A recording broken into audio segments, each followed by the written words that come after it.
And remind everyone to please turn off their cell phones, or at least turn them to silent. And also with Blackberries, to make sure that they're not near anything that might reverberate, because Blackberries tend to, we hear the sound from the electronic sound system. This is an official meeting of the Medical Board of California, and as such, disruptions will not be tolerated. We've designated a time on the agenda for public comment and asked for public comment on each agenda item. I ask that you be respectful and of the need to conduct the board's business, and should anyone disrupt the meeting, I will ask the person to conduct themselves. I'll stop the disruption, don't worry. The committee welcomes public comment on any item not on the agenda. It is the committee's intent to ask for public comment prior to the committee taking action on any agenda item. If for some reason I do forget, and that's possible, please raise your hand and identify yourself to Ms. Simoes. Ms. Simoes, I guess you're going to be doing it, or Ms., okay. Make sure you have a public speaker's comment slip, and make sure she has it, and we'll be happy to let you speak. I just want to be able to have those slips so that we have a full understanding of who's here and who's presenting, as well as I can be polite and call you by name. That would be nice. So I want to remind all speakers to please stay on topic, and we're going to keep our comments to 3 minutes. This is a long meeting, and I know, and I appreciate everyone that's here, but I want everyone to have the chance to speak that would like to. So I'm going to ask that the meeting be called to order, and I'm going to ask Ms. Hawkinson to please call the roll. Yes, good afternoon. Dr. Diego, Dr. Solomonson, Ms. Shipsky, Dr. Levine, Present. Ms. Yaroslavsky. Present. So I don't seem to have any comment slips from anyone wanting to speak on items that are not on the agenda. So we're going to move on the agenda, and I'm not going to ask for an approval of the minutes yet, since we don't have a quorum. Oh, you have? Okay, this is for comments not on the agenda. Correct. Okay, sorry, so come forward, please. I can't address you by name because I don't have it in front of me. Henry Blanton, MD, Thank you.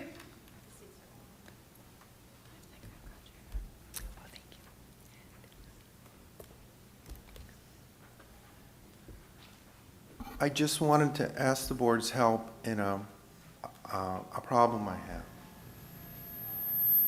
For 30, I've had my license with the California Medical Board for 33 years. For 30 years, I've had no excusation. You guys have found no fault with me. I'm going to stop you now, and if this has got anything to do with anything that might be coming before the board for any kind of dispensation or something, this is not the location for you to bring this forward, because we read cases as well. So if you have an issue about your license specifically, you need to talk to staff. If you have something to inform the board, the committee about, or something like that, that's fine. But anything that's of a personal nature that might go to a discipline issue, we can't The hear. discipline issue has been completed. It's a simple miscarriage of justice. I think the board is not aware of the facts, and I was hoping to just ask for help with regard to medical staff removal in 2007 because I splintered a broken wrist. So let's hang on. Is it possible that it's still up for reconsideration? There is a reconsideration petition that has That's not it. been acted on. And Okay, but there is something in place, so we can't hear it. We cannot. We can't hear it because there is something in place. would that be heard tomorrow or the next day? No, it's scheduled, but we have staff here that you're more than welcome to speak with, okay? Thank you very much for And your... if you're not aware of who they are, Ms. Kirchmeier, the executive director, as well as Ms. Threadgill, who's now standing up, please address your comments to them. So any more people that would, anyone else like to speak on something not on the agenda? Okay, we're going to continue. We're not going to do the minutes until we have a quorum present, and we're going to move to, and I apologize, I have one hand that's functioning kind of well. So we're going to move on to item number 4. Ms. Simoes, would you please come forward and discuss agenda item number 4? Good afternoon.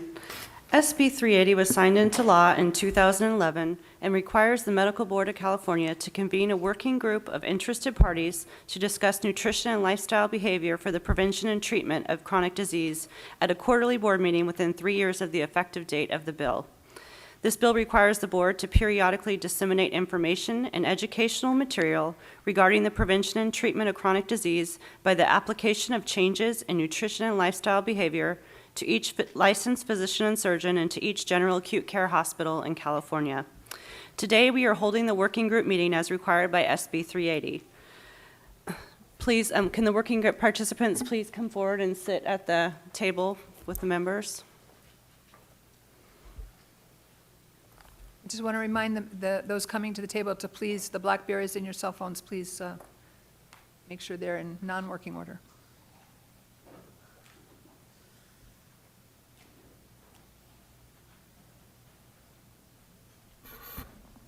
And I think at this time it might be helpful if we do an introduction of the working group participants. So if we can just go around the table and you can introduce yourself, please.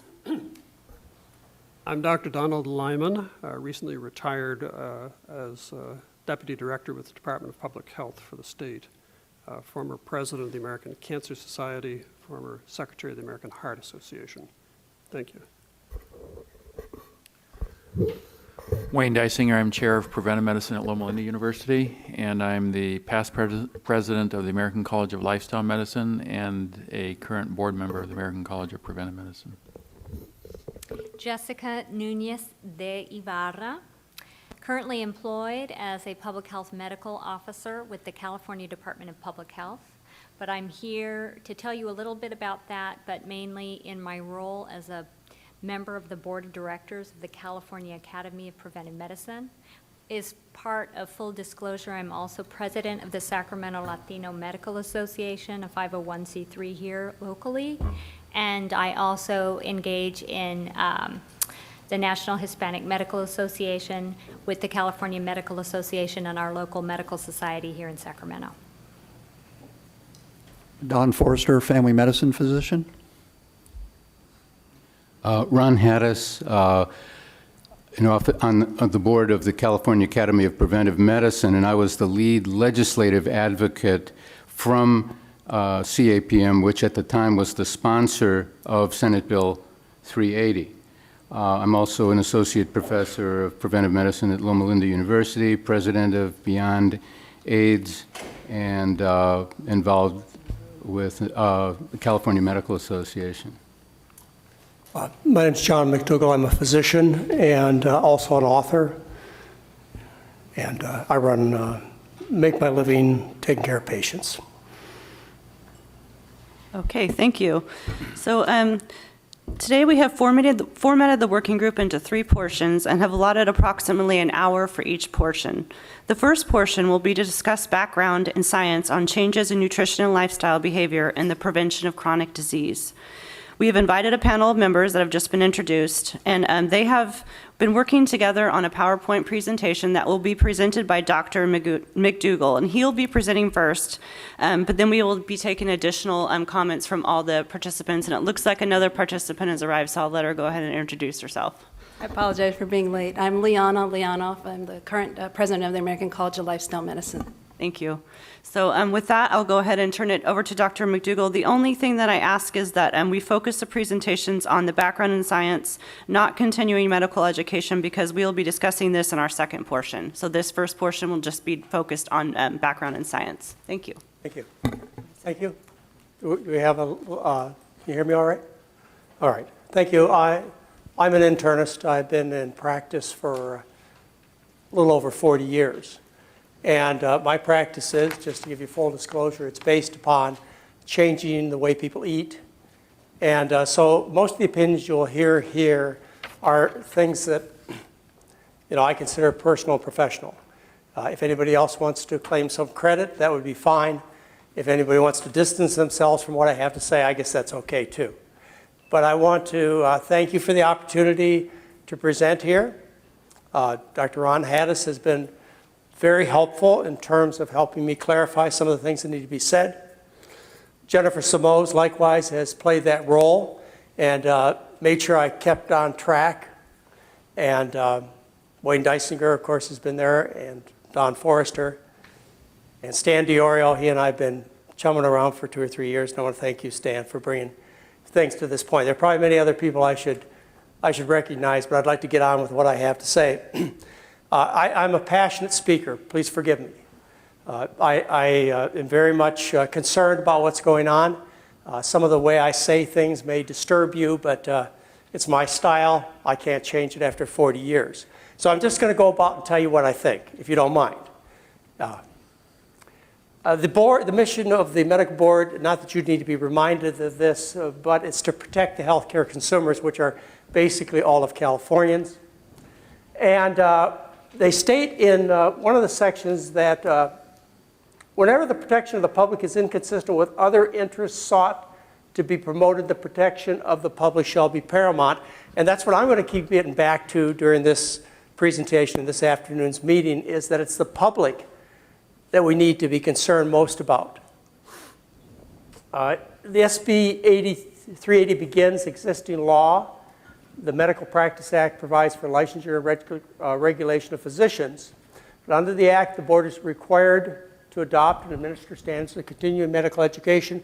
And then I think the thing that's new about SB 380 is that it asks us to deal with chronic diseases in terms of diet and lifestyle. The question I'm going to bring up during my presentation and afterwards is why not? I mean, why shouldn't we make this big part of patient care in the state of California? I would be interested in any reasons why physicians should not know about chronic disease in relation to diet and lifestyle, and why the public shouldn't be told what we do know. Because after all, the public is paramount. The potential benefits of 380 are that we could have a healthy California, less medicated. We could also have a more robust economy, and I'm going to try and present that to you too.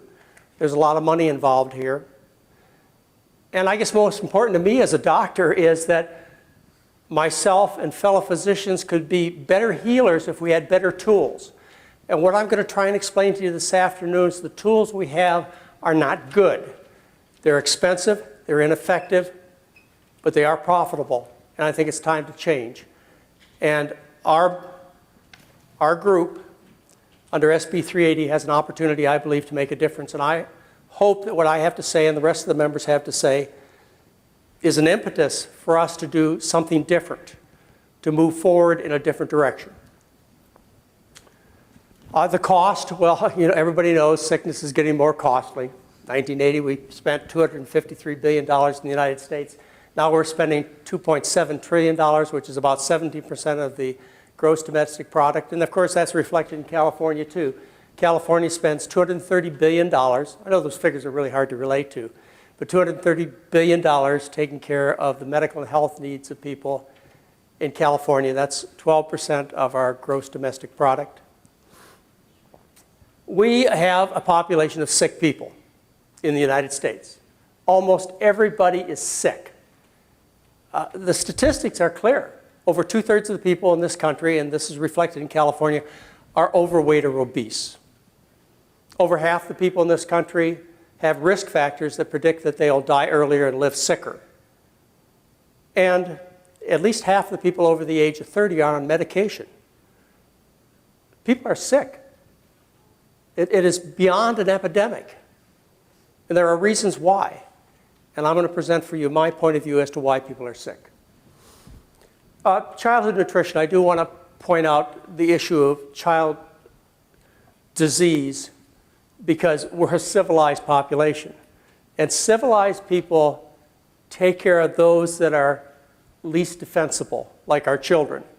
And we have a sad situation where 30% of the kids are overweight or obese. This is due to malnutrition. I'm only showing you this picture here to represent the malnutrition. If I showed you the opposite end, I'm sure I would get some emotional response. But I decided to spare you that slide. But it's malnutrition the kids suffer from, and we know the cause, and there is a solution. And hopefully the medical board and our working group can address that to help the least privileged, including the children. As far as diabetes, 8% of the population has diabetes, but 1/3 of the population is pre-diabetic. They're sick. And heart disease affects about, the cost of diabetes is substantial. It's $24 billion a year. And 6% of the population has heart disease, and that's very costly too. If you just look at the cost of heart surgeries, the average angioplasty is $82,000 over a 5-year period of time. That's what it costs to do an angioplasty. And the cost of bypass surgery runs over $100,000 over 5 years, and that translates to the cost of Californians. To our state government, that translates into billions of dollars, $11 billion for angioplasty and $5 billion for bypass surgery. So we're talking about big numbers. The healthcare business is the fastest growing segment of our economy. Even when things are bad, with the downturn in 2008, the one thing that kept growing in California and the rest of the United States is the medical business, the sickness business. It thrives. 9% of the employees in the state of California are involved with treating sick people. And as I hope to show you, most of these problems that people are suffering from are not only preventable but easily treatable with a change in diet, which is what SB 380 is about, is diet and lifestyle. Individual people in our society suffer because of the sickness. People who are overweight, people who are diabetic have less chance of being employed, less chance of going to college. When it comes to competitiveness in our state, we are suffering because we have an unhealthy population of people.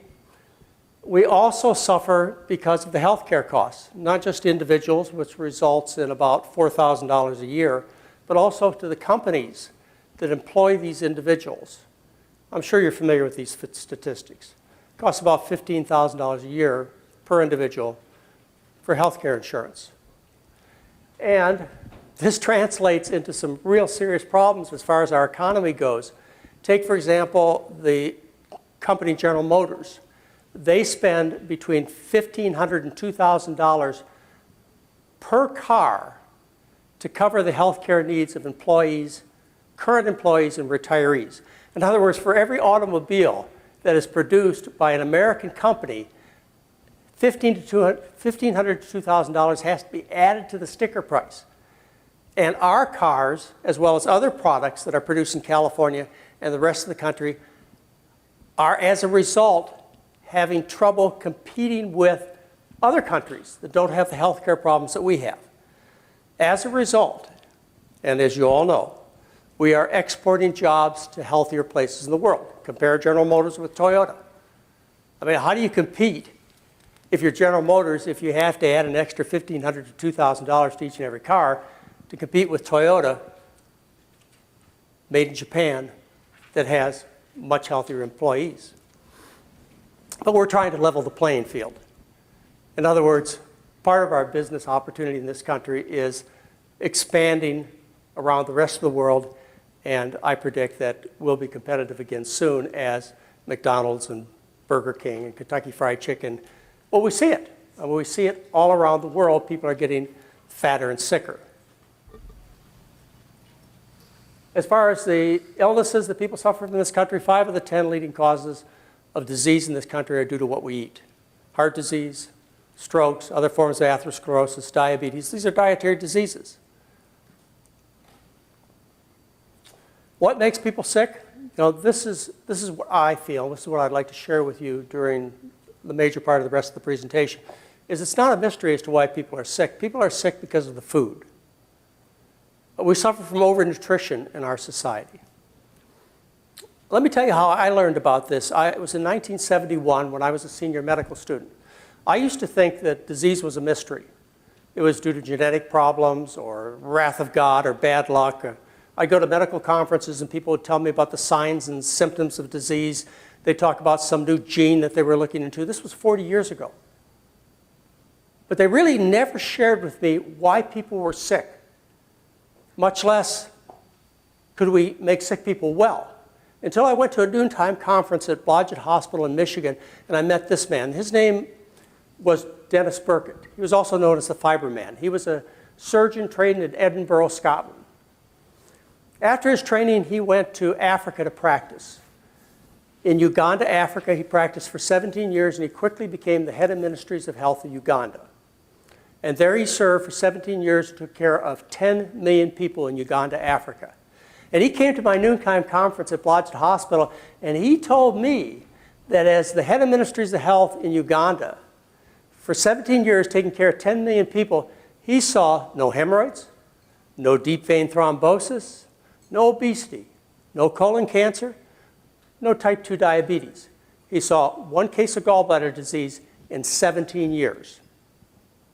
He saw one heart attack. It was a judge who trained in London and came back to Uganda, Africa, and had a heart attack. It was the only heart attack he saw in 17 years. And he told me that it was due to the food. What he said, it was due to the fiber. You see, fiber is only present in plant products. But all I heard was fiber, and so I went home from that conference, and what I did is I gave up white bread. But that's the only thing I did. Maybe add a little bran to my cereal. But he was telling me something much more important. He was telling me that the diseases that we have in our country, and California, have a cause. And with a cause, they're preventable. And with a cause, they're also curable. If you look at the diet of disease of the countries throughout the world who don't get the common diseases of Western culture, and when I say the common diseases, I mean diseases like atherosclerosis, diabetes, gallstones, bowel cancer, breast cancer, hemorrhoids, varicose veins, diverticular disease, huge pile of stuff. The countries who don't get these diseases have a diet with far more starch, far more fiber, far less fat, far less sugar, far less salt. And the two major things we need is to eat more fiber and less fat.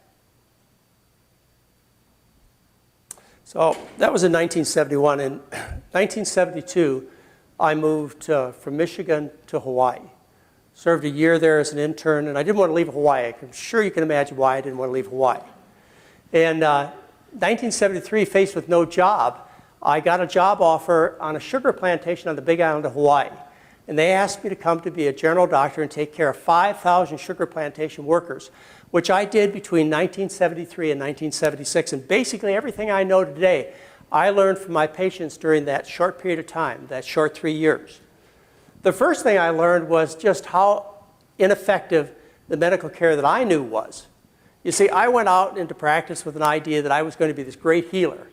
I'd seen Dr. Kildare, Marcus Welby, and Ben Casey. I knew what real doctors were supposed to do. And I went out and started practicing medicine, taking care of these people with chronic diseases like diabetes, heart disease, blood pressure, obesity, indigestion, constipation, with all the different pills and potions that I was given. And you know, my patients did not get well. And I took it personally. I thought I was a terrible doctor. So that's the first thing that I learned during my plantation years, was just how ineffective the kind of medicine I personally was practicing. The second thing I learned was how to eat. I learned that from my patients. I was taking care of first, second, third, and fourth generation Filipinos, Japanese, Chinese, and Koreans. And what I mean by that is these plantation workers originated in native lands like Japan and Thailand and the Philippines and China. That's where they came from, and what they learned is they learned a basic diet of rice and vegetables. And then they moved from their native lands, they moved to the Big Island of Hawaii to work on the sugar plantation, and they didn't change their diet. I had a chance to take care of these first generation gentlemen and ladies, and what I observed is these people were always trim, active until their 80s and 90s, did not have heart attacks, did not have breast cancer, colon cancer, prostate cancer, just like Dr. Dennis Burkett had told me. And then I observed what they ate, which was rice and vegetables. And then I had a chance as a general practitioner to take care of their kids. And I watched their children give up their native diet of rice and vegetables and switch to the modern Western diet. We had Texas Drive-In there. We had no McDonald's in 1973. In fact, the first McDonald's was in Hilo, Hawaii in 1974. I was one of their first customers and one of their best customers in 1974. So I saw the second generation get a little fatter and sicker, and the third generation was just as fat and sick as everybody else as they gave up their traditional diet of rice and vegetables and instead went on to a diet of meat and dairy and other junk food. It was right before my eyes. And of course, made a big impression on how I ate. I left my plantation practice after 3 years and became a board-certified internist. If you look around the world, you see this. I'm sure most of you are familiar with the diseases of modern societies. You see, for example, when you look around the world, obesity is in places where people have given up the traditional diets of rice and corn and potatoes and switched to a more modern diet of meat and dairy Same thing with diabetes worldwide. You see the same type of worldwide distribution. And if you look at the food intake worldwide, it's clear what's going on. The meat intake parallels almost one-to-one the intake of, or the incidence of obesity and diabetes. Same thing with dairy incidence worldwide. There is not just a casual correlation here. There is a causative correlation. And what we find is that traditionally people have eaten diets that were simple, like my plantation pates. It's diets of rice and vegetables, very little meat, virtually no dairy. We're talking about ancient diets. You can go back almost 2 million years to look at the diet of human beings, and you can see what people have eaten. But I think more recently, history tells a good story. It tells about the diet of people. Like, for example, the Aztecs and the Mayans were known as the people of the corn. That's a civilization that lasted 800 to 1,300 years living on corn. If you go a little further south, you have the Incas who lived on potatoes until they went to battle, and then they switched to quinoa. You look at the Middle East, every time you turn on the TV today, you're looking at the Middle East. You're looking at Iraq and Iran and Egypt, and you look at the people in the streets. They're still pretty trim and pretty fierce-looking people. Their diet is 71% carbohydrate, rice and chickpeas. Or just look at the Far East now, the people in Vietnam and Thailand, and even Japan and China, living on rice. Traditionally, these people have lived on diets of starch, rice, corn, potatoes, sweet potatoes, beans, peas, and lentils, for a documented 10 to 15,000 years, up until the last 50 to 100 years. What makes people sick, and I'll just get to the point, is people get sick when they start to eat rich food.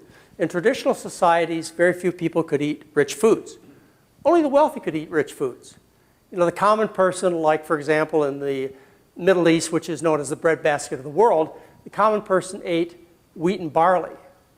The pharaohs, the priests, the priestesses, who became wealthy, they didn't eat the basic starchy foods.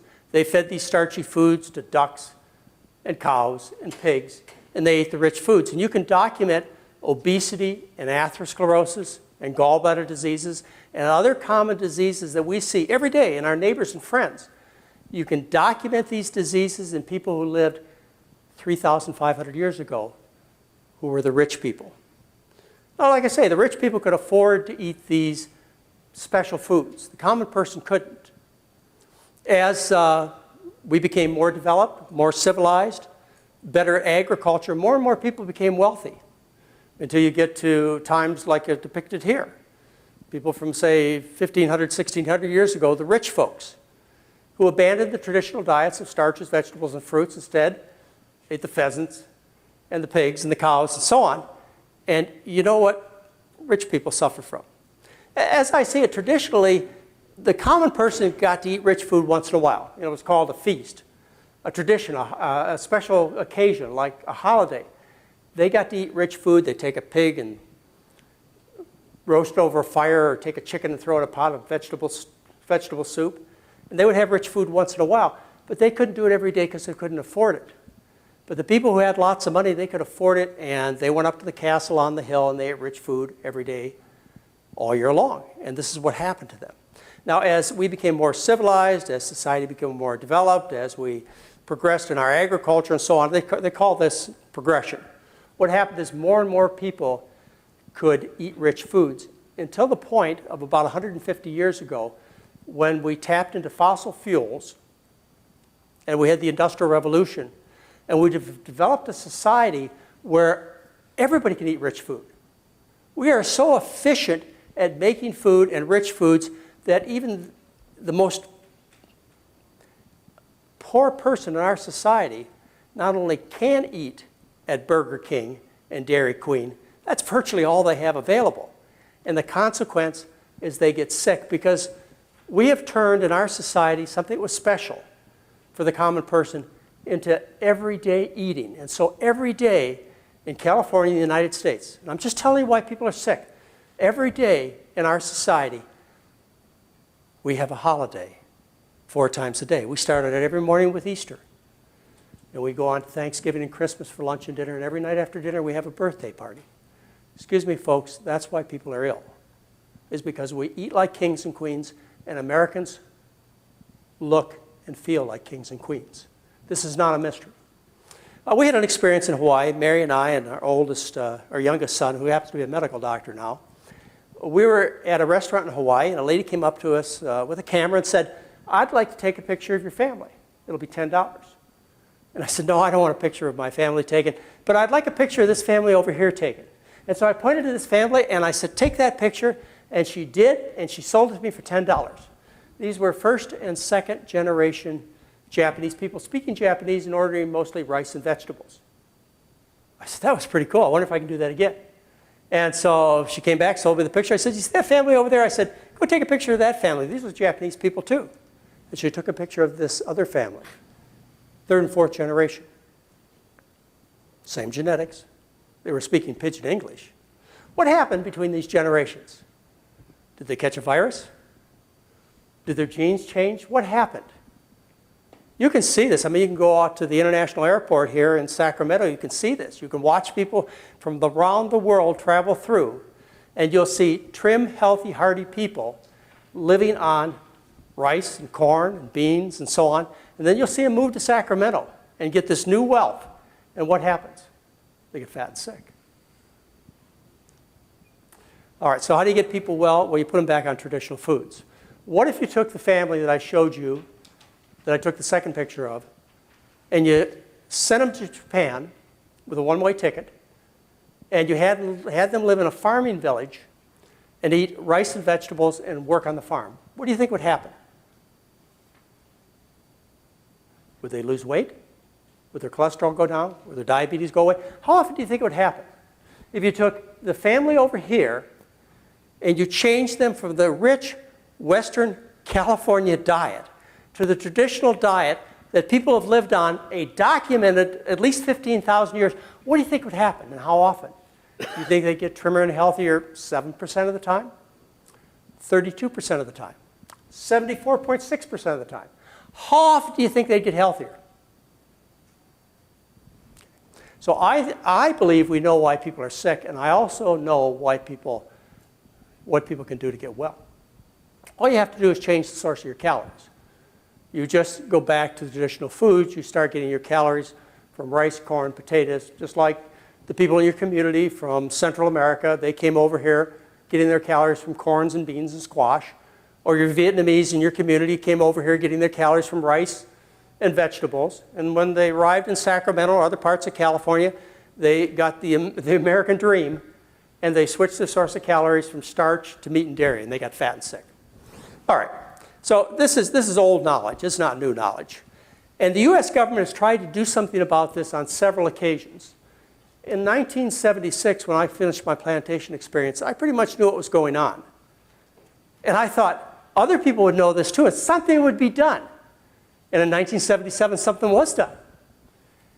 George McGovern headed a committee which published the dietary goals for the United States in February of 1977.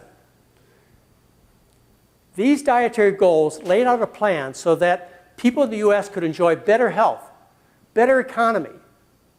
He laid out that plan with his committee in February of 1977. In the dietary goals, Mark Hegsted said the major causes of death and disability in the United States are related to the diet we eat. The dietary goals, they said, the question to be asked, therefore, is not why should we change our diet, but why not? And that's the question I'm going to have for you this afternoon. Why shouldn't we get our physicians to teach our patients healthier diets? What are the reasons? Why shouldn't we do that? And in 1977, George McGovern, Mark Hegsted, and the rest of the scientists that were involved in this in the country said, we can't wait for this. The problems are too serious. We cannot afford to temporize, is what they said. We must take action now. There's too much at stake. And they said it's the responsibility of the government to do something. The California Medical Board is part of the government. It's the responsibility of the government, is what they said, to take action. Individuals can't do it. Well, I want you to know that was February 1977. By the end of 1977, The dairy and the meat industry, with their lobbyists, completely changed the dietary goals by the end of 1977. Luther Terry came out with a health-changing report, the Surgeon General's report on smoking and health, in 1964. At that time, in 1964, half the population smoked cigarettes. And so Luther Terry came out and said, you know, this is bad for you. And we could hear him because half of us didn't smoke. And so we could see the insanity. The tobacco industry is small. And they were easy to deal with for the US government. And as a consequence, today, fewer than 20% of the people smoke. Well, the Surgeon General's report on smoking and health was landmark in terms of what the government could do to help the citizens. C. Everett Koop, he tried to do the same thing, and he published a report on nutrition and health in 1988. And he expected the similar changes to occur when he told Americans they needed to change their diet. In 1970, fewer than 14% of the people in this country were obese. Today, more than 33% were obese. What happened? Why didn't it have a similar effect that the smoking report had? Well, it's because of industry. His report, which is about this thick, by the way, still accurate, still worth a read, told us to cut down on the fat and cholesterol, the animal foods, and increase the cereals, the other kinds of grains, the starches, vegetables, and fruits. That's what C. Everett Koop hoped what would happen in the United States with his report. And after his traditional report, we've had also government guidelines, like the dietary guidelines that come out every 5 years in this country to try and help Americans be healthier.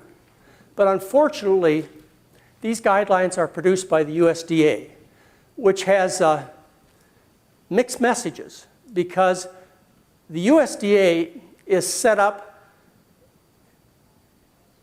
for the interests of two distinct parties. The USDA is set up to help agribusiness and to also help the American people. And those goals are contrary. And as a consequence, too little change has taken place. Even though each year the dietary goals come out, they tend more towards what should have been done, what McGovern wanted us to do, what C. Everett Koop wanted us to do. There is effort being made by good people. Unfortunately, business seems to always win. Government's job is to protect us from domestic and foreign threats. I believe in this country, the biggest domestic threat we have is the livestock industry. Let me tell you how good they are. Let me tell you how good the food industry is. If I say calcium, you say what? If I say protein, you say what? And if I say omega-3 fats, you say what? Excuse me. That's exactly right. That message has been conveyed clearly to even doctors and dietitians. But I want to challenge you with something that you can look up yourself. And that is, there is no such thing as dietary calcium deficiency. There has never been a report in any of the world literature of anybody ever developing calcium deficiency based on any natural diet. Oh, you think osteoporosis. That involves many, many other things. It is not due to calcium deficiency. Nor has there ever been a case of protein deficiency ever reported on any diet that supplied fish sufficient calories. It's never been reported. And omega-3 fats are made by plants. Excuse me, no fish ever made an omega-3 fat. Only plants can desaturate at the carbon-3 position. But because industry has so much control of the message, they have convinced us that what is unique about their products is true. It's called unique positioning. You see, you just take something unique about your product, like iron in meat or protein in eggs or calcium in dairy, and you just blow it into an entire message, whether it's true or not. And that's what they've done. And they have won, and they continue to win. And the consequence is huge. We have a whole population of fat, sick people. And I believe that we can make a difference. And it's got to start with the most important communicators with our patients, and that's their doctors. They have to know the truth. All right, it's profit, basically profit that drives, I don't need to belabor this. In fact, I really regret putting this picture up because in some ways this takes away from the importance of the message that I'm trying to share with you, and that is the profits of your hospitals and the doctor visits and the laboratories. The profits all come from selling pills, potions, and surgeries that I'm going to share with you are less than advertised in terms of their effectiveness. Pharmaceutical sales increased dramatically between 1980 and 2000. You see the difference. 2008, $234 billion spent on drugs. And how many people take drugs? Half the population took a prescription drug last month. And of the office visits that our doctors in California have with their patients, 74% of the time it results in a prescription. You see, that's what doctors know. Why do they know that? It's because of the money. Let me introduce you to a patient of mine. This guy, a real smart guy. He's an inventor, has a home on the Russian River, a home in Oakland. He can afford any kind of medical care that he wants because he's wealthy. And he's also a very determined guy. So he went to the best medical doctors in the Bay Area to get help. Now, this is a picture of him 2 years before I met him. And he had a diagnosis of high blood pressure, type 2 diabetes, hypercholesterolemia, hypertriglyceridemia, gout, kidney failure, overweight, osteoarthritis, constipated, and depressed. And he went to the best medical doctors that you could find in the Bay Area for their opinion. And they did the best they could. They tried to help him as much as they could. And then 2 years later, this is the man. He has hypertension, type 2 diabetes, hypercholesterolemia, hypertriglyceridemia, gout, kidney failure, overweight, osteoarthritis, constipated, and depressed. What changed in 2 years? His shirt? Yeah, he changed his shirt, yes. What changed in 2 years? Now I want you to stop. Some of you are doctors here. I want you to stop and tell me of an exception to what I just showed you. With all the sincerity, effort, and education of physicians, this is the result that we get. You wonder why your doctors are unhappy? How would you feel if you built bridges and they all fell down? Or you delivered flowers and they all arrived wilted? How do you think doctors feel getting these kinds of results? You end up with fat, sick people carrying around bags full of drugs. You're welcome to tell me an exception. I know you can't. I've been in this business 40 years. All right, let's just take care of one of the diseases. What, 8% of the population is diabetic and 1/3 are pre-diabetic. It's just glycemic control that determines whether or not a drug gets approved. Doesn't have to help the patient. All it has to do is lower blood sugar. That's it. Back in 1971, one of the first studies published. I'm going to show you 7 studies. You won't show me any that show otherwise. I'm not cherry picking the science for you folks. Since 1971, the PDR has contained this special warning to doctors about prescribing diabetic pills. They tell doctors in the PDR, the physician's desk reference, that prescribing sulfonylureas, the most popular diabetic pill, will increase the risk of the patient dying by 2.5 times. Okay. Well, doctors have studied this. There have been 6 major studies done.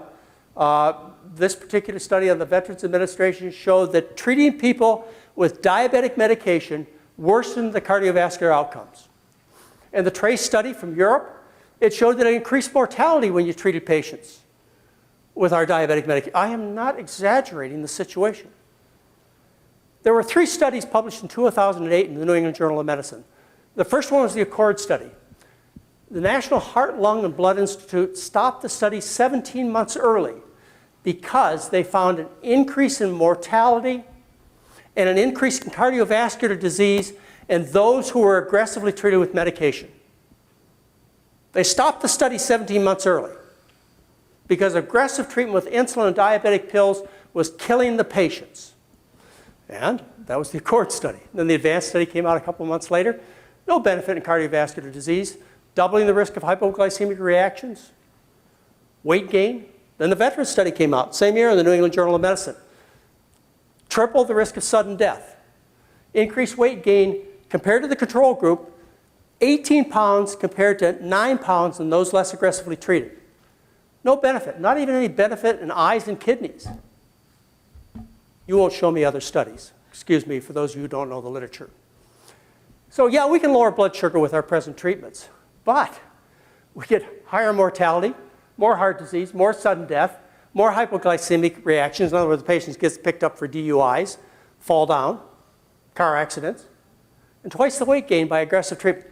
That's what we get. Joslin, famous Joslin Clinic, he knew the diet was important.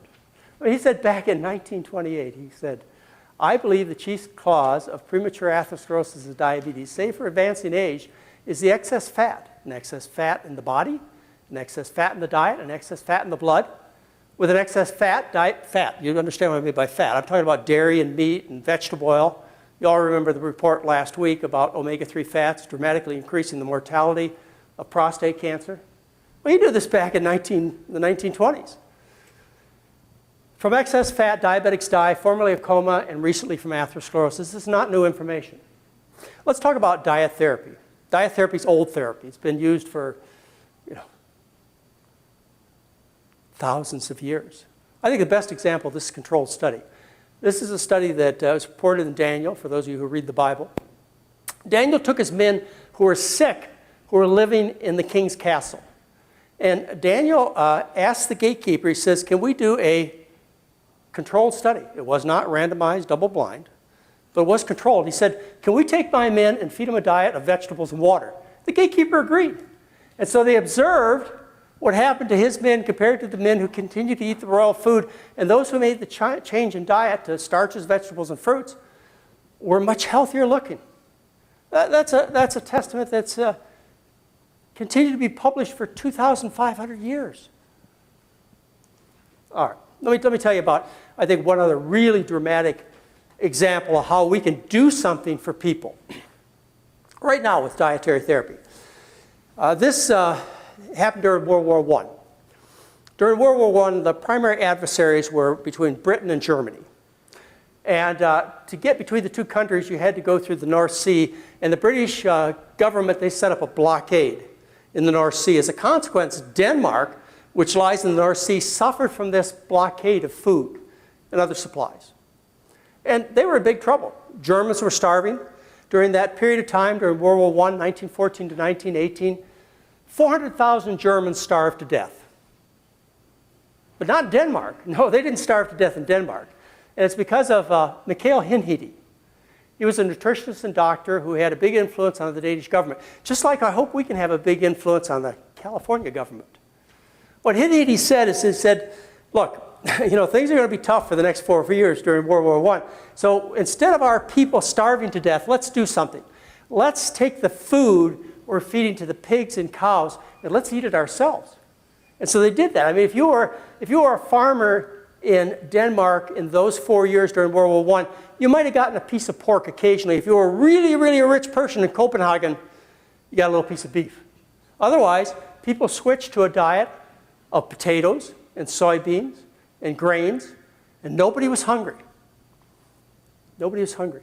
400,000 people in Germany who continue to maintain a well-balanced diet starved to death during those years. What happened during Denmark? This, by the way, was published in the 1920s. It's an experiment of 3 million people who changed their diet. What happened?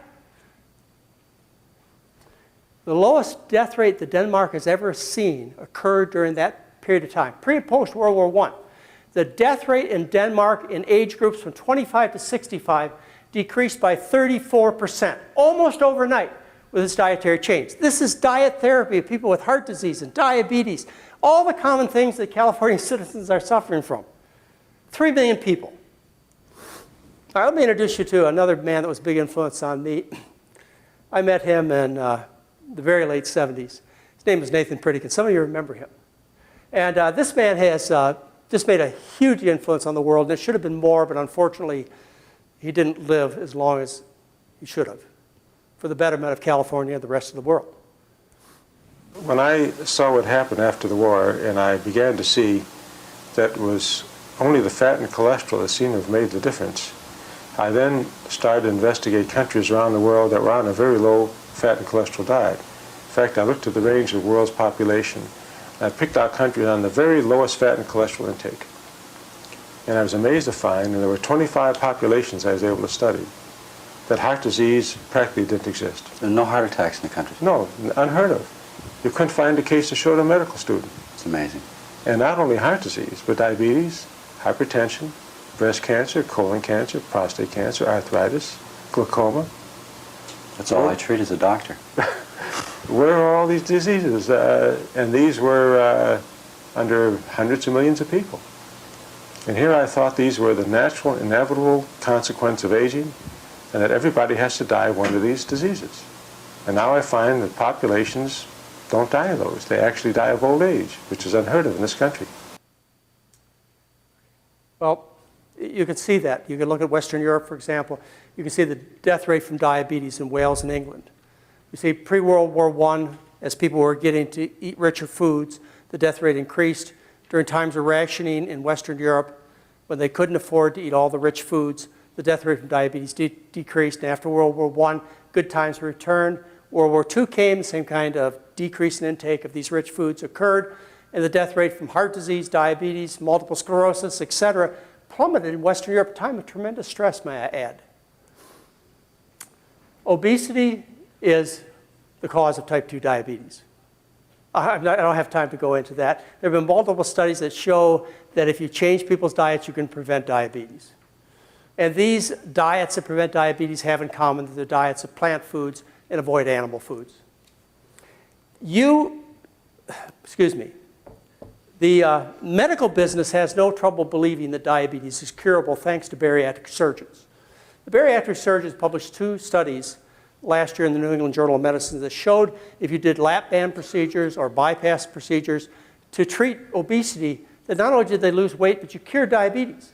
78% of the people were cured of type 2 diabetes by creating malnutrition through surgery. This is a curable disease. How often is it curable? Well, it's really type 2 diabetes. It's 100%. So what we need to do is we need to address the weight issues. I hesitate to show you some of the work that I've done because of the bias it may create, but I'll just show you some of the work that we've done, which we're in the process of publishing. This involves 1,700 people that we've studied over the last 10 years, 1,700. What we show is in 7 days of ad libitum eating, cafeteria-style eating, you can eat as much as you want just by changing the quality of the food, that we get an average of about 3.5-pound weight loss, 3.1 pounds in women, 3.6 pounds in men, just by changing the kind of food they eat, not how much they eat. It's cafeteria style. This is a long-term study we just are completing at Oregon Health and Science University using the kind of diet that I'm starting to share with you. And this is long-term research. This is a randomized, single-blinded control trial done by Oregon Health and Science University. And what we showed is if we teach people a healthy diet, they'll comply. You see the fat intake of the control group? This is 1 year. They maintained about a 40% fat intake. We taught them a healthy diet. They dropped their fat intake to 15% and maintained that for a year. And they also showed weight losses in that period of time. The average weight loss in the whole study was 10 pounds that they maintained for a year. If you look at the compliant people, there's some just plain and simple wouldn't follow the diet, but very few. You see a 20-pound weight loss maintained for a year. People will do this, and it does work. All right.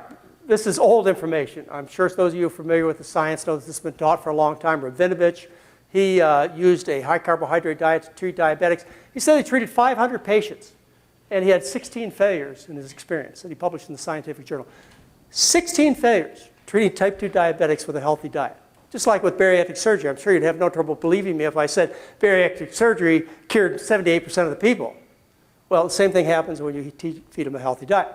Rabinovich said a potential diabetic can be transformed into a full diabetic just by feeding him a low-plant, high-meat diet. And he also said, that, patients really like changing their diet. They'd much rather do that than shoot themselves with insulin every day. Rabinovich published that in the 1930s. Hemsworth, in 1940, he showed us that high-fat diets paralyze insulin, and the cause of type 2, this was 1940, the cause of type 2 diabetes is the high-fat Western diet. University of Washington in Seattle, Brunzell and his group showed that you could take type 2 diabetics and you could increase the amount of white sugar they ate, and every aspect of their diabetes got better. But everybody knows eating sugar causes diabetes. But that's not what the science says. Even studies published as recently as last year show that if you change people, type 1 diabetics, to a high sugar diet, they require less insulin. Every aspect of the diabetes gets better. But because doctors are misinformed about nutrition, they don't have the opportunity to help their patients. The Pritikin program, just get back to them, there's over 800 people they treated with a low animal food, high plant food diet. They got most of them off their medication and dramatically reduced their blood sugars. James Anderson, University of Kentucky, published this in 1979. He got almost everybody off diabetic pills. This is published in our scientific journals, but nobody knows about it because it has no profit to drive the message. And got 3/4 of the people off their insulin. Neil Bernard published his work in 2006 showing similar results. You can take type 2 diabetes and cure them. Diabetics cure them with dietary change. Walter Kempner from Duke University, the rice diet. Not just diabetes did he show you could cure, but heart failure you could dramatically improve. You could take people with chest x-rays that showed hearts as big as their chest and shrink their hearts to normal in half the cases with a change in diet. He took people with failing kidneys. This is back in the 1940s and 50s, and they still practice the rice diet in Durham, North Carolina at Duke University. Getting the same results.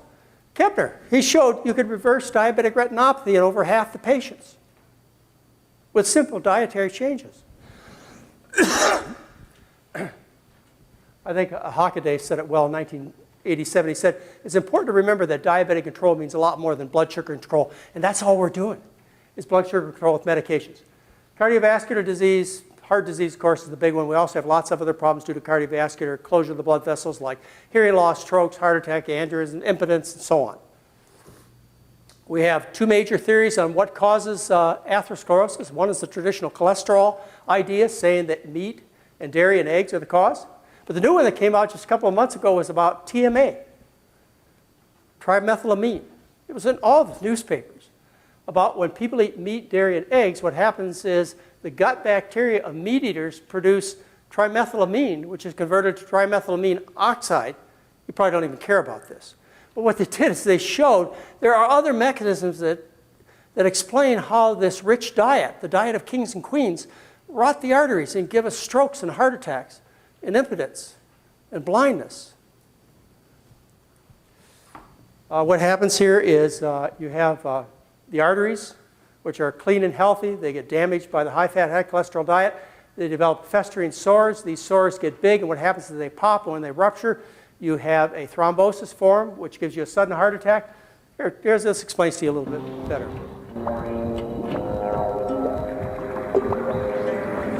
In healthy coronary arteries, the blood flows without obstruction.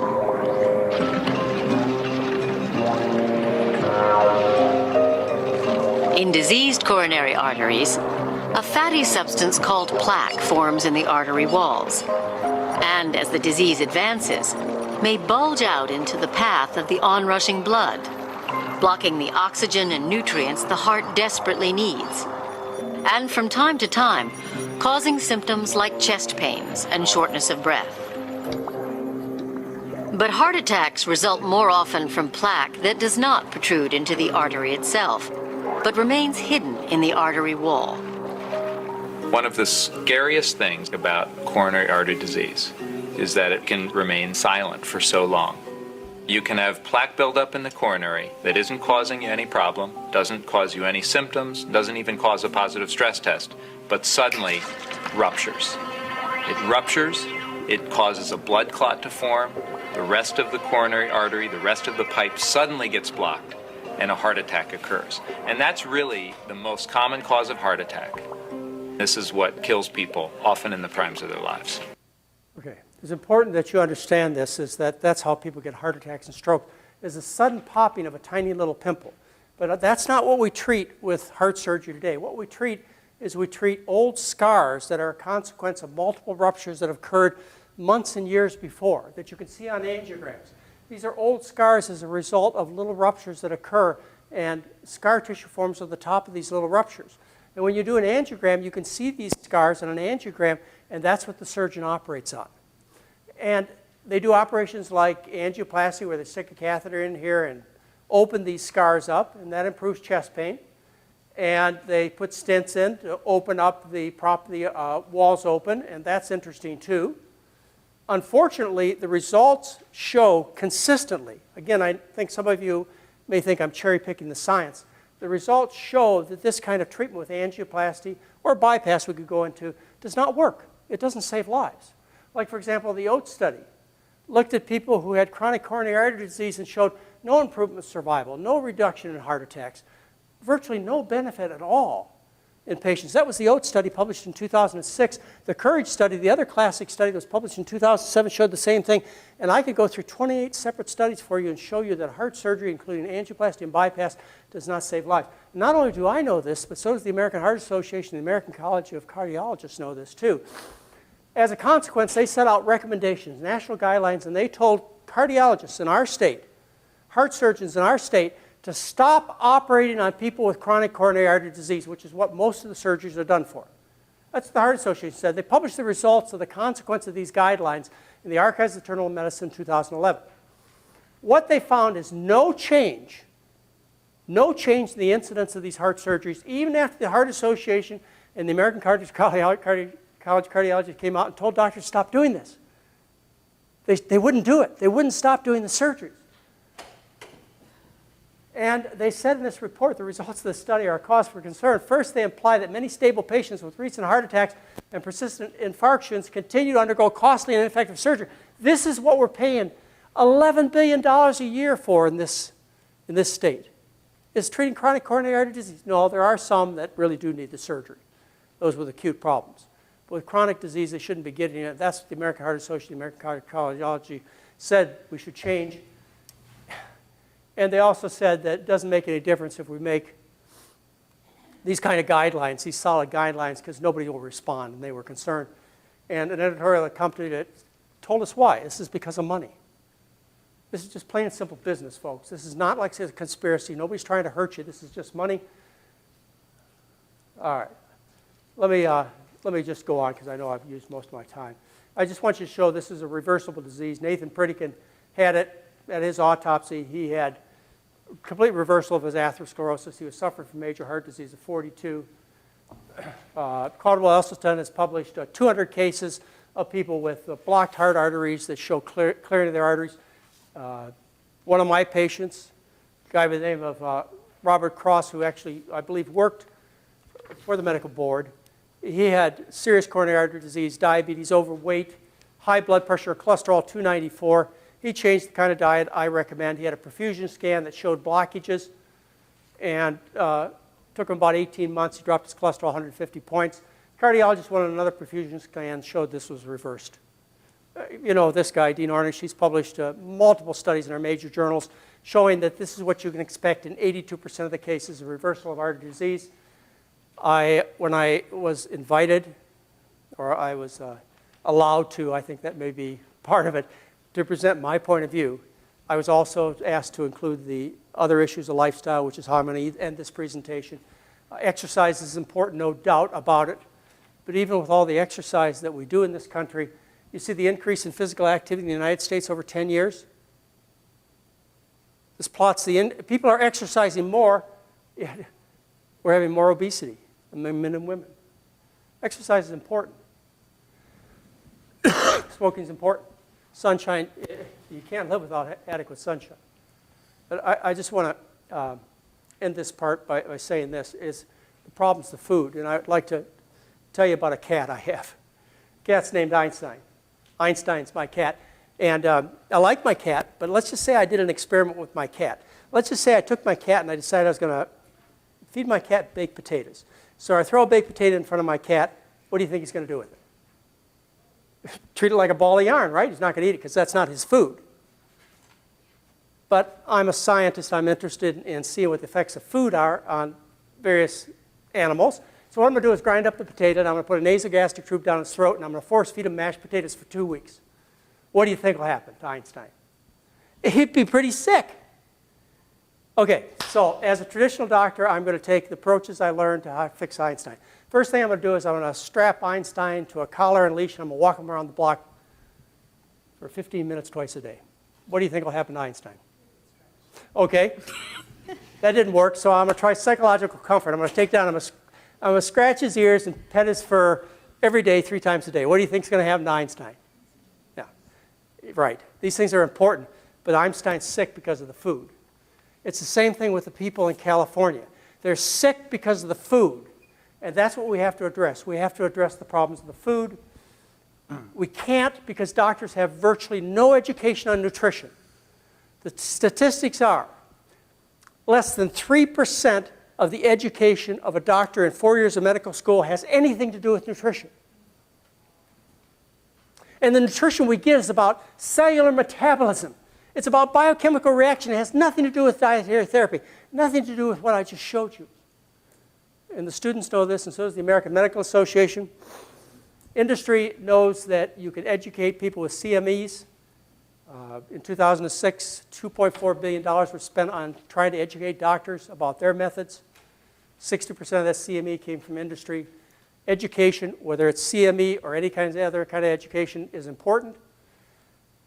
CME is not an unusual thing to require in various states. You're familiar with this. If not, you can look at my slides there. The mission of the medical board, I just want to go through two distinct sections. They happen to be tied together. And I'm not going to make my point too strongly about this, but I do want to point out that the medical board has been, in my knowledge, focused mostly on disciplinary actions to keep doctors in line. And that's what the first four statements are for the medical board on what they're supposed to do according to Section 2004. But the next 4 points bring a new direction to what we could do. E through I say that we could also educate doctors so that they could, instead of disciplining them, so that they could do a better job. I want to be a doctor that helps people. I know every other doctor does too. But the tools we've been given don't work. They don't work. And they cost a tremendous amount of money. And we need to stop doing this. And the medical board has an opportunity to change the way we go, the direction. We can do things like requiring CME, which I know is going to be a great controversy, and it's not the reason that I'm here, is to require CME. I'm here to ask the medical board to fill a big hole in our education about nutrition. We're sick because of the food. And somebody's got to admit this and do something about it. And the medical board can do this. You can require education of doctors in various ways. CME, which I know is going to be the next topic, isn't the only way. We could ask 1 or maybe 11 of our 11 medical schools to hold a course on diet therapy, which they don't. I mean, just 1 course on diet therapy would be nice. But none of our 11 medical schools do. Oh, we have, 360 acute care hospitals in California. You go to the noontime conferences. Who are they sponsored by? What is the message? What could we do if we required acute care hospitals to teach the reason people are sick and how to get them well? The potential is huge. Well, I don't really want, I've said enough. I appreciate your tolerance for my enthusiasm. I, of course, believe what I say. I hope I've conveyed to you the fact that there is some worth to believing that there is a reason people are sick and that we can get people well and we can have a better economy, we can have better workers, we can have less medication, we can have a better future. And most important is doctors can do what we went to school to do, which is to help people. And right now we're not when it comes to chronic disease, which is what SB 380 is about. Because chronic disease is primarily caused by food, and that's what we have to fix. Thank you very much. Thank you very much for your presentation. I'm going to turn it back to Ms. Smose to continue. Okay, thank you, Dr. McDougall. Now I'd like to open it up to the other working group participants. I know that some of you have other lifestyle behavior things to add, so if you can each take a couple minutes to go over your additional statements. You want to start over here? Yes, thank you. I just wanted to highlight to the group some of the work at the California Department of Public Health in regard to chronic disease prevention. The first, and you should all have a handout, is the fact that we've published the burden of chronic disease and injury for California in 2013. It's available online. I have a copy with me, but it sets out the enormity of the problem in very colorful, in a simplified manner. I'd also like to let the group know that the California Department of Public Health is in process for developing a California wellness plan. Right now online, 4 goals are highlighted. Empower communities to create healthy, sustainable physical and social environments. Number 2, optimize health systems and clinical community collaboration. Thirdly, make health data and information accessible and usable. And finally, sustainable and flexible investments in wellness. The objectives of the plan support these goals and are intended to reduce the number of Californians living with chronic disease, prevent new cases of chronic disease, and eliminate chronic disease disparities. We are just embarking on this work, and we will, in the coming days, provide a survey for all stakeholders, including providers, to provide input into this plan.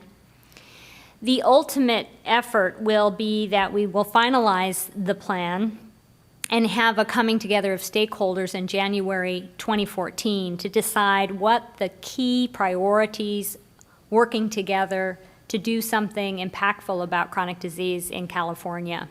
I'm bringing these elements to the medical board because I believe that there's an important opportunity for providers to engage the community, to understand that there are resources available beyond what is capable of happening in the interaction, oftentimes limited to 15 minutes with the provider, that there are certified and very welcoming organizations in the community willing to promote improved diet, physical activity, et cetera. So I'm just would like to have that for the record, and I'm open to any questions folks may have, but we really are looking for maybe at the conclusion of this meeting to hear about ways that we could work more formally to make sure that providers get the resources they need, including the education.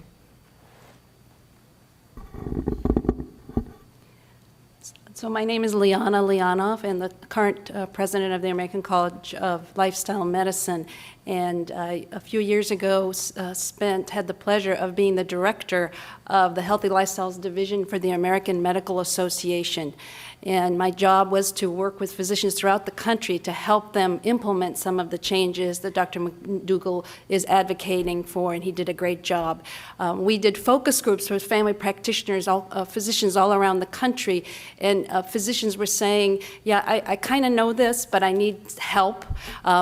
Patients are sometimes not motivated. It's a difficult job. I really need help.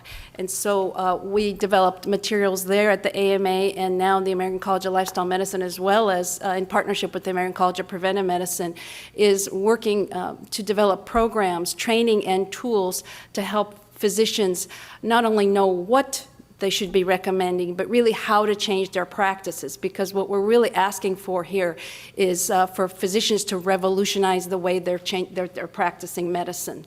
So we are looking big, but as you can tell, that's the only way that we're going to turn around and make positive health outcomes for our patients. Thank you for your time. So again, I'm Wayne Dysinger from Loma Linda University, and I appreciate Dr. McDougall's presentation, and I appreciate the opportunity to be here. My statement is that there are events going on right now that are driving us to take advantage of the opportunity that we have in front of us. Dr. McDougall has talked clearly about the epidemic of chronic disease. That is bringing with it an increased cost that is non-sustainable, both from a government perspective as well as a private industry perspective.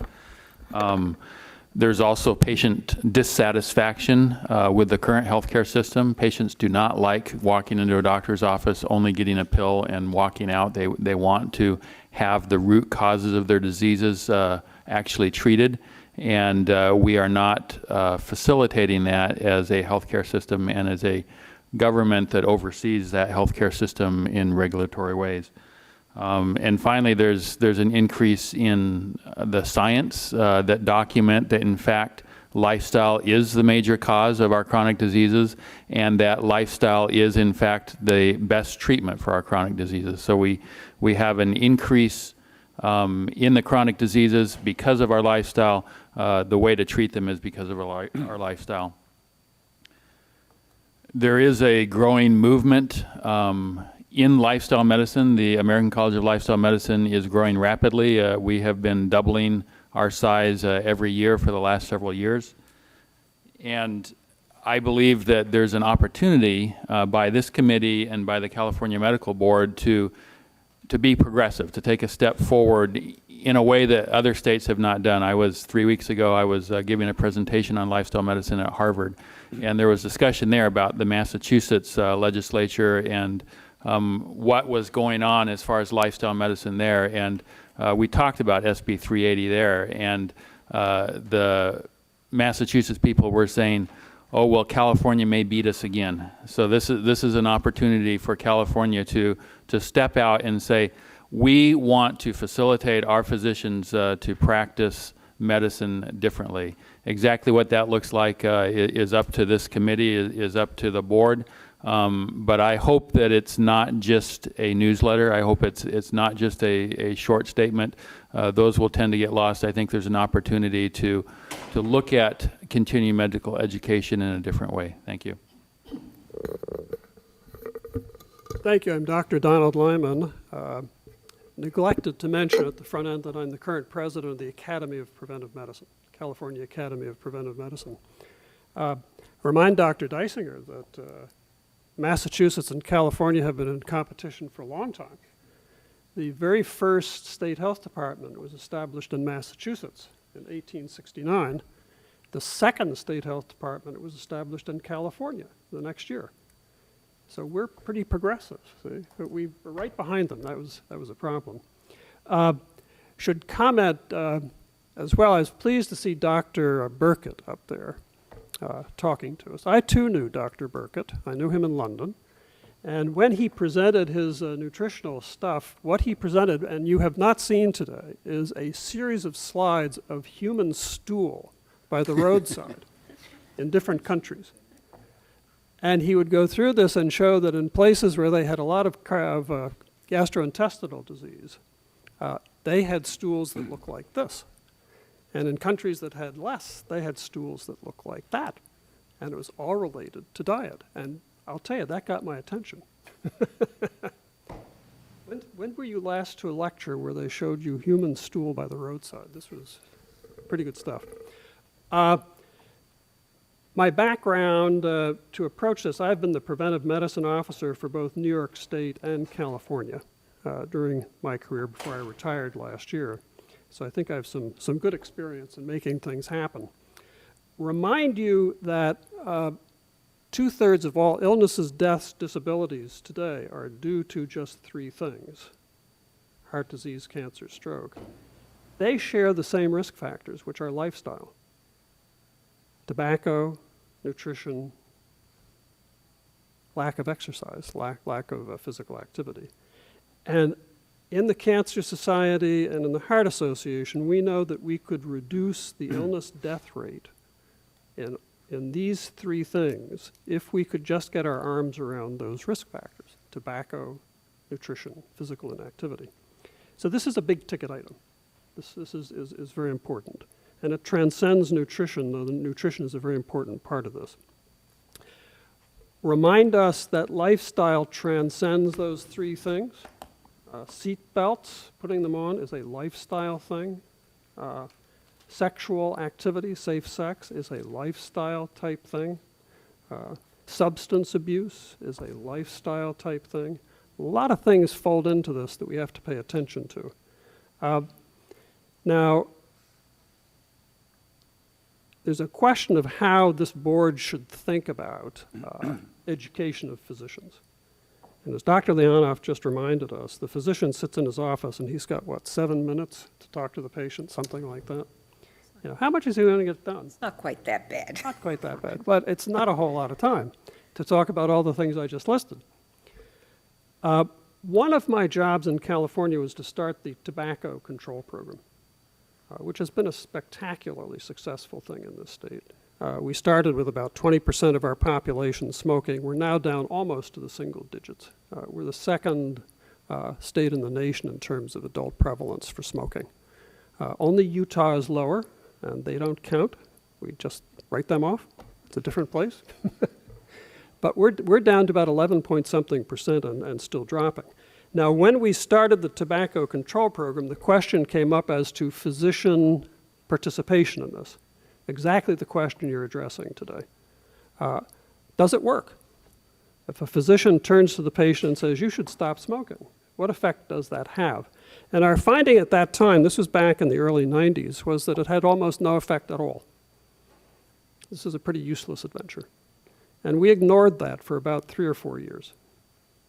We then realized that there was a great potential in this, and the potential was for the physician to use his influence to motivate the patient to get the job done, in this case, tobacco. And the missing piece was a referral network to which that patient could be sent, which would in fact reduce tobacco use, which would bring about tobacco cessation. So the physician recommends to the patient that they take up tobacco cessation. The patient leaves the office and does nothing. We set up a 1-800 line, 1-800-NO-BUTS. It is now a state-of-the-art tobacco cessation program which operates out of the University of California at San Diego. It is spectacular, and it is copied around the world. When the physician now advises the patient to stop smoking, he also advises them to plug into a system like that. With that, we have found cessation rates have in fact dropped, have been very successful. The missing piece then in an educational adventure is to motivate the physician to talk to his or her patient and have the referral network at hand right there to put them into. And whether it's nutrition, whether it's smoking, whether it's seatbelts, whether it's safe sex, whether it's something else, that is a consistent need to make sure the result is a good health outcome. So as you think about continuing education and despair over how useful, how productive it is, we found that it is very productive if you couple it into a system which the patient can participate in. And I think the others at this table will mirror that. So referral systems are a part of continuing education. You don't just tell people to do it. You give them the list of referral sources you can send them to. Then you get results. And that's what we all want. 2 other admonitions. One is that all physicians can benefit from this. Some years ago, we had at California Medical Association a man assigned to our public health committee who was a neurosurgeon. And I thought, well, what a waste of time. What's a neurosurgeon going to do with public health stuff? Well, it turned out this neurosurgeon was very tired of dealing with people who had been injured by drunk drivers. And he said, why am I spending my time with these people when I could have prevented a lot of this? And that was his come to Jesus moment. I mean, he knew that he had to go into public health and deal with this lifestyle piece to deal with something like neurosurgery, which I would never have connected, but there it was. So it's all physicians who can benefit from this stuff. Third admonition is to remind you that an enforcement arm of continuing education, a very important one which you're well aware of, and I'll just repeat it, is the specialty societies. So a specialty society will require all its members, all its board-certified people, to be recertified on a regular basis. And when those specialists know that lifestyle will be a part of that examination, it is worth money to them to make sure they're prepared with the right answer, the right knowledge, and hopefully the right practice in their medical practice. And we have used this with the tobacco control program with a number of specialties, and it has worked. And I've quizzed a number of people about their boards, and they replied that they are not told in advance what the test will be, but they always expect the lifestyle piece, and that's good. Thank you very much. Thank you. My name is Ron Hattis, and I'm also a boarded in preventive medicine, also on the board of the Academy of Preventive Medicine and also affiliated with Loma Linda University. So there's a little bit of overlap here, but I wanted to share with you something that I did for the working group. You can pass it around. I made this is actually from a spreadsheet. So I had to tape together some sheets to actually make it a hard copy. I took 65 common chronic diseases and did a little bit of research on the internet and other sources on nutritional factors for prevention and treatment and other lifestyle factors for prevention and treatment. And so it's not just one or two of the diseases.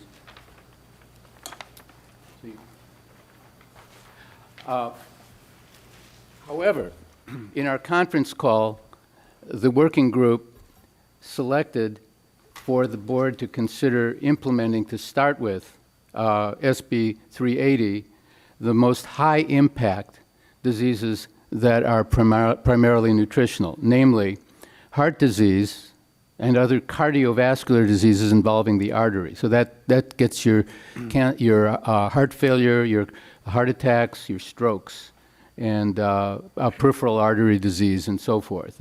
Clearly nutritional and lifestyle. Wanted to clarify, some of our members are using the word lifestyle to include nutrition. Others are separating, nutrition and other lifestyle, but it all goes hand in hand. The smoking, among the non-nutritional factors, smoking is the number one thing that you will find for multiple diseases, not just lung cancer, not just heart disease, not just COPD. And it's thought that physicians know what they're supposed to do for smoking, but I think we ought to at least give credit toward the CME requirement that we'd like you to implement under SB 380 for talking about a combination of nutrition and other lifestyle factors, because the smoking cessation could be done a lot more effectively with the referral system, with use of the toolkit developed by the College of Chest Physicians. Excellent tools to help patients. We're left, that 11% or so who are still smoking are the hardcore.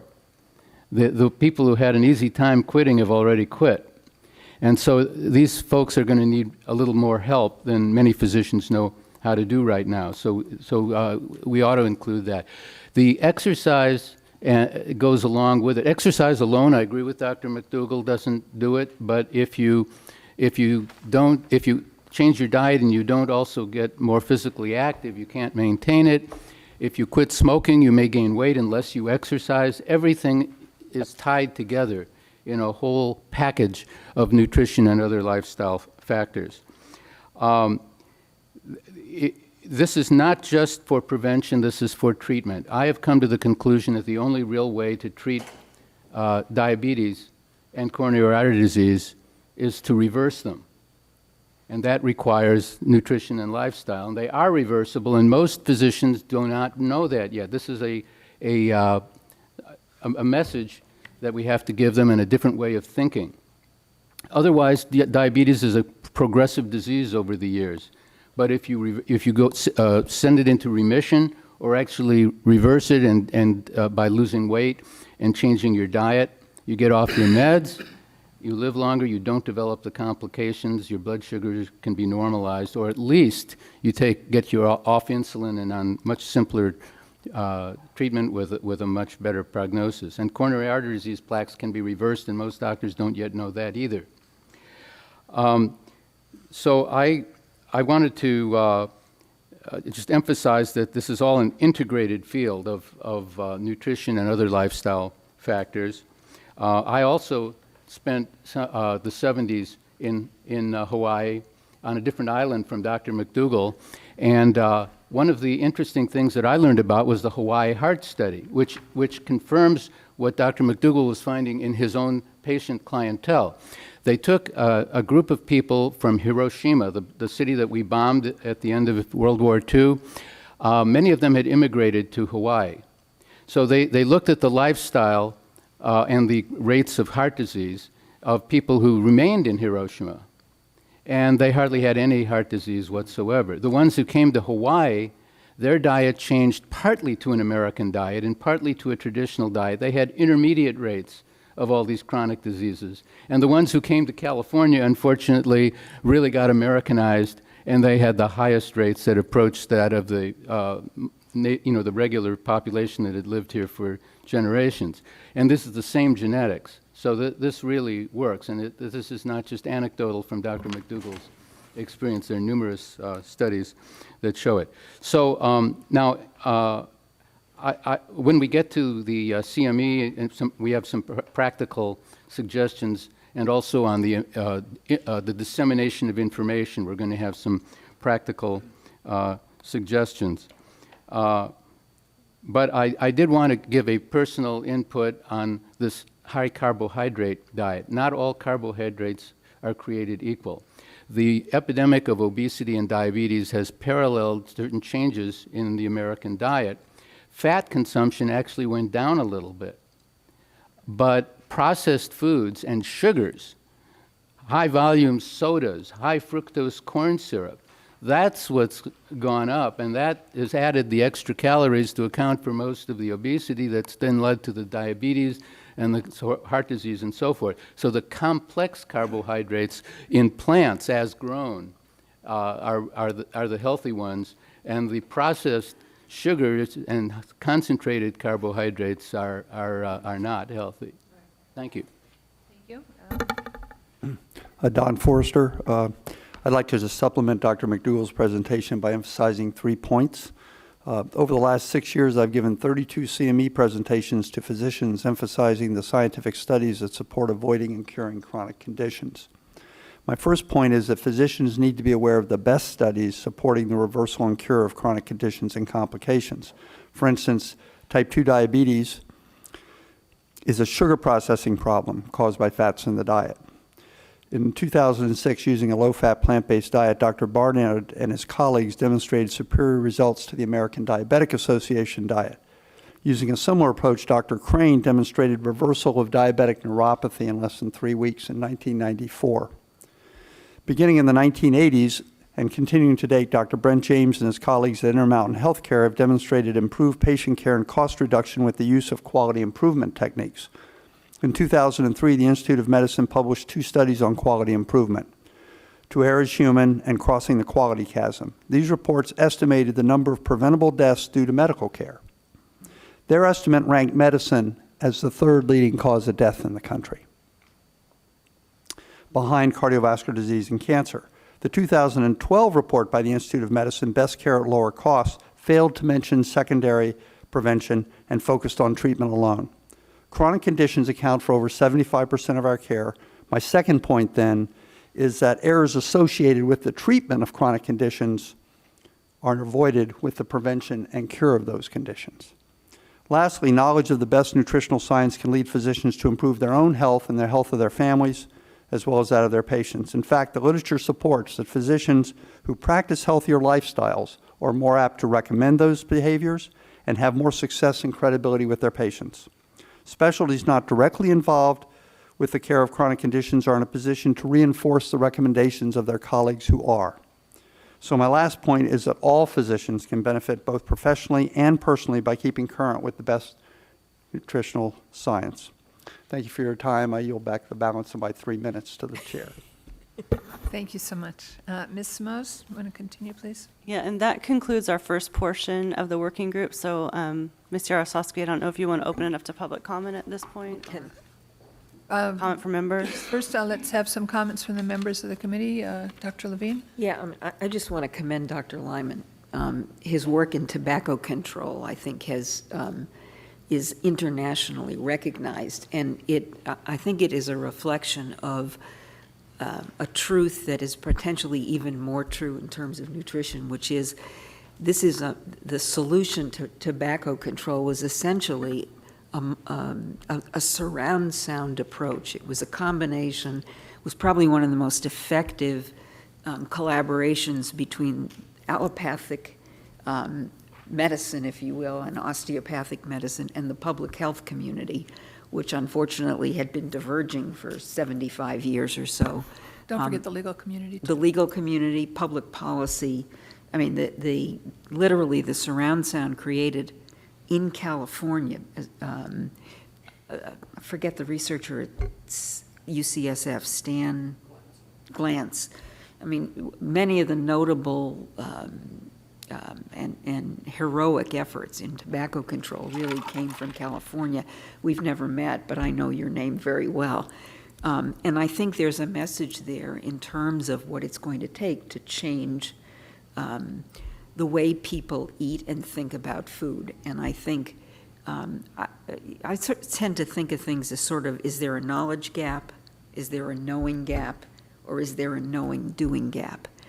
And I don't think, and I think Dr. McDougall made the point, much of this information has been known for 70 years, really since the mid-20th century.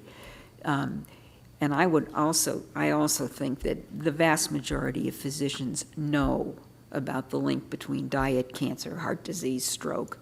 The knowing-doing gap, the ability to actually mobilize an infrastructure that supports a multi-sectoral public policy, public health, legislation and regulation. Clearly the issue of looking at the food that our children eat, looking at the education children get. This isn't just continuing medical education.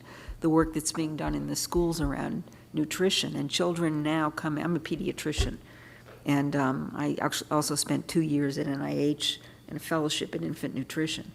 Children today coming home and telling their parents, where are the vegetables? I think Michelle Obama's work, the $10 billion prevention fund, which hopefully will remain intact in the Affordable Care Act. So I think there are a lot of positive signs in the environment, and I do think that really it is more about how do we make it easy to do the right thing rather than people, how do we deal with food deserts? How do we deal with the lack of access to affordable, healthy foods? Whereas Dr. McDougall said, sometimes Burger King is all that you can actually get access to. So how we go about mobilizing an army to address what we've known for a long time, issues that can make a huge difference in people's lives. And I do, in spite of all this, we know that the rates of obesity in children have flattened out and begun to decline over the last 5 or 6 years. There has been a 35% decrease statewide in the incidence of morbidity from cardiac disease. Much of that is ascribed to the treatment of hypertension and smoking cessation, if you look at California compared to other states. So I think we have a lot to be proud of. And also, I think you've done a great job of shining the light on the path we have yet to go together. And I do think the Department of Public Health is a worthy and admirable partner in this work with the medical board. Thank you. Ms. Shipsky, did you want to? I think the presentation is very instructive. I think one of the key ingredients to any of this is that we've got to have an aggressive patient education program. It's just not educating the provider. It's educating the patient. For instance, this morning I went over to have breakfast at IHOP, and they have an interesting menu, but they do make some effort to put the calorie content and then add ads that say, give in to temptation and don't worry about these calories and things. And I just think that in any sphere of healthcare, that if we can empower the patient to understand in the ways that they can understand. I know that moms struggle when they go grocery shopping to be able to know not only what to buy, but what they buy, what will that make? And so as much of that education that we can provide, I think that in a partnership with the providers, I think that that's going to make a substantial difference. A lot of people are not aware, they are becoming more aware of the diet soda controversy when people think that ordering a diet soda is healthy because it doesn't have what they think is a high sugar content, yet it has some very, very harmful chemicals in there. But I think, and what Dr. Levine just said in terms of, the progress we've made, it's not enough, but I do think that we're in the right direction. And I quite honestly, as a elected official, you can't legislate good health. We can say certain things have to be mandated, but this really requires the provider who has a personal relationship with the patient and the family to really work together to figure out how they educate them, and they work in partnership. It does little to chastise a patient, because they're non-compliant, because they may not understand how to be compliant. So all these factors, I hope that as the medical board, we come up with any recommendations that this be a key component, and that is the outreach and the partnership and the education in ways that everyone can understand. You start with the kids in school, and trust me, they take it home, and they're probably the best educators of a family system. But you also bring the moms into the mix. That's not to avoid the dads, but the moms who really are responsible mostly for the shopping and for the meal preparation, and help them out because they don't want their kids to be overweight and to have diabetes. So I think, again, if we can do it in a positive way, it'll have much more impact. Thanks.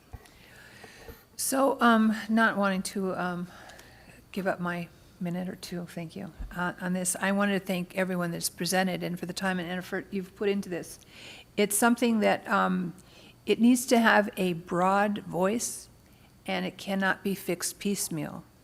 That knowing about nutrition maybe saves the world, but if people aren't hearing the message and they don't know what they're supposed to do with that information, you've put a Band-Aid on a dam that's breaking. So we know the dam is there, we know the water's coming down, and the question now will become, what will be the best method of public policy to ensure that a system such as this smoking cessation programs that worked here can work with the programs that we know. So I'm going to leave it at that for the moment and suggest that we have heard what has been suggested, and I would look to the opportunity of the medical board not being the messenger, but to be a partner with the messenger, because it's my opinion that has got to be a full circle, as Dr. Levine has mentioned, that it has to be that everyone has to participate. So to that, best practices that are out there that you're aware of, I think there needs to be some kind of a depository of this information for a certain specific amount of time. Corporate America that sits here in California, universities that sit here in California, public policy institutes that sit here in California, medical schools, insurance companies that sit here in California have got to step up to the plate and be involved. If it's not 7 minutes with a doctor, if it's not 19 minutes with a doctor, maybe it could be another minute with a doctor, and you reduce your disease in your office, you're going to get an extra reduction in your insurance costs. I don't know where that's going, but we've got to have everyone at the table, and I would look forward to this opportunity to see where we're going to go with this after further discussion with staff. Is that feasible? Yes, it is. So now I should entertain from the public comments from people that would like to. I don't have any public speakers' comment slips, so I'm going to assume that, well, here I have a hand in the air, so feel free. Hi, I'm Bob Cross. I used to work on the other side of the table. I was the Deputy Attorney General liaison to the Medical Board for a number of years. I know how hard it was to get quorums for these kind of meetings. No one likes to sit all afternoon. But I want to tell you that what Dr. McDougall spoke about today could be the most important information for anybody's life here. It certainly was for mine. After I retired from the office, I was having very many medical problems. Chronic kidney stones, hypertension, my cholesterol was... You need to at least use the microphone so that people can hear what you're saying, please. I should speak up as an attorney. No. It's that it's being recorded and it's being televised, or it's being YouTubed, or whatever it is being done to But my case, I think, illustrates the necessity for what this group is doing right now. So now, excuse me, move the microphone in front of you. I used to. Thank you. My philosophy was always shout louder if people didn't hear you in the court. But my experience, I think, really illustrates how difficult it is for a patient to get nutrition information, but how powerful it can be. With all my medical problems, I was seeing the doctor every couple months, and he would scold me about being too fat, too high cholesterol, my diabetes was getting out of control. The typical thing I imagine most people went through. And yet I never seemed to be able to make the changes. I tried Weight Watchers, my points were always gone by about 5 p.m. I just was too hungry. I really didn't understand this stuff. And then I got diagnosed with heart disease. And I flunked a treadmill test pretty badly and got a referral to the cardiology people. And in the meantime, I did some research, came across Dr. McDougall's stuff, Dr. Esselstyn's stuff, and I was amazed by what I was read. I have a scientific background. I was trained as a clinical laboratory scientist, and that's probably why I was put as the attorney for the medical board for many years. And I did many of their hearings, probably a lot of which you would know of. But when I went to the cardiologist, they told me you need this stent. And in the meantime, I had done the reading, and as Dr. McDougall says, all the studies indicate the same thing. And I asked the questions to the cardiologist. I said, I read of 11 studies, and every one of them shows no benefit to this surgery in terms of either protecting me from a heart attack or extending my life. I said, why is it so urgent that you and my internist are pushing me in this direction? And he didn't really, my wife was there, he didn't really have a satisfactory explanation for that. And I said, well, I want to try this dietary program, and I don't want to have the surgery right now. And the bottom line is, what my internist told me was that I changed the way he practiced medicine. My cholesterol on Lipitor 40 was at 250, and 3 weeks later on Lipitor 20, it was 120. He said he'd never seen anything like that. My blood sugar dropped into, my A1C was below 6.0, so I was no longer technically diabetic. I had to get off my blood pressure medication when I started eating like Dr. McDougall recommends, because I was getting up from a chair and passing out. I had to get off all of it. And I just didn't realize, my weight, I eat like a horse and I still do. I used to think my appetite was broken, but there was nothing wrong with my appetite. It was simply the foods I was eating. I'm not the thinnest person in the world, but you saw the picture of me when I was obese there. That was really grotesque. So all these things, and when I talked about this nutrition program first to my internist, he said diets don't work. At the end, he said, now I tell people diets don't work except for this diet. And the cardiologist, when I went there, I said, I want to try this dietary program. He said, it won't work. There's no cure for this disease. It's a progressive disease. 2 years later, when the perfusion study showed it was all gone and I've maxed the treadmill, you would have thought that he'd be interested in how I did that. He had never heard of Dr. Esselstyn. I'm sorry. You have to wrap it up. Okay, but yeah, you would think that he would be interested in knowing about that, but as Dr. McDougall said, they weren't. He just simply said, if you need me, come back later, and it was the next person for a stent. It's barbaric. Thank you very much. Thank you. When you have a chance, would you also fill out a public speaker's slip, please? Good afternoon. My name's Stan Diorio. I'm the legislative director for Senator Wright and the instigator of this legislation. I want to thank all the members of the advisory committee here, the work you've done, and Dr. McDougall. All of us who do read kind of generally know about the importance of diet, but I tell you, every time I hear this presentation, it's the second or third time I've seen the slides, I still say, wow, it's that compelling. And I'm sorry more members of the board weren't here, and I hope members of the board who are here can bring some of that fervor back to the main board. The purpose of 380 was to start where we started here, is a discussion, to bring it forward. I represent the merging of Massachusetts as a native from Boston and California now, that hopefully the board will begin to take the leadership. It's a complex issue, but it has to begin somewhere, and I'm hoping the board will take the leadership in a variety of areas we can do. I want to offer the services of our office and the legislature to do whatever we can to support any initiatives you have, and I hope this group stays together with an adjunct advisory committee to the board itself, or you organize yourselves, but this is where it has to begin, and we have to move forward, and I thank you for all your time and effort on it. Thank you.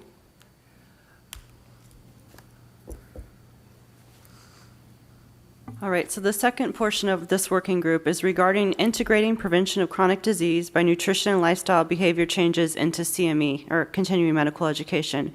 We have Ms. Julie Hopkins here from the Institute for Medical Quality, and she has a presentation to give on continuing medical education. So I'll turn it over to Ms. Hopkins. Thank you.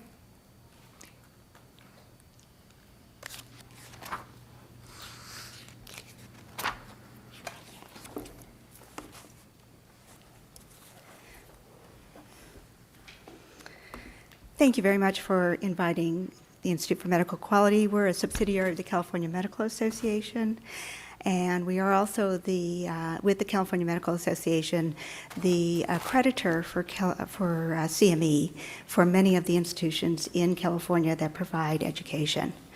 My background, I have about 35 years of experience in healthcare, a lot of that heading up education departments, including for the Joint Commission, for the American Society of Anesthesiologists, and for the last couple of years I've been with the Institute for Medical Quality. So I hope to give you some perspective on CME in California. I feel in some ways I may be preaching to the choir here. For those of you who've had continuing medical education requirements for years and years, what is there to learn about it? So maybe this will just be a review course for some of you, and for some of you it may give you a different perspective. Let's see here. So what and why of CME? When we talk about continuing medical education, or CME, you can't use that as a generic term for physician education. So CME refers specifically to physician education that complies with the rules that are set by an accrediting or certifying organization. CME is required, as has been discussed here, with board certification. Many of the boards may mandate a number of credits or certain courses that they require for maintenance of certification. Some hospital medical staffs will mandate CME courses as part of medical staff membership.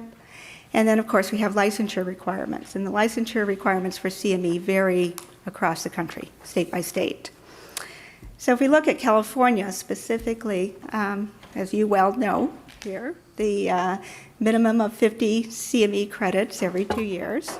And at least within the second renewal of licensure, a physician has had to have 12 hours of CME credits in pain management and in end-of-life courses combined. California is unique in that it has a law that specifically says what qualifies for CME. So the CME has to be relevant, has to be based on scientific and clinical literature. It does include having CME on preventive medicine as part of the law. It's also unique in that it says what's excluded. So focusing on continuing medical education that is directed at business aspects of medical practice, at coding and billing, does not qualify for CME in this state. And we're one of the few that have that kind of restriction on continuing medical education. But that's part of the requirements.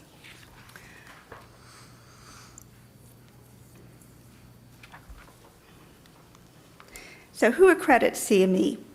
It's kind of a patchwork. There isn't a single accreditor for CME credit. It depends on who you're involved with. So first of all, the most familiar one is the American Medical Association.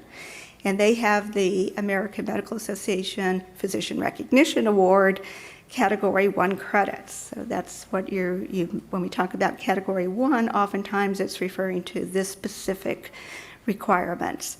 The AMA doesn't go out and approve CME for everyone. They delegate that responsibility to the Accreditation Council for Continuing Medical Education, or ACCME, or to state medical societies, such as the CMA through the Institute for Medical Quality. With the ACCME and IMQ, what we do is we accredit the organizations to provide qualified CME. So we don't approve every single program. We accredit the organization, who then must demonstrate that they are doing this according to the requirements and meeting the requirements. The other hand, the American Academy of Family Physicians, for their prescribed credit, they have a system, the AAPH actually approves the education courses. And then the American Osteopathic Association, they're more modeled after the ACCME model, where they approve the organizations who provide the credit. There's also ACOG credit for the obstetrics and gynecologist, and there's some other variations out there on the theme. So again, there isn't one single organization, one single set of criteria that applies to continuing medical education. So what is the process? So I'm just going to focus on what we're most familiar with, and that's the AMA-PRA Category 1 credit. As the accrediting body in California, organizations must apply to become a CME provider, and then they're given a term in which they then can offer CME courses. And prior to the expiration of that term, they have to reapply. So they submit documents showing that during the term of their accreditation, they had complied with the criteria and the policies for planning, evaluating, and conducting educational activities. And that they also had policies that they could show or compliance that they had with their overall CME program. So there's two sets or two aspects of the requirements. One is that you conducted a CME program in accordance with criteria. And then the second part is that each of the activities that you offered through this program were planned accordingly to the criteria and the policies. And then organizations that are approved for accreditation are given 2-year, 4-year, or 6-year terms. And the 6-year is accreditation with commendation, and it means that they've complied with some additional criteria. So one of the things that was brought up in Dr. McGoogle's presentation was the fact about industry support for CME. And there's been a dramatic change since 2006 because of standards for commercial support that not only the AMA and ACCME and IMQ and CMA, but many other accrediting bodies have adopted these standards for commercial support. And as a result of it, it has considerably reduced, or in many cases eliminated, industry support for CME activities. And I think that's significant. Part of the criteria that organizations have to comply with is to show that they were in compliance with these standards for commercial support and that there was absolutely no influence of commercial interest on the planning, conducting, and evaluation of a CME activity. So what does it look like in California right now? Let's see, go back. So the organizations accredited by ACCME in California right now are at 60. Mainly these are teaching hospitals and medical centers, and they're national medical societies and some education and publishing companies that are based in California. Organizations accredited by us, by IMQ CMA, we have 227. A lot of those are hospitals, they're medical groups, state or regional medical societies, health systems, insurers, education, and publishers. It's important to note that there's a considerable fewer number of CME providers in California. If you looked in the 90s, there were over 600 organizations that were accredited as providers. In 2008, new standards went into effect for AMA-PRA requirements. And those 2008 requirements, we have now gone through one survey cycle for most organizations. As a result, there's been a considerable drop-off.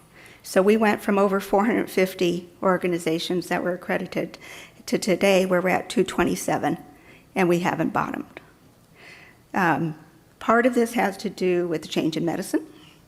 where physicians aren't necessarily practicing at the hospitals anymore, where they used to get a lot of their CME.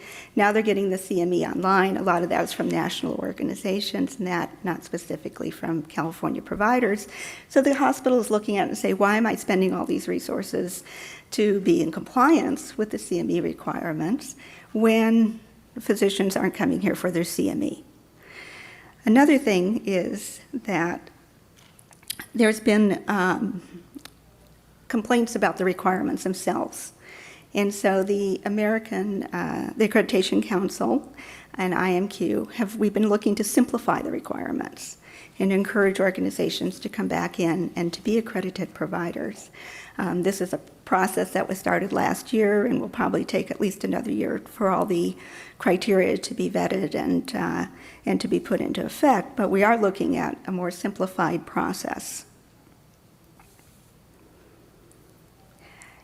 What has happened as a result of the reduction in number of CME providers is that we now have counties where there isn't an accredited CME provider in the county. We're concerned about losing more of the CME providers. Many of the organizations that IMQ CMA accredits are the hospitals that are in these counties, and they're the ones that are primarily withdrawing from the accreditation. We have another unique thing in California for CME requirements, and that's the cultural and linguistic competency requirement. And what has happened with CLC is that IMQ CMA is the only accreditor for CME that is looking, the only accrediting body for CME that's looking to see compliance with CLC. The ACCME, for the organizations that they survey, are not evaluating that. AAPH, other organizations, may or may not be evaluating the CLC requirement when they're looking at the different activities that they're approving.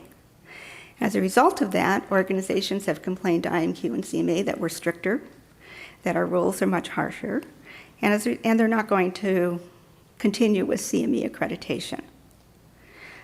When our committee on CME is making decisions about accreditation, they're looking to see that the organization is in compliance with all the requirements, not just the ACCME requirements and AMAs, but also the CLC requirement.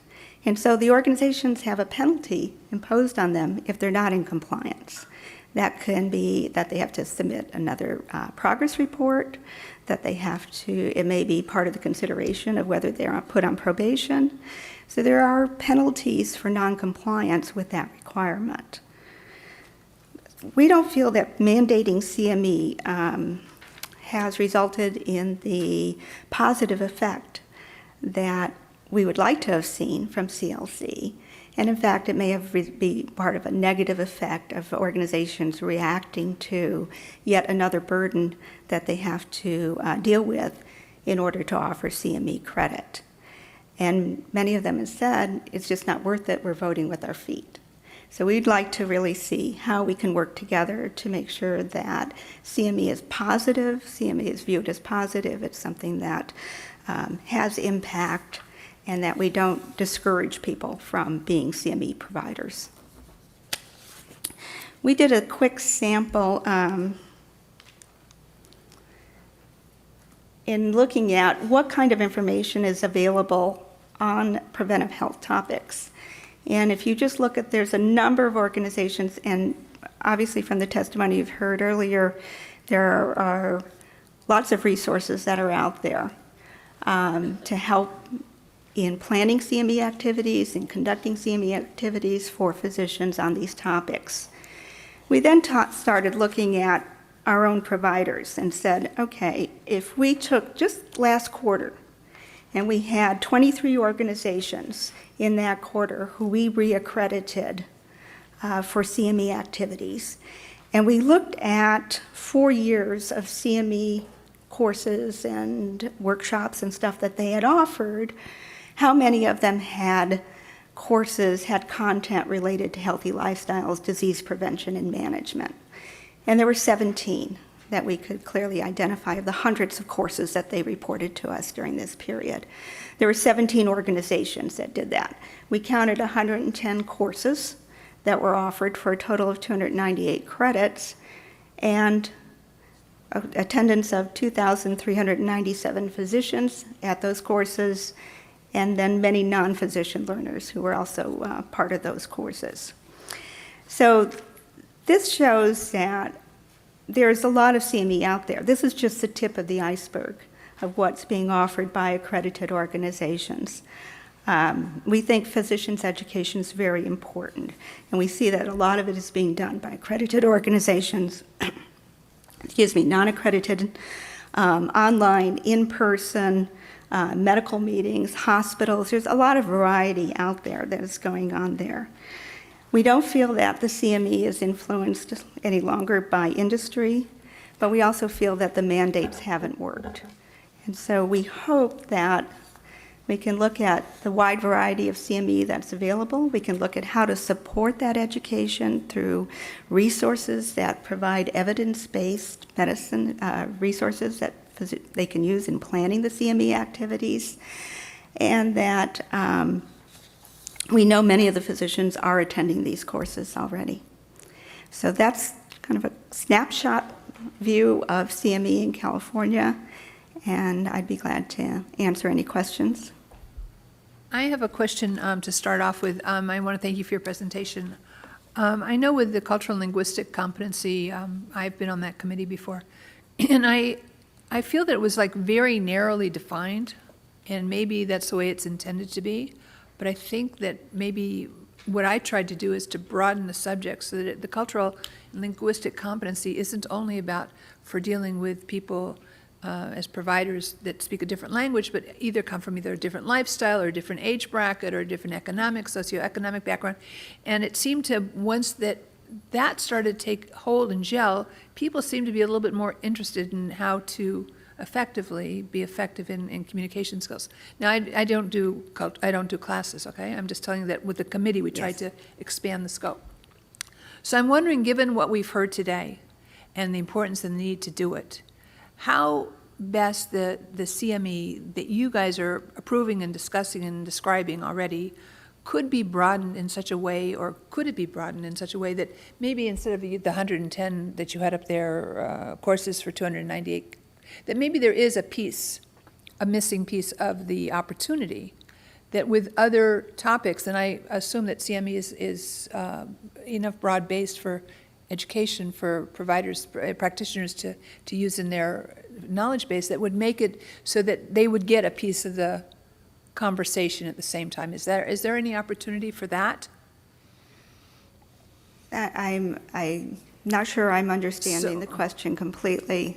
Well, I'm not understanding maybe the question completely either. I'm just trying to figure out if there's not a way to widen the scope of the courses that are being offered in order to incorporate some of the expectation of that we're trying to impart for practitioners to have as part of theirs. Dr. Levine? Yeah, Dr. Lyman made an important point, which I don't want to let slide, which is that CME is only one part of the educational world in which physicians now have to swim, the educational ocean, and can't mix my metaphors, but and probably the most potent tool is the requirements for maintenance of certification, a board certification, and really the shift from an exam-based approach to board certification to this notion of continuous maintenance of certification, which requires quality improvement activities and educational modules. And to the extent that the American Board of Medical Specialties begins to incorporate into the learning process around chronic conditions requirements for understanding of the nutritional and lifestyle elements that contribute to the risk for and then the exacerbation of chronic conditions. It seems to me that's also a very important lever, as well as medical school curriculum and residency training programs. And my dream, of course, is that every medical student graduates from medical school and completes their residency with a solid grounding in public health.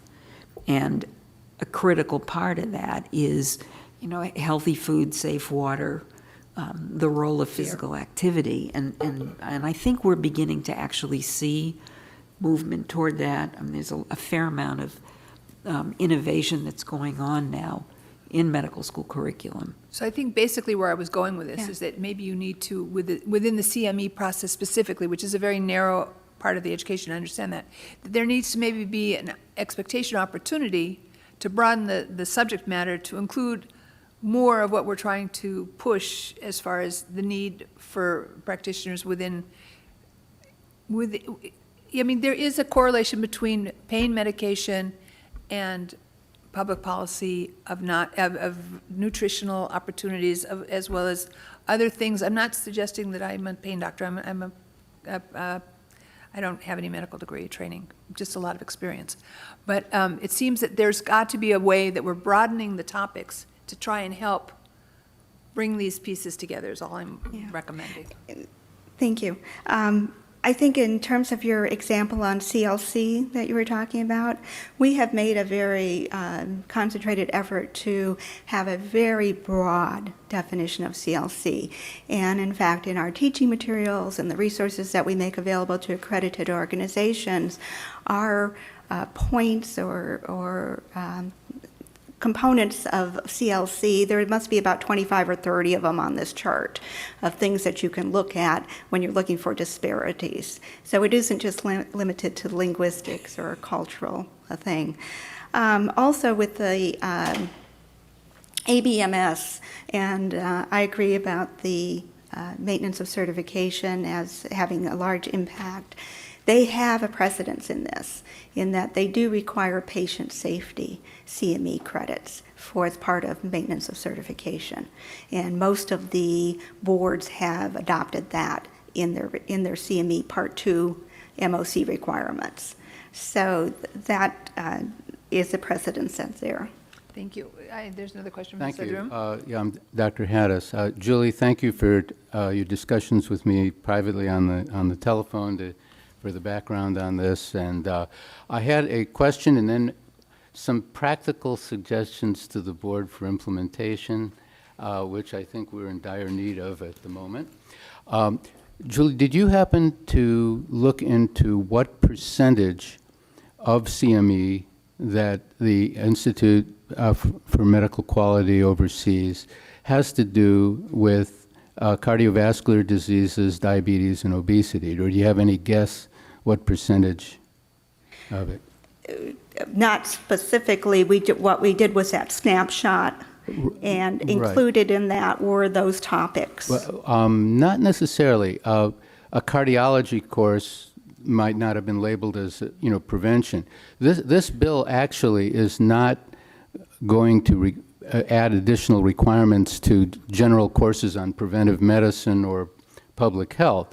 What we're talking about is trying to inculcate some nutrition and lifestyle information into existing CME on chronic diseases that would be attended by physicians who might otherwise not attend those prevention-specific courses. So you don't at this time have but it would be a relatively small part of all CME, just related to heart and arterial disease, diabetes, and obesity, wouldn't it? It wouldn't be everything, obviously. Okay, so no, it's not all of the CME, but we would have to go back and look specifically, and we may have to get some information from our providers in order to do that. We did include those topics, though, in going through the hundreds of courses that we had just from that small sample. Of course, we're more interested in those courses that are not including any prevention that are dealing with chronic diseases than the ones that already are. It's very encouraging that you found a lot that are. So let me just refer to what SB 380 has actually done to the law and what was already in the law about nutrition with regard to the role of the medical board. This is nothing new to you, but I think it'll help put things in perspective. Okay, so one clause that's added by SB 380 is in Section 2190 of the Healing Arts Division 2 Business and Professions Code. It says, the board may also set content standards for any educational activity concerning a chronic disease that includes appropriate information on prevention of the chronic disease and on treatment of patients with the chronic disease by the application of changes in nutrition and lifestyle behavior. Okay, so one of the problems that the working group first had to face is which chronic diseases should we ask the board to implement this for? And I gave you a list of 65, which are not exclusive at all. There are lots more that are influenced. But we modestly agreed that the board ought to start with heart disease and other arterial diseases, diabetes and obesity. And that, I do not think that that would create a terrible burden on the IMQ or any other accrediting agency of CME in California if it added another item that should be in the plan for the CME. So the other thing I wanted to point out is that for 15 years, the board actually has had the power to specifically require content for all physicians or for certain specialties on nutrition. Section 2191A, in determining its continuing education requirements, the Division of Licensing shall consider including a course in human sexuality and nutrition to be taken by those licensees whose practices may require knowledge in those areas. And a little further down, subsection D, the division shall encourage every physician and surgeon to take nutrition as part of his and her or her continuing education, particularly a physician and surgeon involved in primary care. Now, this is buried in a set of about 8 other areas that I'm not aware that the board has actually acted on where it had permissive authority to require content, including child abuse, elder abuse, substance abuse in newborns and so forth. So that's been there for 15 years. So putting this together, here's my suggestion, that starting with chronic disease CME involving heart disease, arterial disease, diabetes, and obesity, the board set some guidelines, a requirement and then just general guidelines. The requirement is that it should include content, meaningful and relevant content, without specifying the exact percentage. And then the guidelines that the board should issue should mention that when you prepare a proposal for accreditation of a CME course, you usually describe the educational need to be fulfilled, the content that is intended, and then you have an evaluation form. And my suggestion is that for those subjects, that nutrition and lifestyle be addressed in the unmet educational need, some portion of the content that's going to be presented, and also on the evaluation form. Now, that could be guidelines as to how to implement a requirement that there be meaningful and relevant content on nutrition and lifestyle for those subjects. So we're not going to get there yet today, but what I would like to know is, do we know that that's not already in place? Within the guidelines of CMA, I thought you suggested in the beginning? So part of the criteria for compliance when you're planning an activity is you have to identify the professional practice gap and the learning needs that are part of that gap. And then you have to look and see, did you close the gap? Did your educational activity influence behavior, the competency of the physician or the performance of the physician to close the gap that you were trying to do?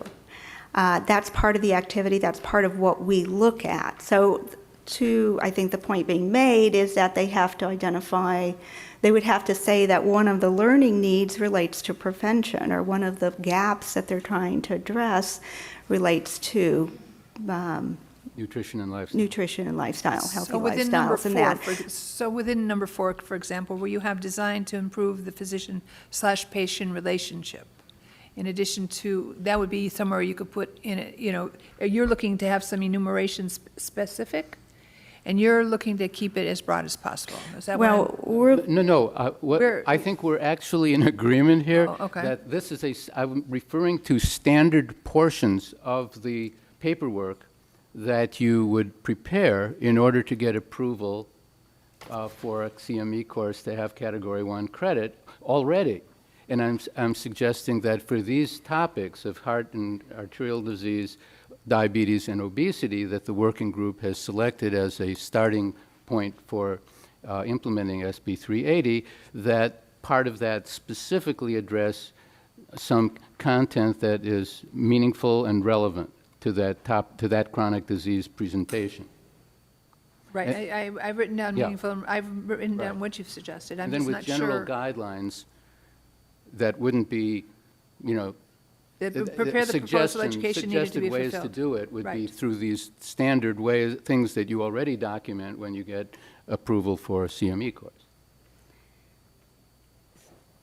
What I'm not real clear on is, if this is a recommendation that has been discussed, and this is a recommendation that you've heard been discussed, is there some reason why you wouldn't want Can't do it. to do this in the first place, just to do it? I mean, is there something that, why is it that this body has to instruct you on how to do your job?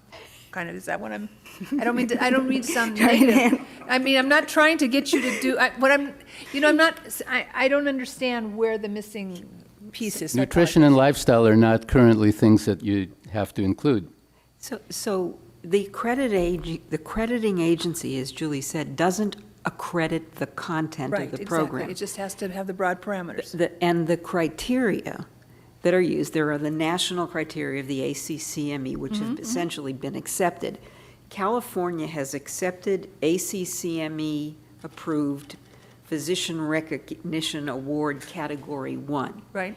In addition to that, California has imposed a requirement that CME include cultural and linguistic competence as part of essentially all CME, if I'm for CME, that is clinically focused. Clinically focused And CME, providing right. recommendations and treatment.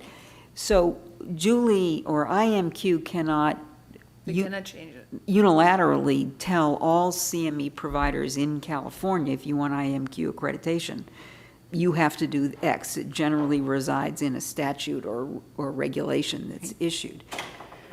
The board can encourage. We can encourage, but we can't, okay, so I We just want to know how need, we far need we're- some authority. That's my concern, is where is this coming to get to there? Well, You're suggesting it's there. No, that culture and linguistic It's not a requirement is requirement. right next to Yes. the ones that I read.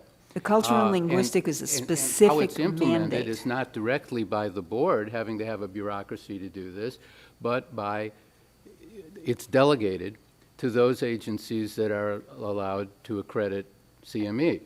So they then have the responsibility of looking in some way to ensure that that's being done. Now, I have prepared CME programs I've given, and on the culture and linguistic competence thing, it was done just like I suggested we now implement for, what's the unmet need, what content am I going to provide, what am I going to say that addresses the cultural and linguistic competence, and then on all the evaluation forms for the people who attend my lectures, or the ones that I attend that someone else is giving, there's an item, and was this addressed, and how, and that does it. And the difference is that CLC is a requirement.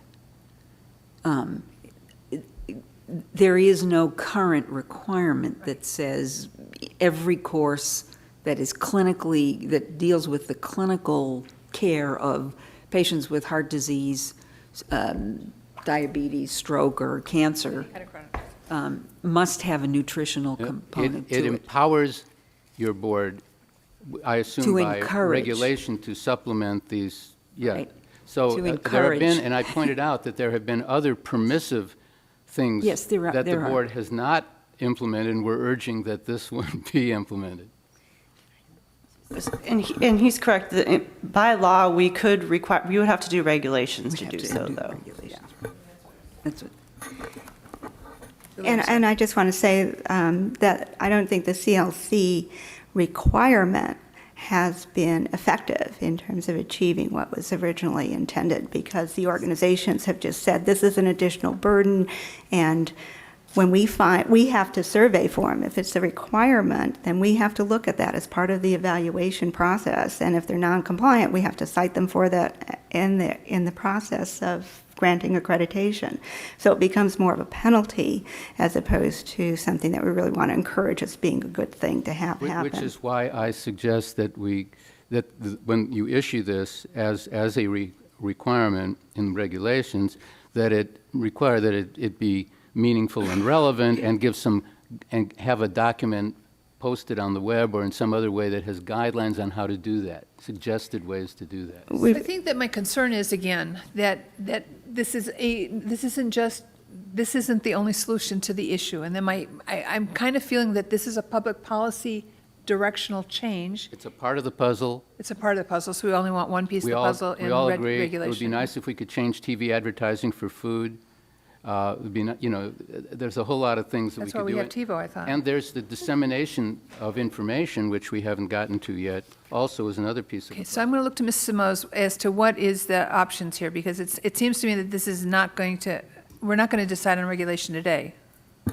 No, and that portion of is existing law. So the portion in the bill actually allows the board to set content standards, which isn't something that the board does now for CME. That's a role that IMQ plays and others. So I think to take any action to do regs to require it would take, we'd have to take that to the board and it would have to be voted on, but we can take, this input that we receive from everyone to the board as part of the update.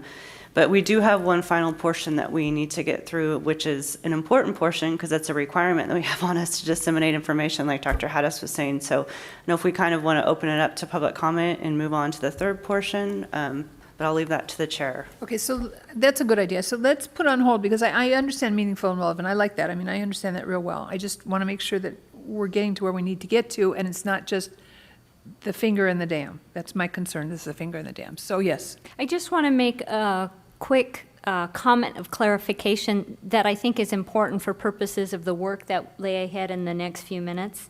Number one, I want to remind people that this shrinking of providers for CME has occurred concurrent with a recession since 2007, unparalleled in the United States since the Depression.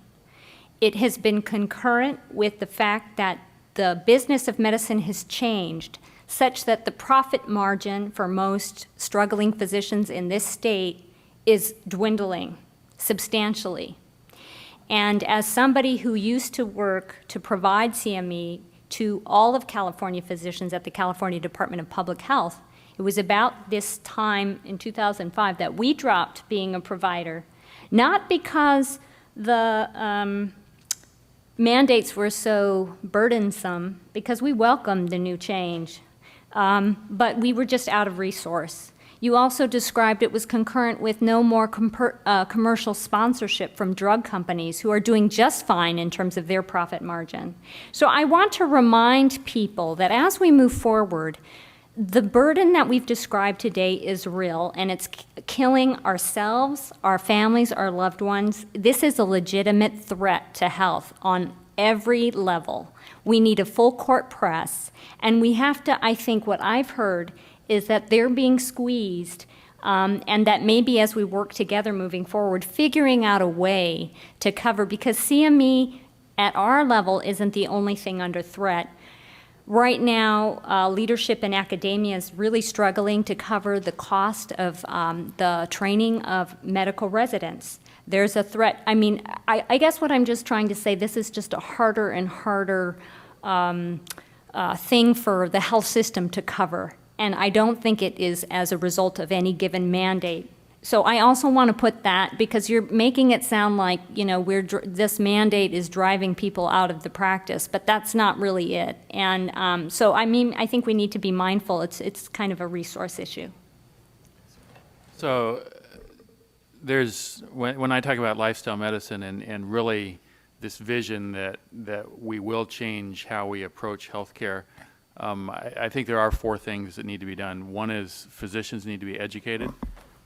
Second is physicians need tools. The third is patients need to be educated. And the fourth is patients need tools. So we need all of those things to really change. What this organization can affect is the first one, is the education of physicians. And there's a lot of physicians out there that know how to prescribe Lipitor, they know how to set people up and do stents, but they don't know how to prescribe broccoli. And that may seem crazy, but literally we need to teach people how to do nutrition prescription, physicians how to do nutrition prescriptions, exercise prescriptions. Those kinds of things do make a difference. And just to remind ourselves that there is a set of lifestyle medicine competencies. There's specific skill sets that are published in JAMA. Dr. Leonov was one of the authors of that article that list the things that we need physicians to be able to do to contribute to this lifestyle medicine, to put their finger in their part of the dam as other people put other fingers in their parts of the dam. So we have places that we can go to that say, these are what we need to do. And the American Medical Association has recommended last year in a motion that all physicians learn how to do this kind of lifestyle medicine, not only for prevention, but also for treatment. So we have a skill set, we have a set of recommendations. This group can't solve everything, but there's a great opportunity here to put our finger in our part of the dam as other people continue, and as we encourage, as hopefully everyone in this room encourages at a local level as well as a state and national level to continue to fight this from multiple So let me ask you a question before we go, and we're going to move on the agenda, and I appreciate everyone's time and patience. Is there currently within the system of any entity in the state of California a group of public policy advocates that are sitting at a table and designing a program of the tools and the responsibilities and the need and the educational components starting from cradle to death, let's say, for everything, to put that there is a statewide plan? Is anyone sitting in a, okay, you want to try and address that one for me? Because that maybe will help my angst here.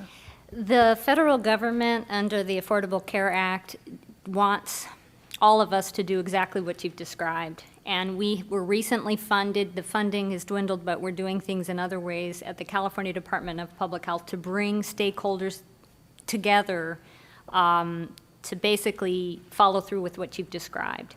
What we have known historically is that there are plenty of organizations, each in their little area of expertise, that have worked very well in very limited, focused ways. Because to be realistic, that's the way things are done when you focus. So Don Lyman just described his effort that took many years, a lot of people, but the focus was tobacco cessation, tobacco policy. And the truth is that we're trying now, led by national initiative, to keep people well. And we have realized, based on the things he just described, tobacco, nutrition, and physical inactivity, those things have to be addressed. And that they are asking us, instead of just going after cancer or diabetes or blood pressure or these piecemeal approaches, that we have to start joining together on those modifiable risk factors, those three things. So that's what the state conference is going to be about in January 2014. That's what this wellness plan, and we've used the term wellness plan because we want people to be invited to the conversation without fear that we're talking about things that make them anxious. There's no blame game. I understand that. Yes. So like, as part of that process, so you're now the linchpin. You're the person in charge. I understand that. Now I've got the picture in my head, okay? It's Right. no longer us, it's you, okay? So within that, are you doing in preparation for that, a call for best practices, a call for universities, a call for medical schools, a call for managed healthcare programs that are out there doing a fantastic job? That is correct. You're going to bring Yes. to the table a whole lot of programs that are going on, that are best practices kind of, that you would allow other organizations such as ours to maybe disseminate that information, let's say, as a start. That is correct. And the truth is we are convening right now a list or trying to put together with leadership in the California Conference of Local Health Officers, with the health executives at local levels, with many other think tank thought leaders and programs, putting together a planning committee for that conference. But the number one thing we're asking everybody in the state to do right now in regard to this issue is to look at our draft synopsis, our objectives, and those 4 goal areas I've described. There are lots of them, and we're building off the work of the Let's Get Healthy California Task Force priorities. So look at those, find an initiative you can rally around. The issues we described today are in that plan as objectives. We have short, intermediate, long-term objectives. We are bringing it up here today because physicians have a role in this surround sound environment, if I can use Dr. Levine's terminology. Without question, so I thank you for that. So it's a little bit more clear in my mind now. Thank you, Dr. Levine. And the Let's Get Healthy Task Force report, Let's Get Healthy California Task Force report, is an excellent blueprint that was created by a pretty high-level group of, I don't know how, 20 or 30 people. Maybe we should see it? I mean, is it something that's... It's publicly available. It's on the... It's online. And what we've done is taken the relevant items from that report and built it into our wellness plan synopsis. So, but we're asking for everybody's input, because if people don't like objectives or if they want things put in, now's the time, because we're going to have something drafted probably by early September. And it's on your website? It's on our website. And you have the link in the handout I passed out. Thanks. So I assume I have it as well then. Just a quick comment. The lifestyle medicine competencies that Dr. Deisinger mentioned are really focused on the how piece. And as he said, physicians need not only the training and the tools, but in the training, which the American College of Lifestyle Medicine, American College of Preventive Medicine is working with other groups, experts throughout the country, we're trying to pull together as much as we can of really practical information that would be part of a training so the physician can walk away and make really practical changes in the way they practice. Well, that's why I asked you about best practices. Exactly. Yeah, exactly. So we're at the national level doing this kind of work as well, and clearly all of that would be available to California. So, and all these materials are being shared with whomever needs to have the information, correct? Okay, yes.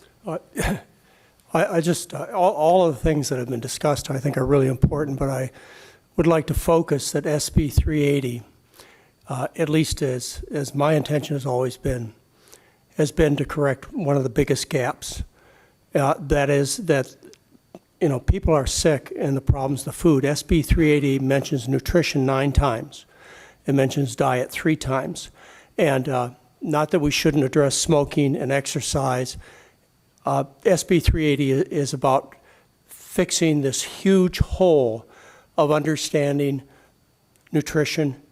And if I could make a plea that we focus on diet, which has been so neglected and which I believe is the major problem and is so easy to fix, and that's why I presented so much history of diet therapy. This is not difficult to do. This is a simple maneuver that cuts the food bill of people by 40%. It saves planet Earth. The biggest contribution to environmental pollution is the livestock industry. We're talking about, something that improves every aspect of health and economy is the food. So if I could just make one plea for SB 380, it's to try and focus our attention on how we can educate the crucial teacher in this whole thing, the physician, to help their patients so that we can help everybody else to understand the food problem. Okay, thank you. Thank you. Any more? Okay, Mrs. Mouse. I think unless anyone else has comments, we're probably done with the second portion, unless you want to take public comment. Is there any public comment on the second? Yes.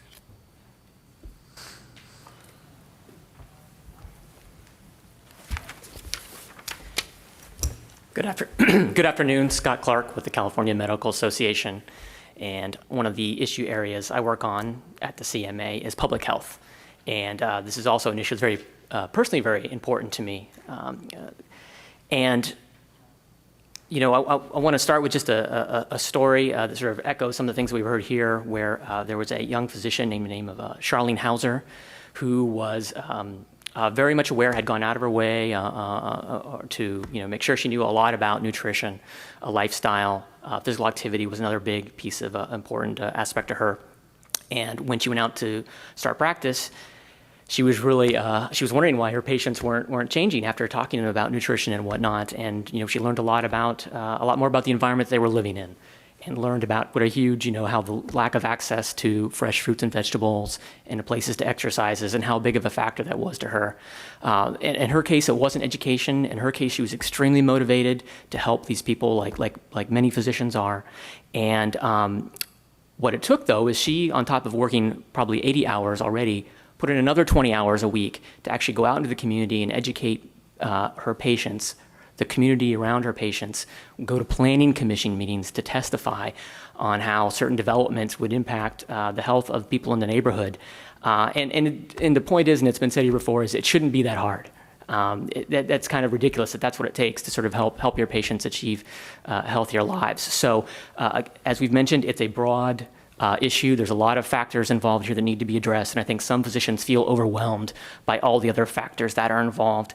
But fortunately, the partnership model that's been put forth here is something that the CMA embraces, has worked in, and wants to continue to work in. And we've had great relationships with the Department of Public Health, with the local health officers, with the medical board, and we stand here ready to, again, continue to spread information, spread new information. We have what California Medical Association Foundation has produced provider-specific resources. So we have lots of opportunities and ways to reach physician audience, and we're very much motivated to continue to work together to do that. Thank you very much, Scott. Is there any other public comment? Okay, so let's move on to, thank you, Julie. Let's move on to the third part of this discussion, please. Okay, and as I mentioned before, we do have a mandate, the medical board has a mandate in this bill to periodically disseminate information and educational material regarding the prevention and treatment of chronic disease by the application of changes in nutrition and lifestyle behavior to each licensed physician and to each general acute care hospital in California. And the general acute care hospital piece is definitely a piece we'll have to partner with Department of Public Health to get that information out. And so the third portion is really a discussion among the working group of what kind of information to provide. And I think we've had some good discussion already on some examples of things that we can provide, like the Let's Get Healthy California report, like the lifestyle medicine competencies. I think the board staff looks at this as a first step. This isn't the only information we're going to ever provide, but I think it's a first step. So I'd like to open it up to the chair on just getting recommendations or input from members. Thank you. Some input on recommendations? Here again, I'd like to try to be a provider of some practical suggestions, a kind of little bit of a roadmap. Okay, first of all, what is it? Some people say, well, doctors know that patients are supposed to stop smoking, they're supposed to eat better, and they're supposed to exercise. So what is it that we're trying to give them? But also, in some of the discussion by some of our working group members, the subject of tools for physicians and tools for patients came up. So I just wanted to mention something that I was involved with at Loma Linda. A colleague of Dr. Deisinger's and mine named Linda Ferry, was the first one that found that bupropion, which is now marketed as Zyban, actually is a drug that actually could help people stop smoking. But she's been an anti-tobacco campaigner for decades.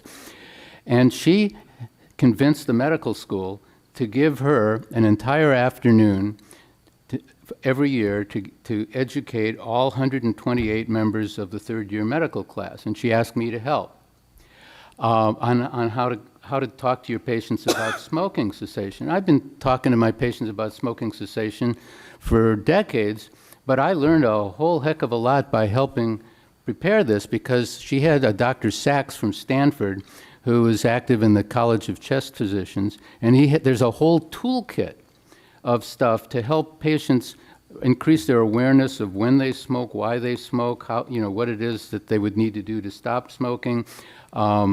and then to establish goals and to evaluate and then to prescribe certain things that may help as well, to suggest changes in their daily schedule when they usually sit and smoke, to do something else like get up and exercise.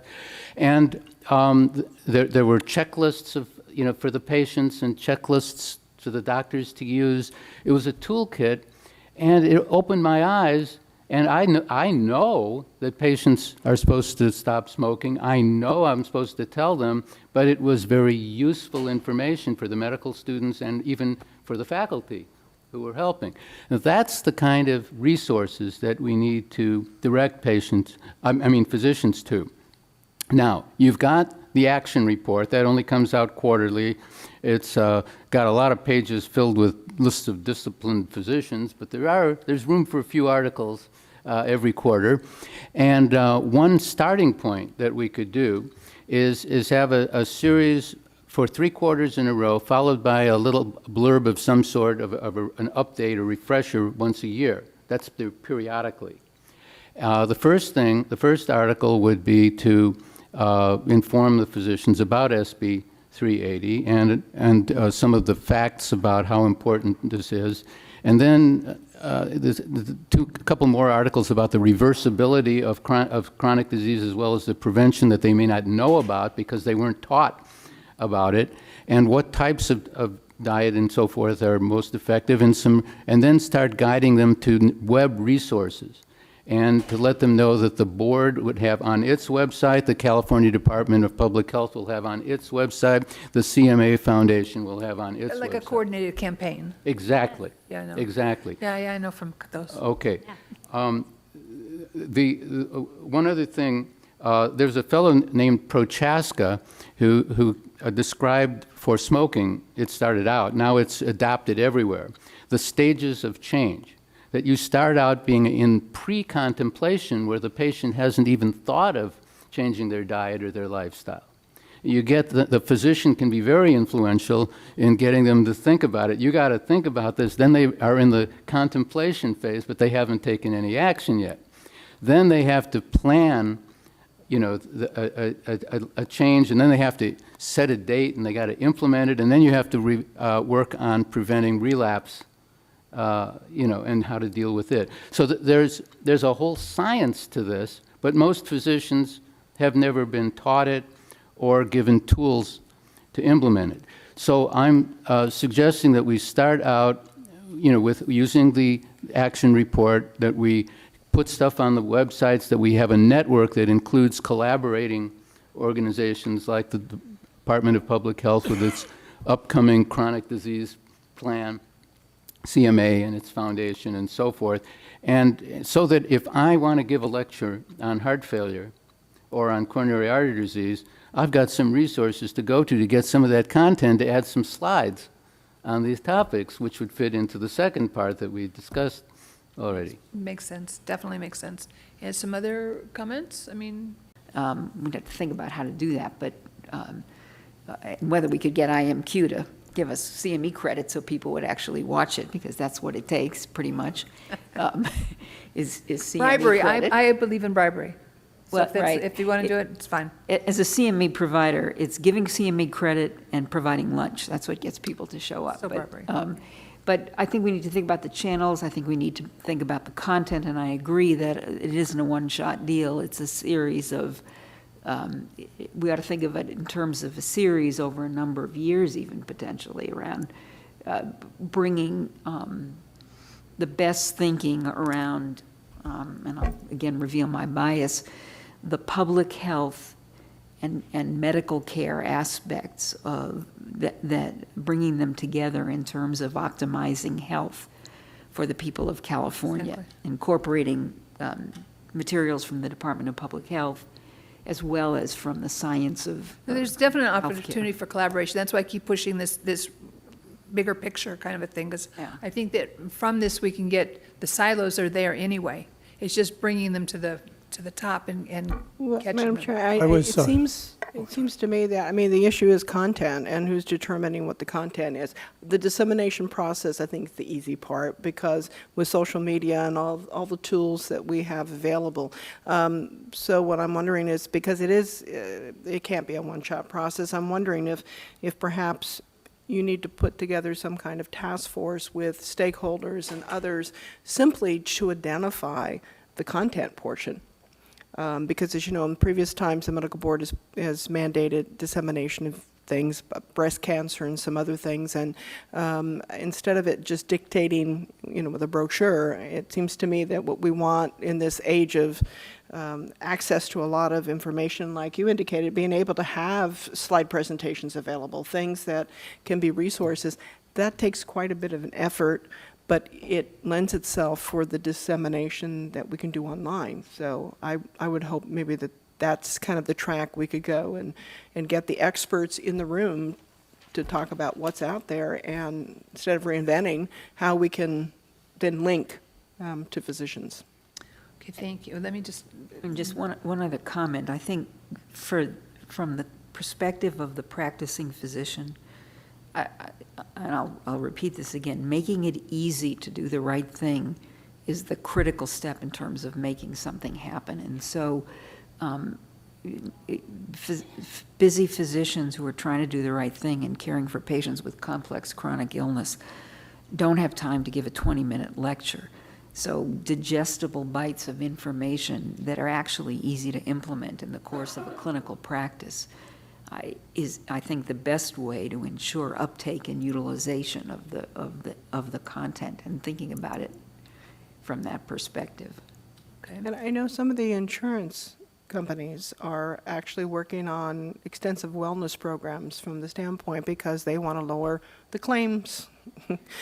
So I think employers. Yeah, and the employers. I know in the city of Long Beach, we just launched a program with Anthem, and I think there's a lot of resources out there. It just seems like what we have to do is identify them and get them all in one place to make it easy for the provider to pick and choose and get that information that he or she needs, instead of mandating a specific type of information that goes And the out. specialty societies have all devoted resources to the American College of Cardiology, Right. the Endocrinology, all of that. Yeah. American Society of Clinical Oncology, around the nutritional aspects of adjunctive therapy to treating whatever condition. Absolutely. So wait, Yeah, I don't know that we really have the luxury of time to wait for doctors to learn about this and to disseminate some newsletters or information.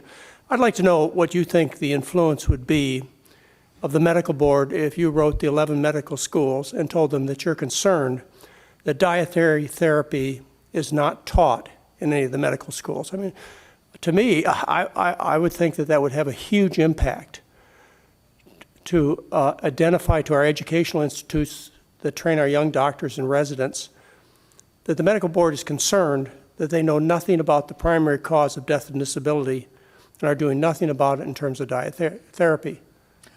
I think we have to be careful about assumptions, because to be honest, unless you know that for a fact, I would be interested in finding out that information as part of the fuller picture, but I wouldn't venture to assume that in fact I mean, diet is therapy fact. not being true?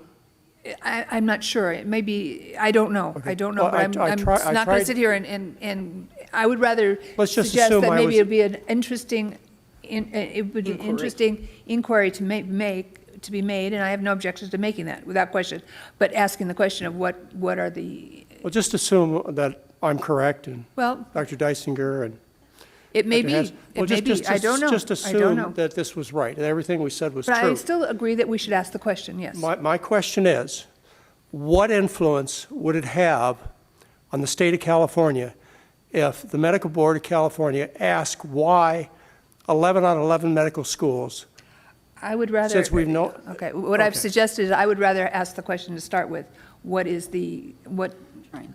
establish whether what I shared, what the rest, a lot of the other board members are sharing, how do we establish whether this is true and important? Absolutely, I agree, I think it is true and important. Well, I mean, But I'm suggesting to you, I would just ask that the question be asked in such a way, Okay, well, I'm not saying how to ask it. I'm just saying. That it's I'm just- not you're- defined. You're talking about communication. I'm trying to think of ways Oh, that I we think it's a can very get, good, I think it's a very good idea, very good get question. something done. Very good, without question.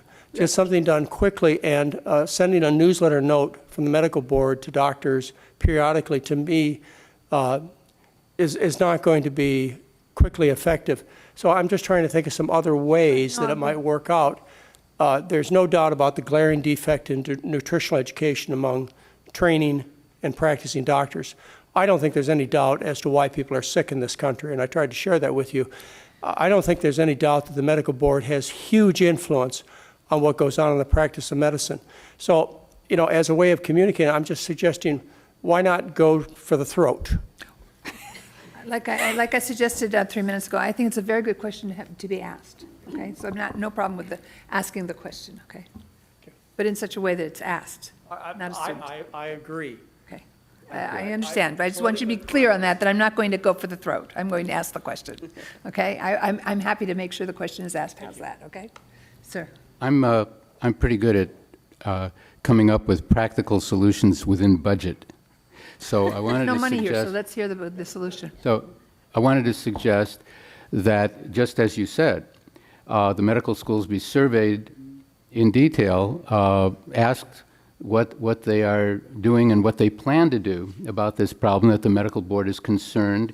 Note that a bill was passed that, you know, the physicians need more education, and obviously if they keep getting churned out by medical schools without this, so it's solely the burden of the CME after they're out to change their way of thinking, that's going to be pretty tough. So I would suggest a survey.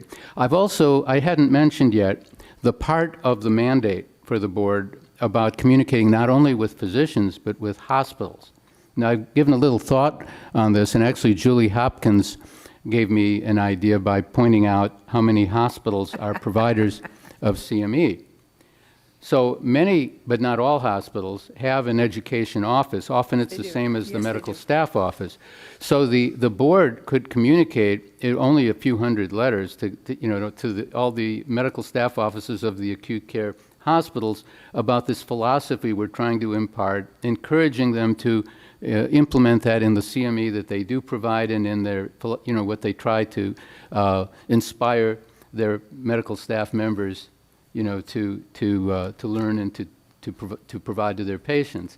And that would help fulfill that part of the law. So as far as the opportunity to spread the wealth of opportunity to be engaged around, the people that regulate hospitals are Department of Public Health, correct? So would this not be something that maybe you might want to ask the Department of Public Health to collaborate with them to Licensing. Yeah, I have been in communication with our licensing office recently in regard to the plan. Every program within the Department of Public Health is being asked to be engaged as we move forward in this California Wellness Plan. Their focus in the next 10 years will be in the area of medical errors, in terms of in hospitals, medications, posting different things online. But they understand that they're partners. They do have the ability to communicate with every hospital, every health facility in the state through all facility letters. So that is not something, if this body and others decide something needs to be communicated that's important, that we could do in partnership. So that's not off the table. And it's just something that I could bring back once there's a more formal decision from your board, and as we go through this process with the experts here around the table. The final thing I wanted to mention to the group, because you've inspired me, obviously, in terms of asking. And one of the things, in addition to the hospitals, I think it would be nice for the medical board to also maybe survey the physicians about, in terms of everything we've described, what would they feel would be most meaningful in the coming years? And I think that it should be couched in the fact that so many changes are being demanded on the medical profession in the environment of the ACA, of the Affordable Care Act. There are new mandates for performance from providers. And the thought is, as we move forward, they will only benefit their bottom lines when they keep people with these chronic conditions treated through diet therapy and others this will help their bottom lines and their performance. And I think if we couch, were you aware that these are future requirements of you?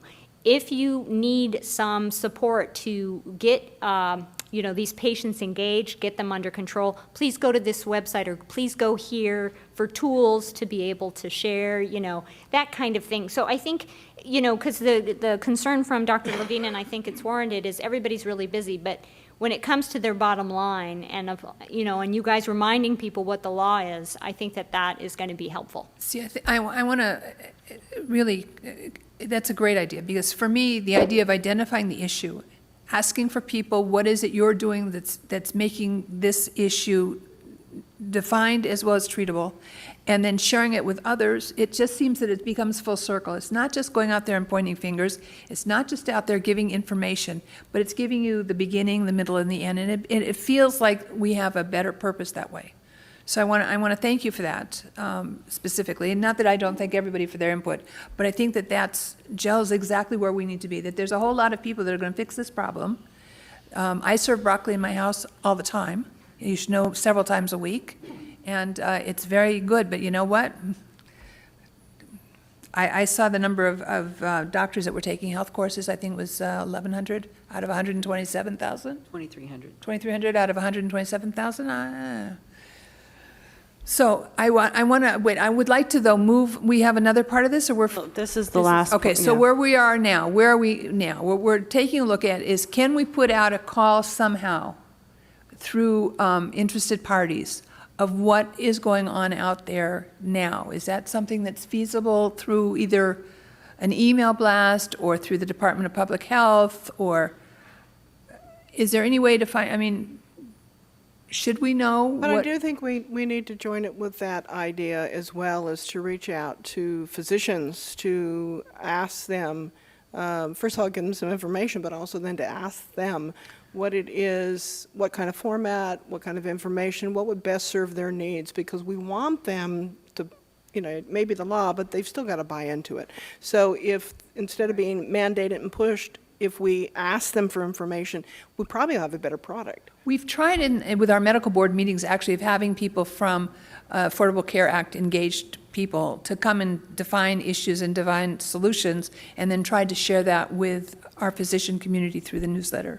So we do have someone coming. No, I know. No, I know. Affordable Care Act. I think this is a separate issue, and I think it needs the focus of the Well, but if- board. I think it also adds the mandate and your issue over here about, the weight of the board coming in and saying this is what needs to be done. I think twofold. We need to inform physicians of the requirement.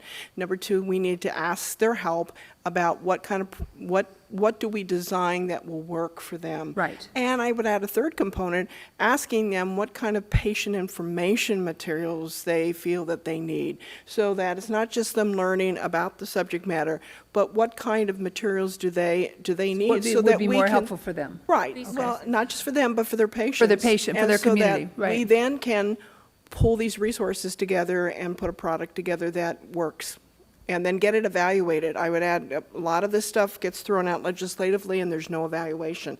So at some point, we need then to go back, and we need to ask the physicians if the information has helped. It's not just a matter of looking at statistics about,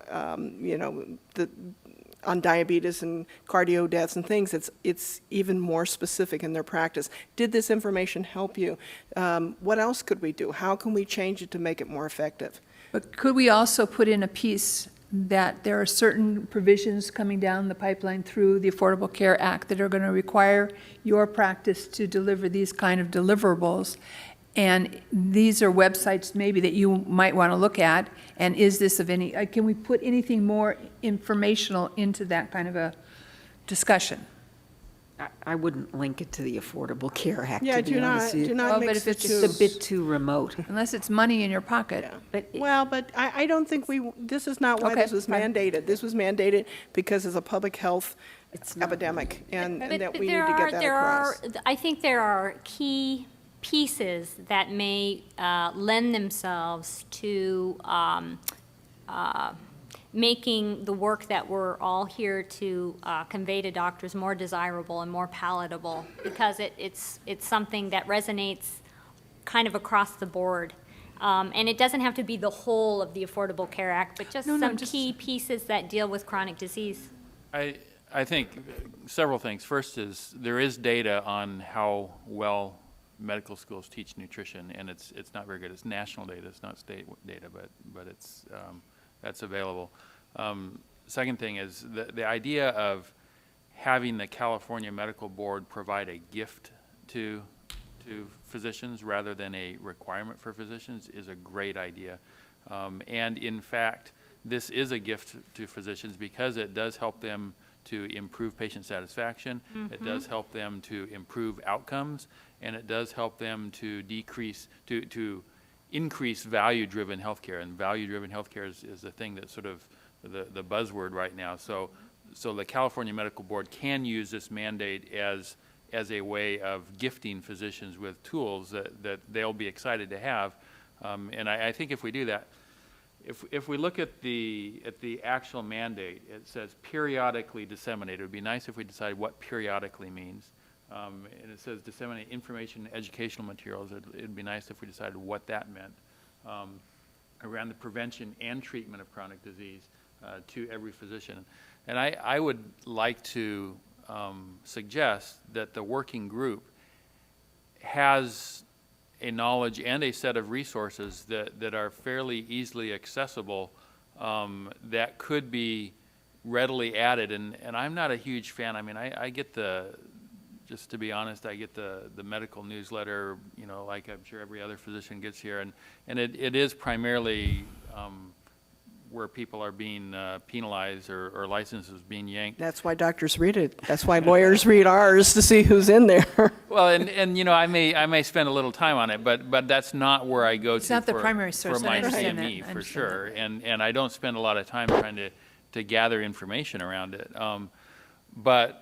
But there could be a little bit there, and I'm not saying we But shouldn't maybe do if you that. took all of the medical newsletters, the university medical newsletters, the CMA newsletters, the specialty group newsletters, the medical board newsletters, the hospital newsletters, and you took everybody's newsletters and you pulled a month of newsletters, and those were all going to have the same kind of message or same kind of messaging, it might be more beneficial than just worried about the Medical Board of California's newsletter that only people are looking at the back pages on. And I understand that. So what I'm suggesting is that I don't know that we're ready yet for prime time is all I'm saying. No, but I think also we can ask physicians in newsletter, whatever, we can ask physicians if they can help us identify resources that, because we know that there are physicians that are doing this right. Not as many as we'd like, but I think if we can pull them into the process as well and ask them to self-identify what it is that they use, what are the best practices for information that they use to educate their patients, because they probably have some great success stories, then it'll be a compilation and more of a collaborative thing than, again, saying you've got to do this. I mean, they have to do this, but we've got to deliver the message differently. And I'd like to just suggest that periodically might mean quarterly, and that disseminating information via electronic. So if there's access to email blasts, that has a higher potential Right, of. exactly. Yes. So, exactly right. No, you're absolutely. Right, not to say we shouldn't do the print media, but electronically you can not only do words, but you can also do little videos. You can do, you know, all kinds of other. Which is why we need email addresses for all licensees. And just don't reinvent the wheel, since there are Exactly. organizations, especially at the national level, that are doing this to kind of look for that in terms of content to be disseminating. So to keep those partners in mind. And we might want to reach out to the state of Utah. No, because they're different, and the communities, Seventh-day Adventist community with Loma Linda particularly, that the people that belong to that faith do have a different construct about their health. And I think all of these things can be added information that, you know, we can share with physicians and they can share back with us. Getting back to, and I hate to be blunt and politically incorrect, but I think this is so important. The mission of the medical board is to protect the healthcare consumer. What you said, Yeah, and the maybe public, I think is the word. excuse me. Go ahead. Healthcare, the public. The public. But the question at hand, I think one of the questions at hand that you expressed clearly to me, is this true and is it important? The U.S. Preventative Services Task Force deals with these things in terms of breast cancer and heart disease treatment and so on. The California Medical Board could likewise, as this committee, as this group, answer those two questions by putting a committee together. Is it really true that the state of California is going bankrupt because of dietary diseases?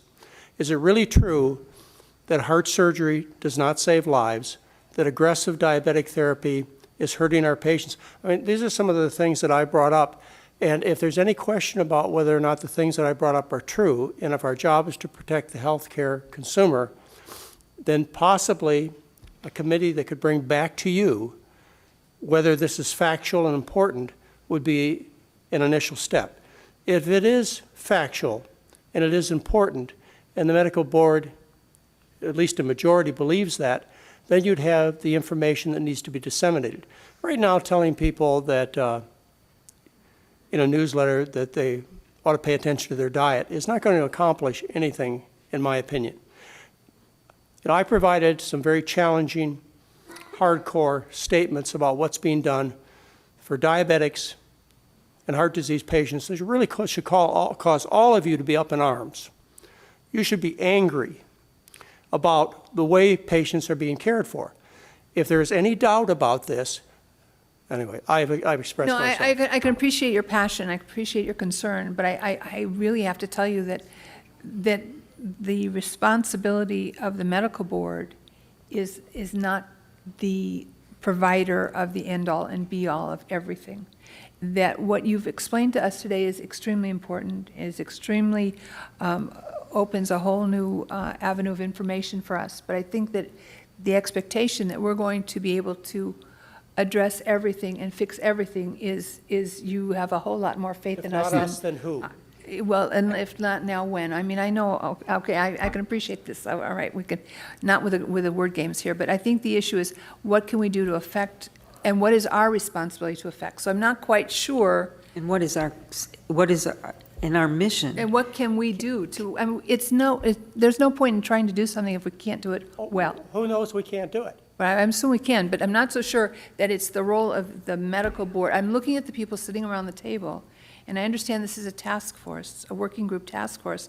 And to be honest with you, this is my first meeting, okay, of this group, correct? I mean, your first meeting, and we've not been privy to these kinds of conversations of trying to iron out what needs to be done and everything. But so I'm not quite sure exactly of what our role and responsibility should really be in the scheme of things. I know you're telling me that we should survey and we should do it, and I'm more than willing to try and figure out.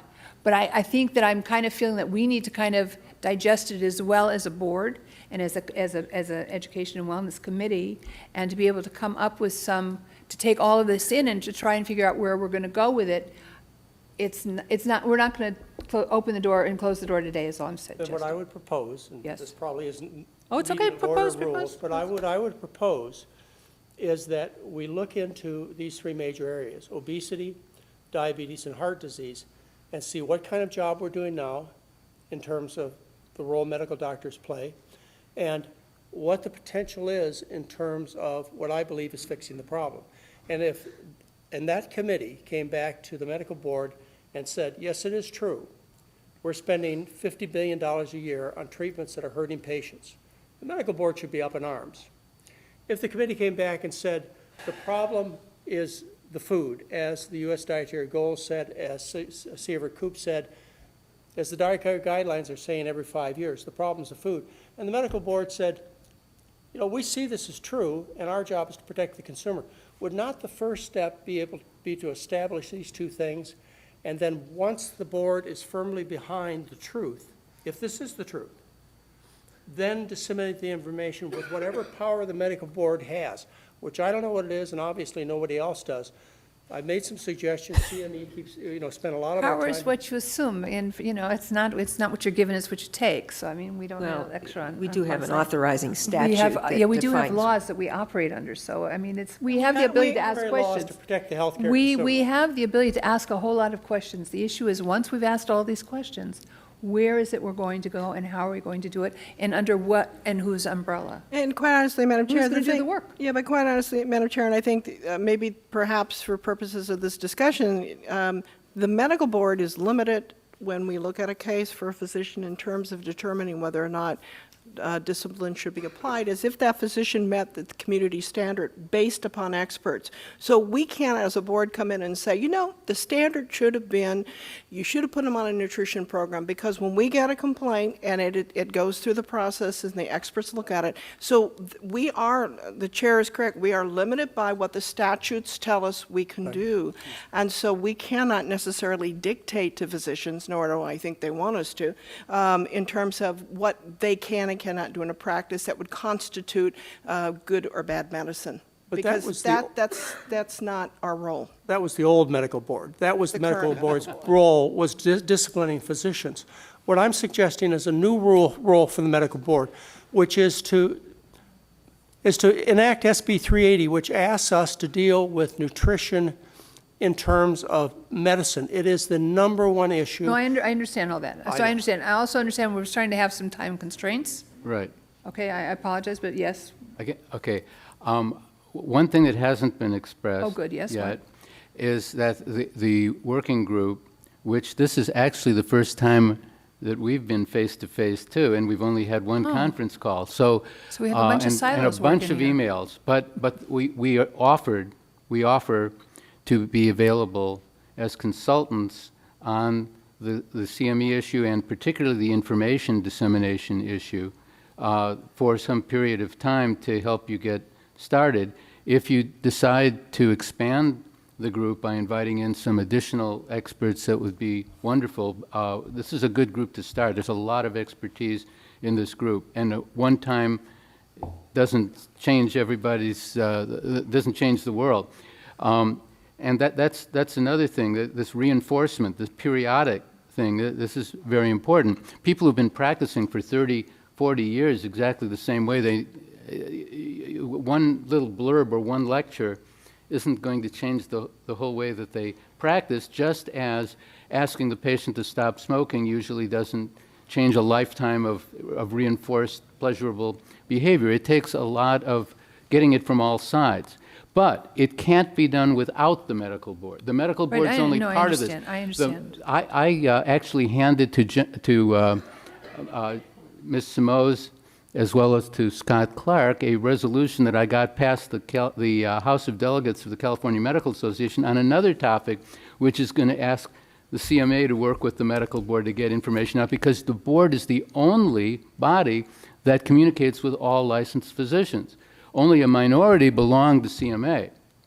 Only smaller minorities belong to any given specialty society or any other organization. So although this is a collaborative effort, although this requires a lot more than the board has the mandate or the ability to do, unless you're on board wholeheartedly and part of the effort, it can't be done. No, I can appreciate that, and I thank you. Yes, sir. Let me reinforce that.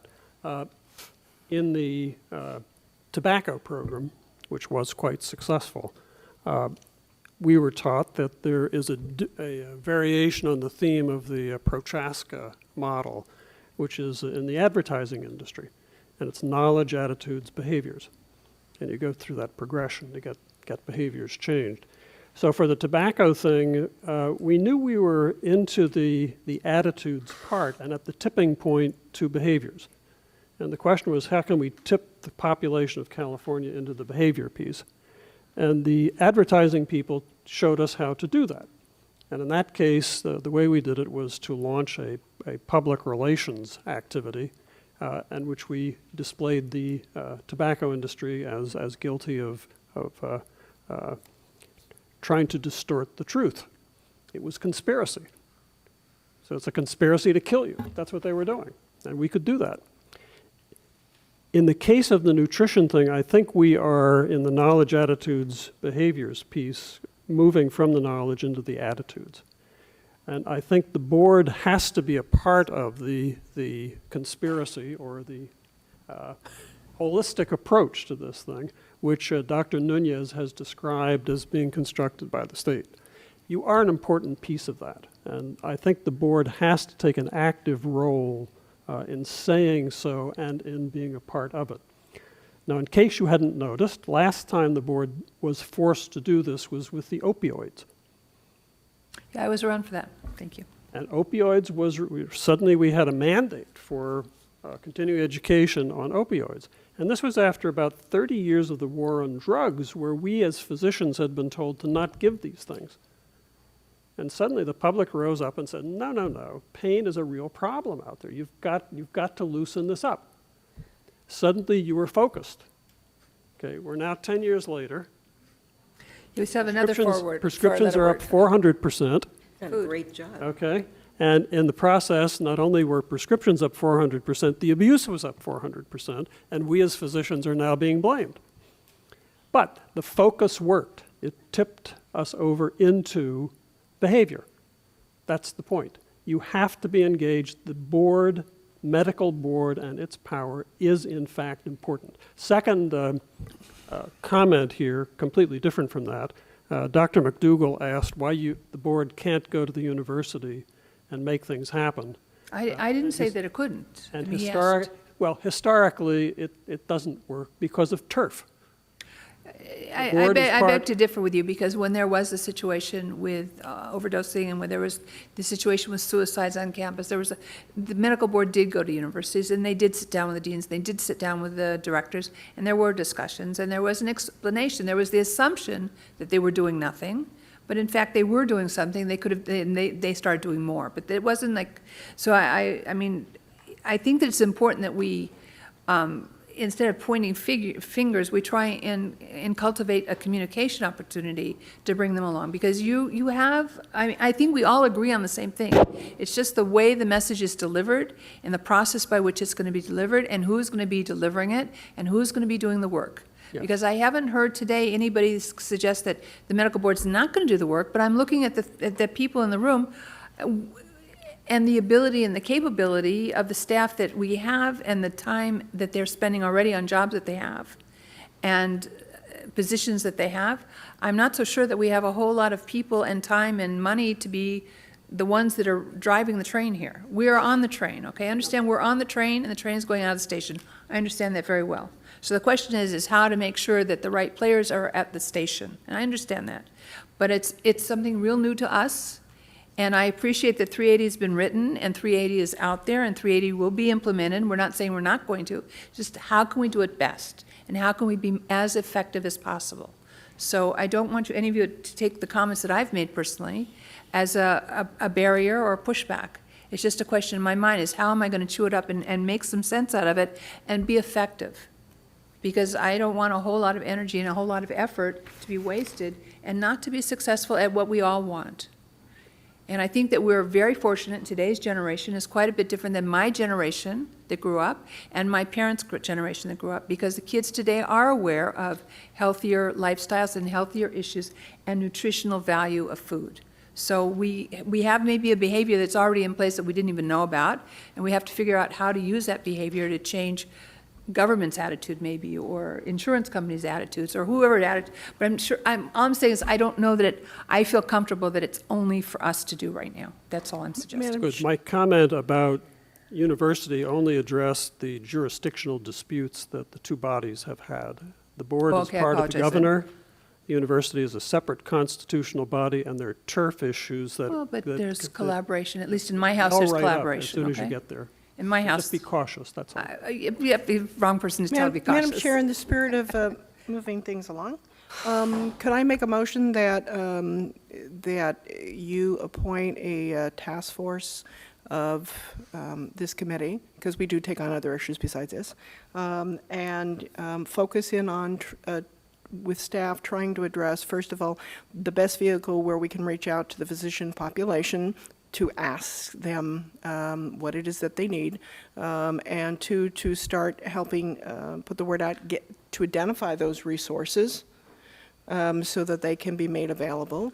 And thirdly, to have some kind of indication where we can do an evaluative tool down the line to see if in fact the efforts are successful.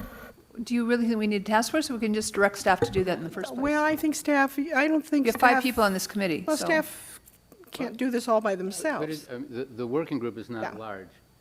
Staff can't do this by themselves, so, Work on yeah. that? Are you convening this as the Education Wellness Committee or a task force? This is not a task force, this is the. This is the education and wellness, but this is, Right, this is a so, one-time meeting. We with could have the- a subcommittee of Yeah, the subcommittee. education, and I know Dr. Diego has a lot of interest in this. We could see if she'd be willing. Especially since she's not here, she can get appointed to it. Yeah. Having the working group was a mandate. The minimum way to fulfill that was 1 meeting.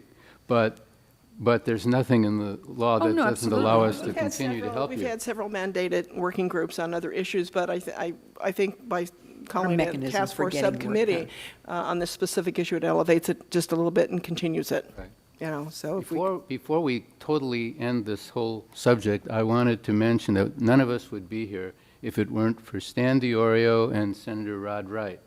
And it was really Stan who convinced the senator that this was an important bill to carry, an important topic, and I think we all owe a recognition to that. With Okay, the but that's, motion on the you floor, have if a I could motion get on the floor, but second. you have for the hand clapping, Stan, I'm apologizing. We have a motion on the floor. Madam Chair, if I can get a second. Motion on, I'm doing that. Okay. Thank you. So I need a second. Second. Okay, so that it, Public comment on. public comment on the motion? Can you restate the motion? Well, as long as we get it by email to through Jennifer or through other staff, to the working group, so we know what we're supposed to do, that'll be fine. The motion is for the chair to appoint a task force that would invite any interested parties in working with our staff to determine the best way to reach our physicians, our licensees, and the medical schools, in terms of asking both what information and resources they would find most helpful, and then also starting to identify those resources that could then be made available. And I always would like an evaluative tool at the end to see how effective what we're doing is. So down the line, we can go back to this population and say, did it work? Did you find this helpful? Are these things, could we have done something differently?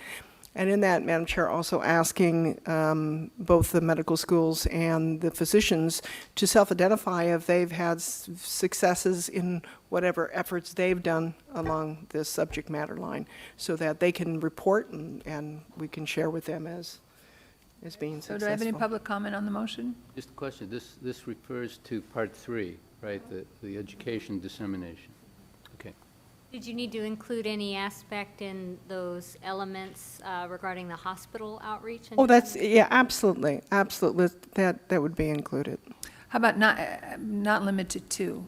Suggestion, but not. No, I would suggest we're not limiting it to any participants in terms of identifying, because everybody has a piece of this puzzle that they need to work on, so. Okay, so all those in favor? We had public comment, I asked for public comment. All those in favor say aye. Any opposed? Any abstentions? to vote, too. I vote yes, it's fine. Okay, okay. So now where are we, Ms. Simos? Well, On that next concludes the items. working group, yeah, so that was the end of the 3 panels, and Thank you. we've made the motion, so I think that concludes the working group portion. Thank you. So now we're going to move on the agenda to number 5. And Stan, thank you, and thank Rod for us on my behalf, please, and on the committee's behalf.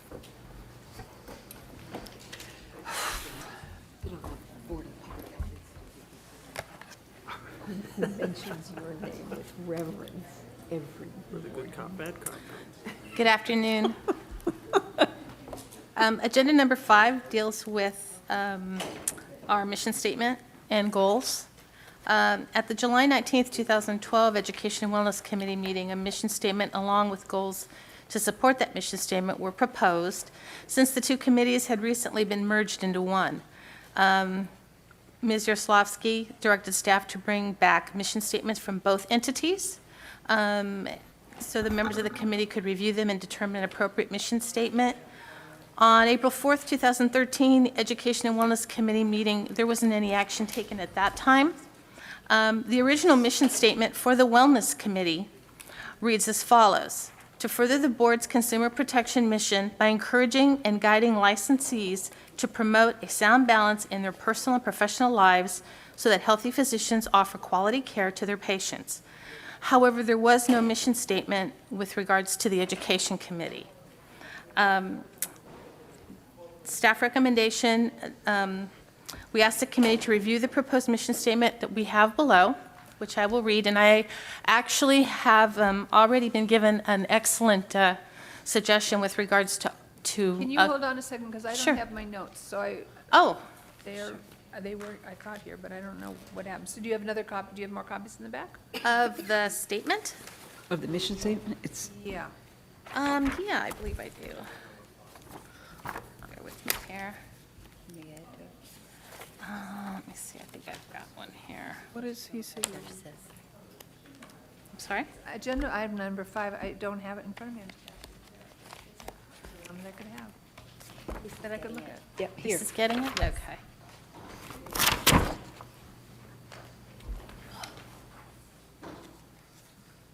Okay, There continue. you go. Sorry about that. Okay.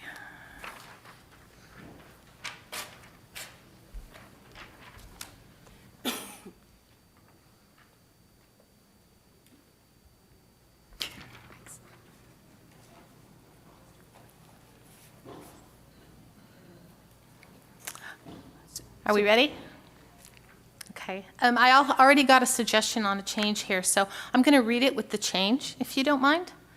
The mission of the Education and Wellness Committee is to actively pursue opportunities to educate the public on the functions and responsibilities of the board, to protect consumers by continuing to provide updated and current information regarding the board's laws, regulations, and relevant healthcare information to physicians and the public, and to encourage physicians to maintain a sound balance in their personal and professional lives so they can offer quality care to their patients.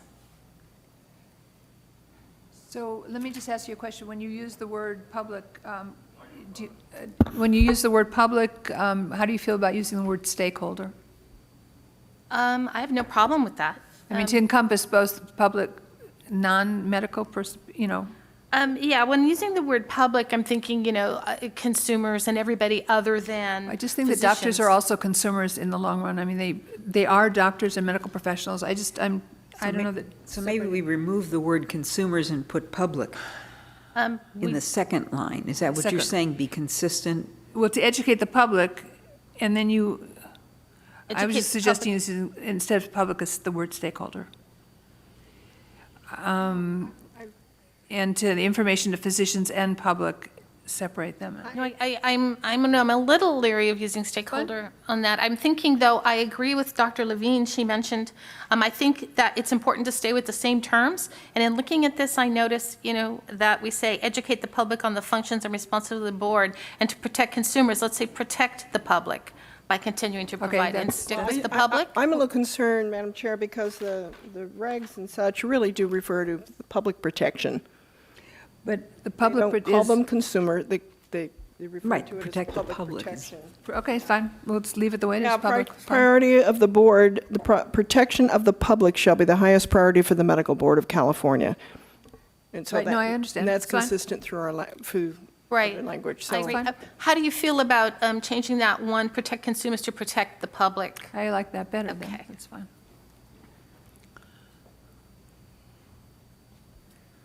And so, and then the And the 1, third- 2, 3, fourth line should be relevant Physicians and public. and the public. Right. Yes, correct. So, Members of the public, yeah. right, exactly. Exactly. Shall we move on to the goals? Are we okay with the mission statement, or are there any other? Well, I would have a question. You've got the goal in here of SB 380, but does it include we've had other mandated goals for education, and I don't know that we want to single out just that. Oh, no. Promote and educate physicians on the prevention and treatment of chronic disease by the application of change in nutrition and lifestyle behavior. Yes, I put that in because I knew that we were discussing that today. We certainly don't need to leave that in there. No, I think it's good, but the problem is that then it excludes, we've got a mandate for ethics, we got a mandate of end-of-life care. You got to mandate too many We've got mandates. mandates for breast cancer information, things of that sort. So Hepatitis B. this is important. Maybe with some kind of wordsmithing, it can be a little bit more expansive because there's other mandates that we have on the education side. I agree with that. It's a little too Narrow. specific. Sure, more expansive on the mandates? Absolutely. No, not focusing on the mandates. The wording, it can't be this specific because we have so many other educational mandates Right. that the board gives to physicians that somehow, that's what needs to be focused on is I see. the general. It's more to educate the public Right. as well as the doctors. Well- It's not, but not to educate them on specific prevention and treatment of chronic disease, on reduction of stress. Oh, yeah, it is, end-of-life care, and, yeah, that's very specific. But those are already mandated by statute. That's No, not so here. is this one. So is SB 380. What I'm saying Right, is but that this this is is very three- specific for a mandate. I think generally, if you could come up with some language that talks about the general mandate of And our mandate is not to educate on the specific content areas. Right. Our mandate is to ensure that there is relevant and meaningful education Right, available to physicians. exactly. On topics of importance to consumers and of interest to the Current state or and something current, like yeah. that. Okay, certainly. One of the challenges with the previous conversation was that we are not in a position to be, making Running the show. judgments about the content of nutrition education. Our goal is to carry out the mandate in the law to ensure that we figure out who has that information and disseminate it in an appropriate fashion. Yes, absolutely. Yes, that can be, we can You can make work- that adjustment and change that, definitely. I just want to make sure that what we're all on the same page is that we're not looking to have an education committee that's already predetermined on what we're going to talk about. No. The topics are not, okay, but that's what this is doing. Well, number one does, and she said she's going to rework it, so. And number 2 does as well. Cross-education opportunities that promote the reduction of stress and contribute to a sound balance of personal and professional lives for physicians. Somehow that feels very, This can be accomplished through articles and information in the board's newsletter and on its website, and continued work of this committee's subcommittee.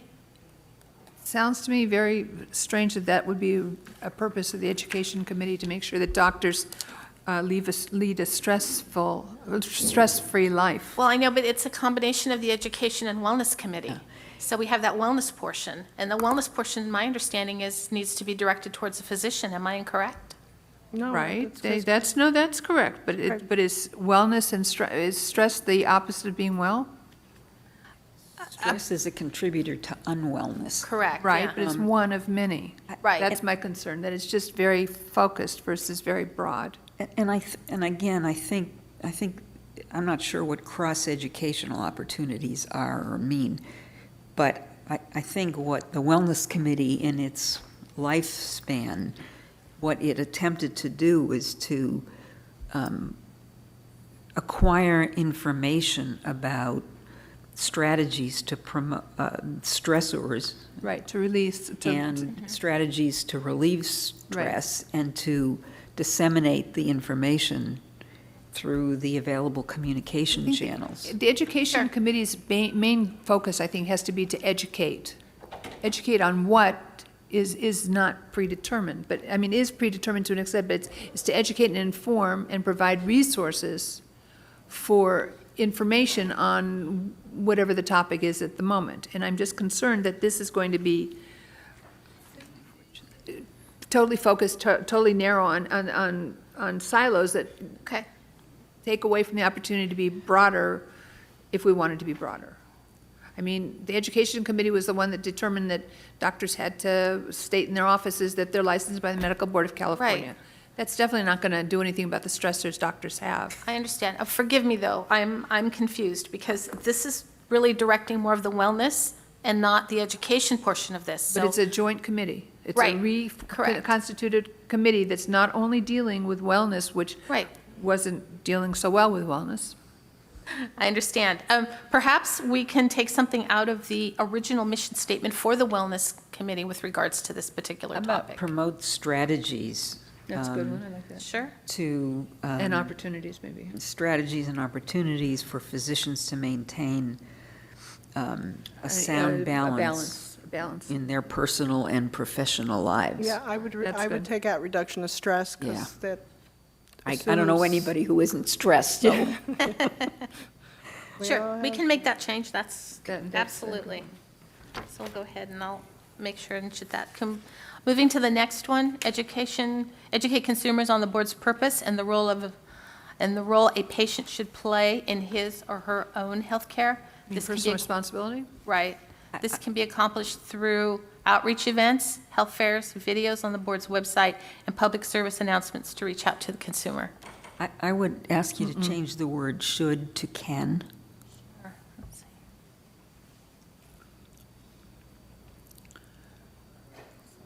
Okay. Any other suggestions on that? What kind of information are we giving It's out? very, yeah. To, It's still too defined. It's still too, educate consumers on the board's purpose and the role a patient can have In their own healthcare, in maintaining right? how do we do that? their own health. Well, one thing would be nutrition. I mean, if, But that doesn't have to be No, but we're stated, though, not no. going to be doing that. Okay. But the idea of outreach events and Going to health go through fairs the and videos on the physicians. board's website determines what you're going to do. And I'm suggesting you don't want to you don't want to have the roadmap as specific. okay, It's also, the object is that, to educate and inform consumers on the board's purpose and role as a patient, and how that information can play a role in their, Well, and quite honestly, on how to file a complaint. I mean, that's really what we should be helping to instruct them, is the process by which, how to navigate. well, or how to navigate the system, how to check navigate the check system, their file a doctor. So to educate the complaint and- consumer, to educate and inform the consumer on the board's purpose and their role as a patient, and how it can be better, Well, as much as I'd like to promote healthcare, I think that's far afield from what really the board is supposed to be doing. I agree with you. But the information will inform how they take care of themselves. So that they know that if they go to the website and check a doctor, and their doctor has been disciplined for one reason or another, that maybe they want to take a look at a second doctor. Or if they want to,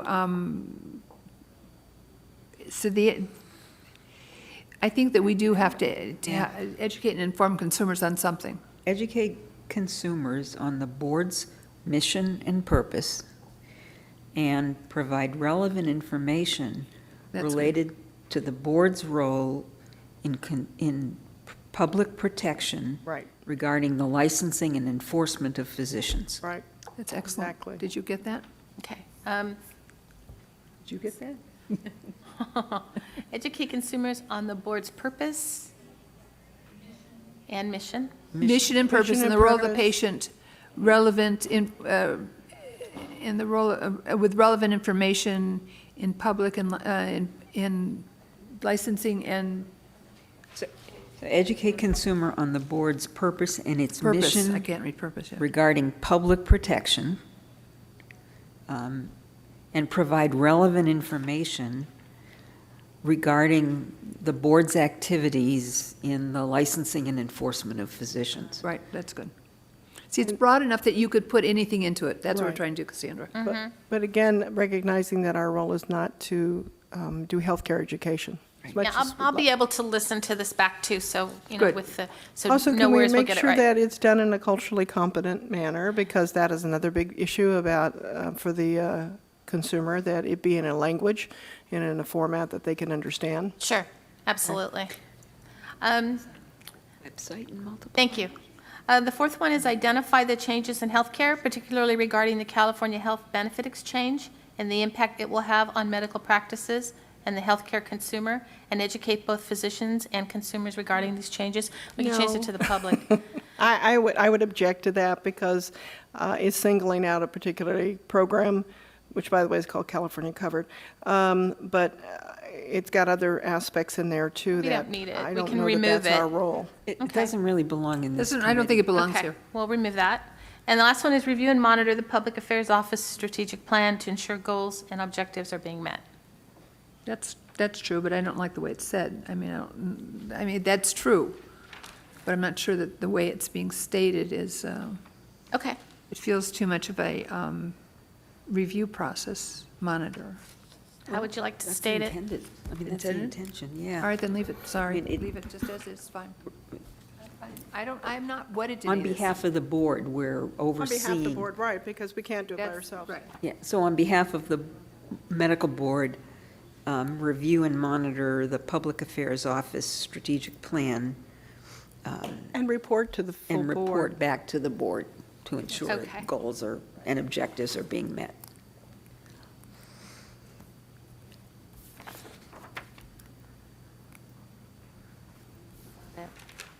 Okay.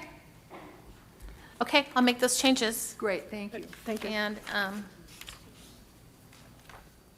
So before we go on to number 6, we haven't done, we did the minutes from the, we didn't approve the minutes because you weren't here, Jerry, so maybe we should no, do we that, or you wanna wait haven't, till the end? yeah. Would you like to back up and do those?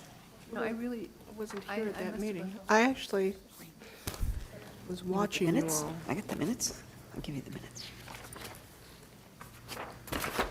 don't rip it, just do it for a second. And do we have one other thing besides the minutes on the? So we can go on to number 6. Okay. Okay, this is an update with regards to what's going on with the strategic plan. Yes. We'll start with Are you going to do minutes? improve and expand professional education outreach, including outreach to students and new graduates about the laws and regulations that govern medical practice. In the last meeting, I suggested that we consider Twitter. And although I'm not ready to make a full presentation to you at this time, there's a handout that you should have with regards to, do you have it? Okay. Have it. Okay. And so that kind of gives you an idea of what the governor's office stance is with regards to social media. And so that's What for is you. the governor's stance on social media? They're in favor of it. They would like state agencies to all participate in social media. And they have some guidelines that we can follow and we can utilize. And they're all, Is it on top of everything that's being done, or is it instead of? what do you mean? It felt like when I read that the first thing out of the box that we're all going to be doing is Twittering versus anything else first. And Twitter is a chat room opportunity, so it's a whole lot of chatter going on, Well, in my opinion. So Well- it may be, it may not be, but that's my feeling on this. Okay. And the issue is that you have no opportunity of changing once you put it out there or retracting once you put it out there. So the idea that that's your first focused bothered me. well, the reason is because it's the easiest thing to do. And the Facebook situation, we were concerned about comments and that type of thing with regards to them being up there and having to monitor comments and stuff. With You do Twitter, the same thing with Twitter, you Same can problem with- hashtag. But send it right back. Same problem with Twitter. right, but with Twitter, the conversations are out there. You'll just be able to know what they are. I talked with the FSMB, and they started Twittering in early March. And it's worked out very well for them.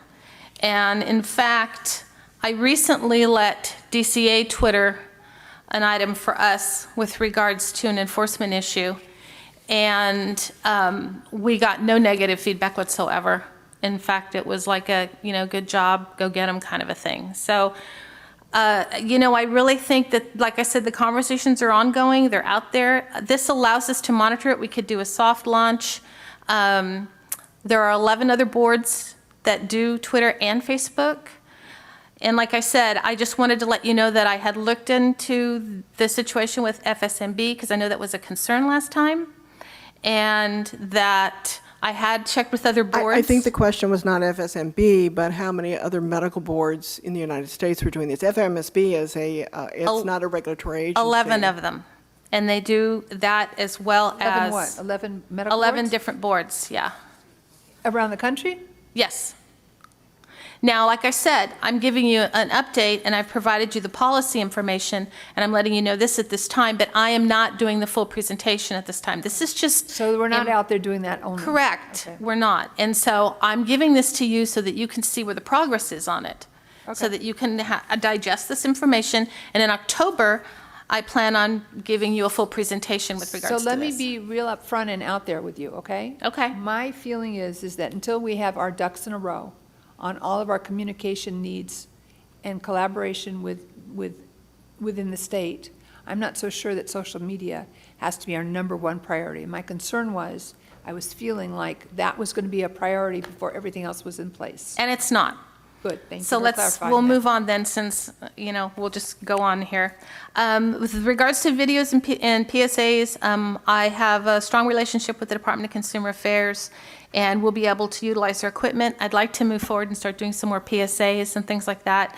Kind of since I've been on board, we've sort of been in kind of crisis communication, so I haven't had a lot of time to do this type of thing, but I have made these arrangements, and we will be able to move forward with that.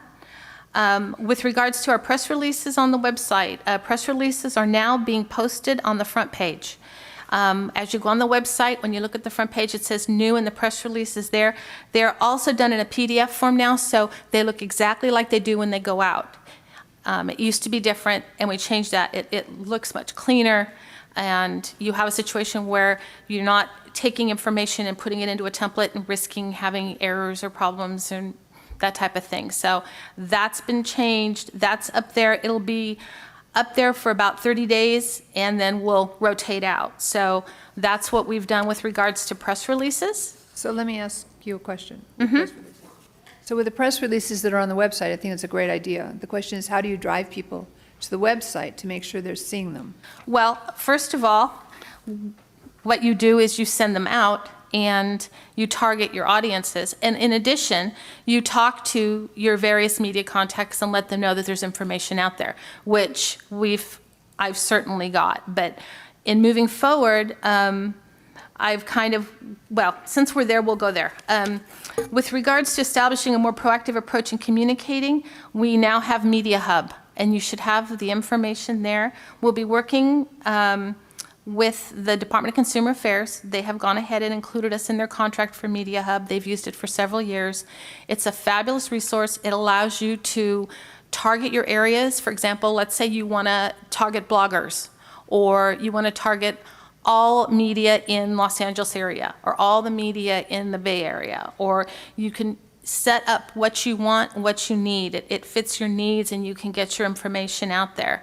It's a very successful and very effective program. Not only that, it updates constantly. So you don't run into a problem where, I'm sending something to a assignment editor at CBS 2 who is no longer there. They have everything updated, you're reaching current people, and you can get current information. And of course, the beauty of this is in taking that, we can also, utilize that information with regards to personal contacts too. Like if we want to reach out to a assignment editor at a particular station, or a managing editor at a particular newspaper, we know exactly who we're dealing with and who we need to go to. So I have worked out with DCA with regards to Media Hub, and you should have the handouts that gives you the information. So that kind of answers your question with regards to the news releases and the news advisories. So I kind of jumped ahead, but with regards to consumer outreach, myself and Ms. Chris Feline did a public affairs participation with the Franchise Tax Board and their Health and Wellness Fair on May 29th of 2013. Just to give you an idea, that campus houses 6,000 state workers. It was really successful. We answered lots of questions. A lot of people didn't really understand what the medical board does. We gave away every single brochure we had. We had nothing left. That's good. Very successful. And we've been invited to some others that have been put on by various representatives and stuff that I want to look at and see if we can't get travel so that we can attend them, because this was tremendously successful for us. And like I said, we gave out about 1,000 various brochures, so it was a good event. In addition, with regards to the expert review program, in our newsletter that's going to be coming out this summer, we're promoting that we need medical consultants and expert reviewers. So that will be in there. I know that that's something that we need to move forward on and get. So while you're, in addition to that, we do have a need for that, and I understand that. The newsletter is one source that the specialty boards, which also have lists and managed, there are others that we need to do better outreach to, I think, as well. Right, and what happens is once that comes out and we've got that, we have Media Hub, and that can also get us in with other agencies and stuff, and we can actually send that information over to them and reach out to them with regards to doing that. So that's something that I plan to move forward with as well. Let's see here. We've expanded the newsletter to better inform physicians and medical students. I recently encouraged staff to go out and do some of their own journalistic reporting. We did a story on Mercy's telehealth network and that state-of-the-art RP Vita robot. That's going to be coming out in our newsletter this summer. And went over and did interviews, took pictures and that type of thing. And we also reached out. Ask a question about that. Sure. What robot? Oh, it's a RP Vita robot, and it's used to provide emergency consulting in their emergency rooms. And what happens is, well, It's a telemedicine. Telemedicine, Okay. yes. It's a telehealth network. And so, and basically if somebody's having stroke symptoms or something like that, and the physician can't get there quick enough. And so we did a story on that. We went out, we actually had one of my staff go out, did interviews, and took pictures, and so that's the story that's going to be featured that's coming up in our newsletter. And also, we have reached out to Boston University and are doing an article on the Scope of Pain program.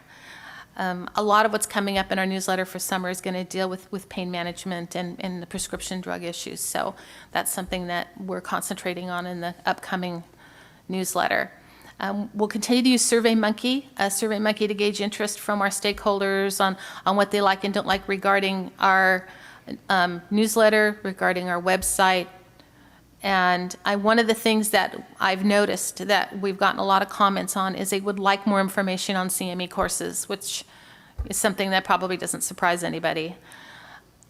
With regards to expanding our website capabilities, we have a new website look. We're going to be showing you that in just a little bit. That we've got some great work on that's moved forward.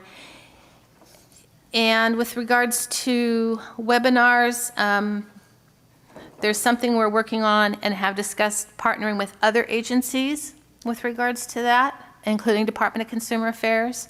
And I hope to have more information on that at the next meeting. And finally, establishing a method of holding public seminars. I wanted to talk with you about in some of the outreach events that we've had.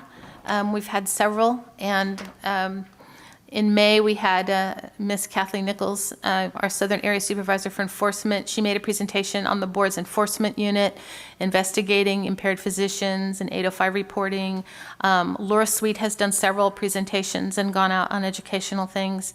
And so we're doing more of that, and we intend to continue doing that type of a thing. Translating, I wanted to briefly go over that with you. We need to be able to get some sort of a translating mechanism on our website with regards to being able to reach out to people who speak Vietnamese and Spanish and all these different languages. There's various methods or various, I guess you could say, products that you can utilize.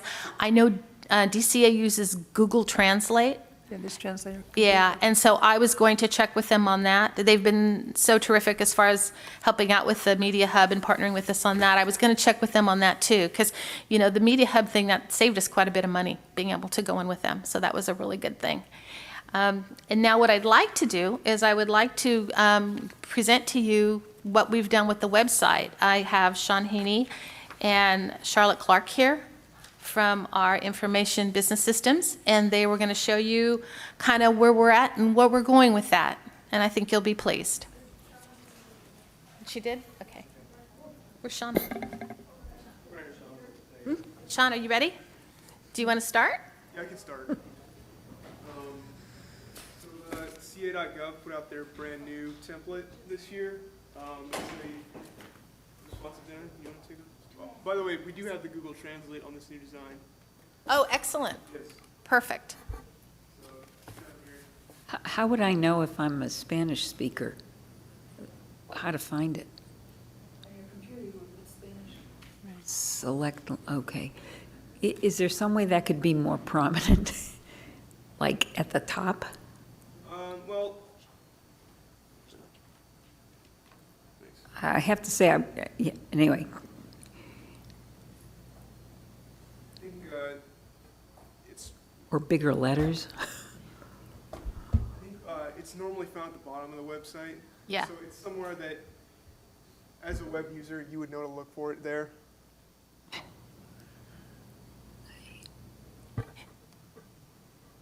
It is. That's where it is in every state agency, is at the bottom of the site.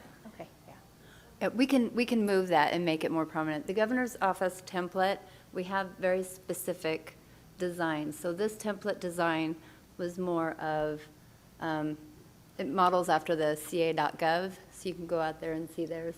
We have the ability of the template design now.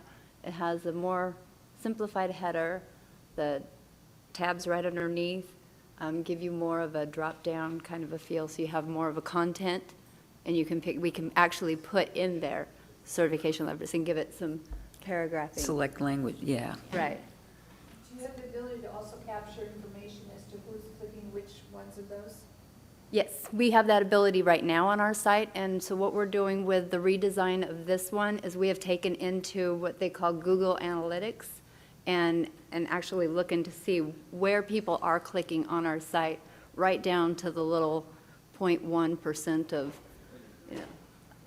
So what we decided to do, that, like I said, the template gave us a little bit more of a cleaner.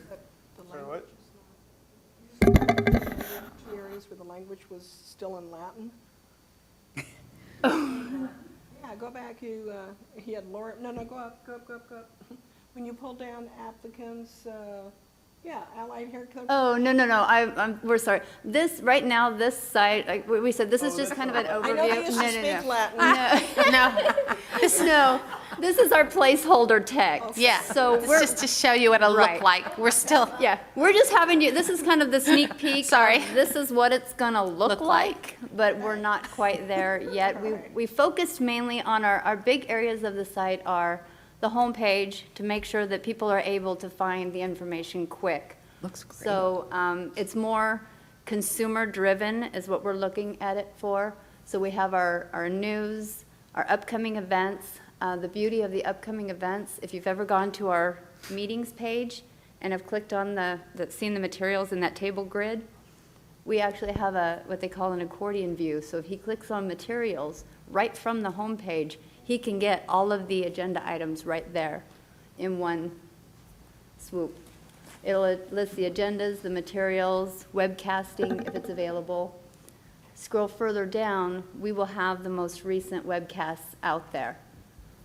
The best thing about this new design, the way the governor's, there's only the ca.gov right now using it, but what they're doing is that the template design now, if you've gone to our website and you try to shrink the pages in, then you have the long scrolly bars up and down.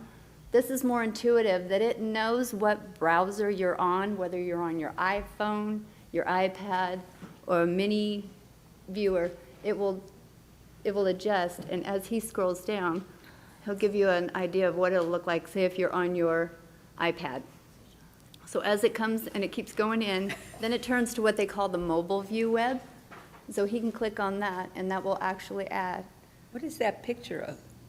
It is that one Stanford School? That's, yeah, I think it's Stanford. Stanford. Yes. We solicited all of the medical schools to send us a picture to put on there. The images that we have up at the top is meant to be a rotating. So when you click on the site, we haven't, right now he has it set up that he can refresh it and so he can show you each and every school fine. that's out there. But we're looking at doing it maybe every half an hour, a new school would appear. Just a suggestion, can you designate that it's a medical school? Because otherwise it looks like it's an advertisement for the different universities. That says Right. UCI Irvine, it doesn't say School of Medicine. Okay. Stanford School of Medicine. That's awesome, great idea. Actually, Okay. just keep UC Irvine the way it is, because that's where I graduated from, so. That's okay. Keep showing it over and over. It does. It didn't, It yeah. does say UC Irvine, but it doesn't say School of Medicine. So what they've done is they've kept all of the agency branding the same. So if you're on a CA.gov website, they have the CA.gov logo. We were able to move our logo in, kind of highlighting over it. The navigation pane has been moved over to the left side, so it kind of keeps your content right here on the right. Instead of when you're on our page now, it can scroll all the way out and you just have so much dead white space that this kind of moves everything back together and puts your eyeballs right back in the content area itself. The quick links are right below the buttons, and the navigation buttons, those are the same ones that we have currently, but now they are more standard, so there's no longer trying to create a new button image, which is what we have always done in the past. So we actually have just standard buttons, and they also shrink in and conform along with the site as well. So our news, oops, I'm sorry, we're back on the homepage. The news is what replaces the highlights, and for the news, currently now that we can end up having those highlights items out there that just seem to stay, or they just keep growing. What we have now is like a date tickle system. So it will have a date on it, and then we can constantly see what is fresh out there and start getting off some of the older items. So I think the photos. What we have to show you, what our objective is in doing this, our main goal is with all of the moving to Breeze, that we are touching each page by Breeze anyways, to identify where on our site we have to change the Breeze logo. So we felt that this was a great time for us to go through this entire website page by page, which is well over 750 pages, I will tell you, that we will read and go through each and every page. One, to clean up the content, to make sure that it is not stagnant, that it is more intuitive, more consumer-friendly. What is and LVS information? LVS, that is License Verification System. Could you spell that out for people on a website somehow? People don't know what that is. Okay. And also someplace, you have complaints, but I would hope that at some point you kind of do something with the actual consumer and ask the consumer how they like the website, because the last one I think was very staff-driven. But Was it helpful, like a click-off, was this helpful, or? yeah, something on here needs, you have to say how to file a complaint, not just complaints, because for the average healthcare consumer, they really don't know, well, that's where you go in. It's like, well, that's complaints. So if we know that people, it has to be intuitive. So if somewhere you can have there, it says how to file a complaint, how to check, you've got verified license, but for the average consumer, they don't know what that means. How to check your doctor's license, you know? In most places, a verified license is kind of the standard. I mean, most people. I'm talking about the healthcare, we're talking about helpful. This has all been staff-ridden, done, and driven. The average consumer out there is not that sophisticated, and they need to be helped and guided through the website. So if they want it, how to file a complaint, how to find their doctor, how to find their doctor's license, just so that it's very intuitive for them. Okay. One way to do this would be to actually road test Yeah. the headings with a group of consumers, and I bet consumers union or one of the consumer advocacy groups that attend the board meetings would be happy to identify some folks who could just give you some, quick and dirty feedback of, does this make sense and is it consumer friendly? Absolutely. Okay. And my question on outpatient surgery settings, is that to find a place where one is, or what's the purpose of, we know what it is, but what's the purpose for the consumer? Well, information on the outpatient surgery settings, and then when you go into that, it's going to have all the various information in there. But Right, but there's nothing on, There's nothing there yet. Well, I don't know, it seems to me it's got to be a little bit more instructive why that's up there. Have they been disciplined? Yeah. Well- Right, no, I think it's what's different, but doctor been disciplined? If your doctor is saying you Yeah, can do yeah. that. And I would think we really do need to do a lot of outreach to educate What's the consumers status that with we even regards have to this doing that information sort about of stuff? outpatient surgery centers. I I mean- don't think the average consumer knows this is where you would go in California to find out this information. well, and I understand, because when you said that the sites before have been all staff-driven, I have been with the website since the very first inception of Okay. the site. So a lot of it, we were mandated, what we can and can't Yeah, touch absolutely, content-wise. So we've been given a lot more No, we go through this in freedom. local government too, where, we have certain things, but if people don't know how to navigate, Right. then, Yeah. you I know. know. My in-laws didn't even know that you could file a complaint against Yeah, a doctor yeah. till yes. The So- point is to be intuitive, Right. and that's something that we do And- want to do. And that was one of the reasons why we did make consumers the first tab. We wanted that to be the first tab on there so that you would click consumers, and it's going to give you a drop-down. Complaint information, enforcement, how to choose a doctor. But somewhere in there should say, click here if you want to file a complaint, because that's kind of an overview for Okay. somebody, and they may not know that's where they click to actually put the complaint in and whatever. Okay. So, as Sean's been going through the site, a lot of the formatting, he focused more on the About Us tab right now because that was a lot of where our meetings and heavy tabled stuff to complete. So, just to give you a look of what the pages look like, the role of the medical board, that he has as a completed page. So it's just very clean, goes through. If you go back, and then each of the pages. So next up is the members page. So now we actually have everybody on one page. You're separated. You have your photo next to the. The one thing that I want to do, though, is I want to get the photos uniform.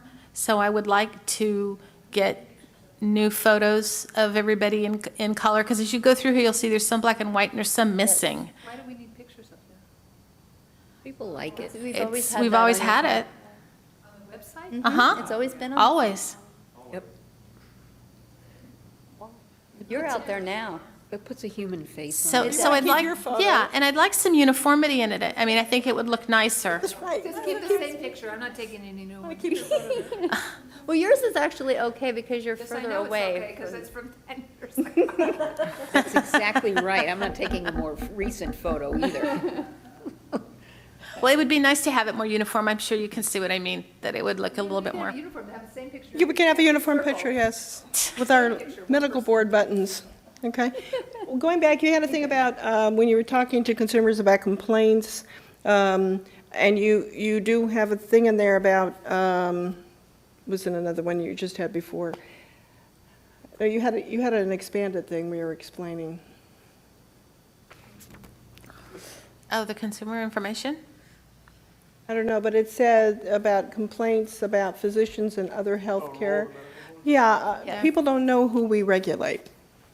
I mean, we know, the public that's on there doesn't know what other healthcare professionals, so I would think it would be helpful to point that out. Where it says in here, if consumers have a problem with a physician or other healthcare professional regulated by the medical board, people don't know who that is. Right. And we can write up some more language. I have some language that I'm going to be writing up on some of these things as well, some other statements and stuff, so we can certainly do that. I agree. I was going to say, and those are points that we wanted you to be able to identify to Right. us, to to make sure that as we're going through these pages, that we are picking up on that and we are writing it to spell it out more clearly. This page is direct translation from what we already have on the website, so. So underneath that, you have the committees. So now the nice feature of this, instead of in the long table format, it lists all of the committees up at the very top. But if you're up at the very top and you just want to go to Education and Wellness, or he just went to Panel A, it will jump you down further in the screen. So there's placeholders down on that web page that when you're clicking on any of those tabs, it just jumps you there. And he's going to add a back to the top on those pages. What else you got? And then that will also take you back to your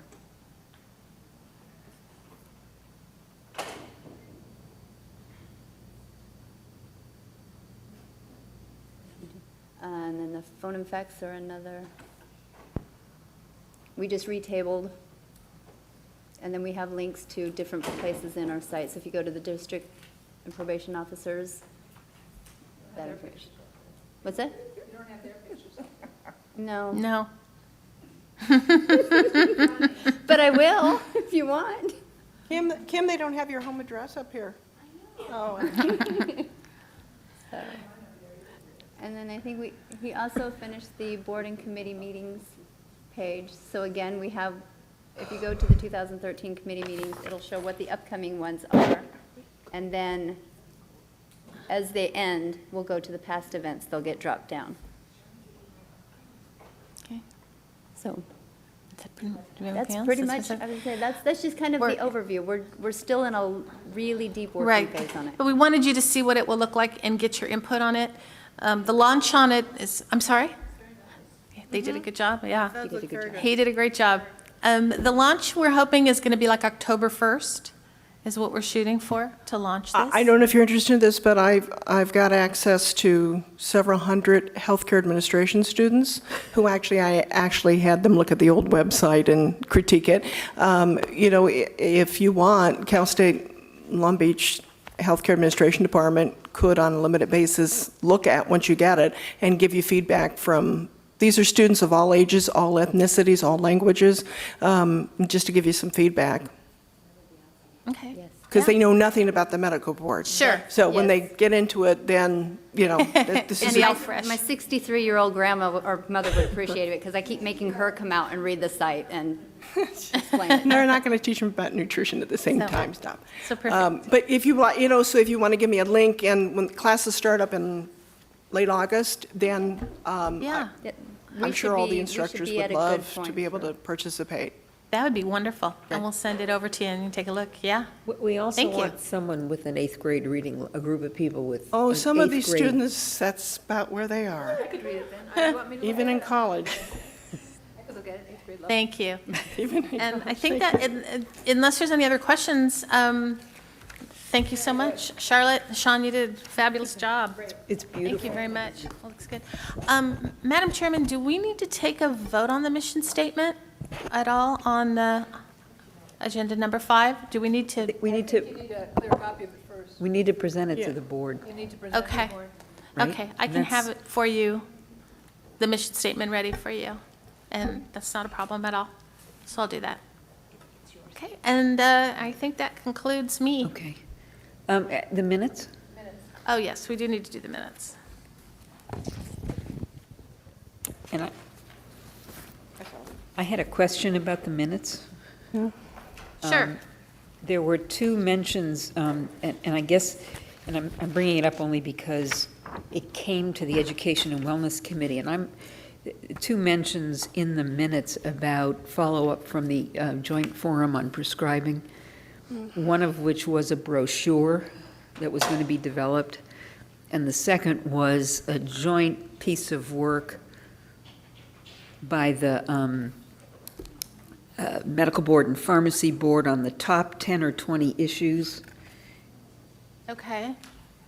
I'm sorry, it was like, I was like brand new, so I didn't get that part. No, But and so what the other issue that we had, unfortunately, was the fact that we didn't have the webcast. It didn't work, so we were just going through audio. So you may be very well right, and it may be something that we missed in that. What I'm saying is there are two things in the minutes Okay, that either need follow-up here right. or may be addressed tomorrow by Ms. Harold. Or we move into the prescribing task force. Okay, so can we just move those two issues? Sure.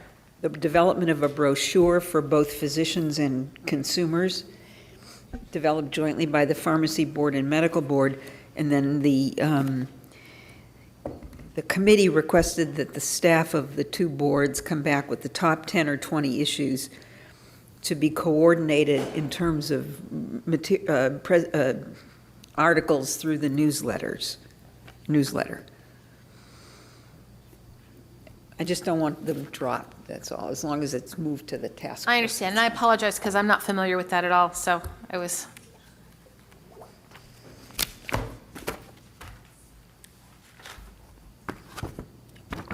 And if there's anything else that like we talked about that, if there was anything else, that was, we checked and double checked, and I think we got everything as best we could, so. Okay, so you want a motion on the table to approve the minutes, please, with corrections and additions? So moved. Second? All those in favor? Aye. Any opposed? Okay, thank you. Back to the agenda. So now, items for future agenda items? Barbara, that's not, you didn't go back to the agenda, the original agenda, because we didn't talk about strategic objectives. Well, that's what I said, no, we didn't. It's on our current agenda, but we didn't get to it.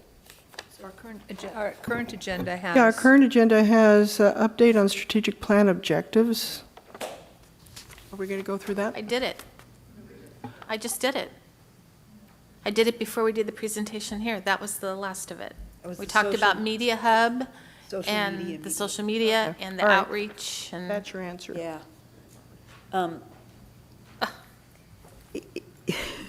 Okay. What we had suggested was, or talked about, was some way of linking discussion items to the strategic plan in kind of a linear fashion so that we can track them. You know, I understand, and the reason I didn't do that this time was because I felt that it was so difficult to follow last time. We were bouncing all over the place. I thought by doing it the way I did this time, it would be more helpful for you to go through it, but we will put those in that linear fashion as far as it being up on the site and everything. But for conversational purposes, I did it that way. But all I'm saying is it helps to have the strategic plan in front of us and to be able to link the discussion item with elements The in it. discussion is missing by virtue of the fact of not having it present. Well, I understand. The problem with that is that the way that is structured is not inducive to what public affairs and what we're doing. It's difficult to fit it into that box. I'm putting a square peg in a round hole simply because we continually repeat the same things on all of those because we do a lot of the same stuff. In other words, the answer to a lot of those strategic objectives is the same in each one. So it gets very confusing and it's not as. So let's be a little bit more clear. What we're not hearing is a broad brushstroke of what is happening as far as the strategic plan goes, as far as doing more outreach, additional outreach. You're reporting on what has happened versus what is going to happen. So that you said that Laura Sweet went and did this report and then that was done, or that this one did. Right. So that's what has happened. It's not going forward and what has been on your radar during the last 3 months. Okay, because my understanding was that I was supposed to provide you information as to what has been accomplished with regards to the strategic plan, not what you expect from this point on the strategic plan, because that's what we did on the original strategic plan back in April. The strategic plan, as it was in April, has on it additional opportunities for engagement and community outreach and newspaper and media outreach, and that's what's missing. So we can go back to the format of the chart. What you have in front of you is the objectives, so those are listed there under each one, and we can go back and put it into the chart so you can see what is supposed to be done in the future. I mean, we have it in executive committee, we discuss it, we can put it in that chart so you can see the future things, and then the proposal, or the status, or wherever we are. And that's why, Kim, the point was brought up, is it was done out of context instead of just laying it over Into the normal yeah. chart, Right, yeah, and that's fine, we can go back and put this in here, and that way you can see which ones. I know what Cassandra's saying, she's saying a lot of it has like, we're supposed to do like outreach, well, where's that? It'll fit in each one, but we can just duplicate it in there, and it'll be, you'll just see it a couple times possibly for each one, if we're gonna outreach. I think ethnicity groups are in a couple of them, it'll just be in the same one, just as long as you're okay with that duplication, we'll Right, go 'cause- ahead and put so that in basically there. for outreach, what we heard is there was a meeting with the franchise tax board people, whoever they are, we don't know who they are, but 1,000 brochures, everybody loved everything that was going on. That Laura Sweet did a presentation, and but we didn't hear that ongoing engagement opportunities with, you know, with whomever, with universities, with media, with students, with, you know. Right, and so things that are planned in the future is what you're Right. looking for. Right. Okay. Ethnic newspapers. Okay, so topics for next meeting? I think what we need is some clarification beforehand. I mean, I think I really need to direct staff to come back to us with some information gathered as was. Well, we need to requested. follow up about the task force and make sure absolutely, that but part of that's that has to going be- forward. That's a big one. We need a plan around it. See, I was very, my disconcerting here is that everybody seemed to know what their piece of the world looked like. They all seemed to be on the same planet, and I was out in Mars. So I was kind of feeling that that's just the way it is. So now that we all understand we're in the same solar system, I still need to have some kind of a better perspective of what it is we're trying to achieve. And if it is that we're trying to achieve a wraparound system, who is going to do this wraparound PR? That's what I think will happen by virtue of getting this together and then looking at the pieces. We can't, to come forth and say we're going to do this, we really don't know what's out there and how much has already been done. Not our responsibility to be the driving forces, Mike. Well, we are in the sense that we're under the gun a little bit to come up with some of these things, and so But the best that we you've can got do. Department of Public Health sitting here, and they should be taking They are only for purposes of hospitals. Their jurisdictions only is very limited. So. I didn't get that impression from her. I got that impression that she could be in charge of this whole thing real easily. Well, let's find out after we get the information. Let's get this task force together, pull parts together, and then decide who needs to spearhead it. I do think that we need a broader representation of academic medical centers or Absolutely. people who have a broader engagement with the science behind this. I don't think all of these people actually were on the same page. They weren't.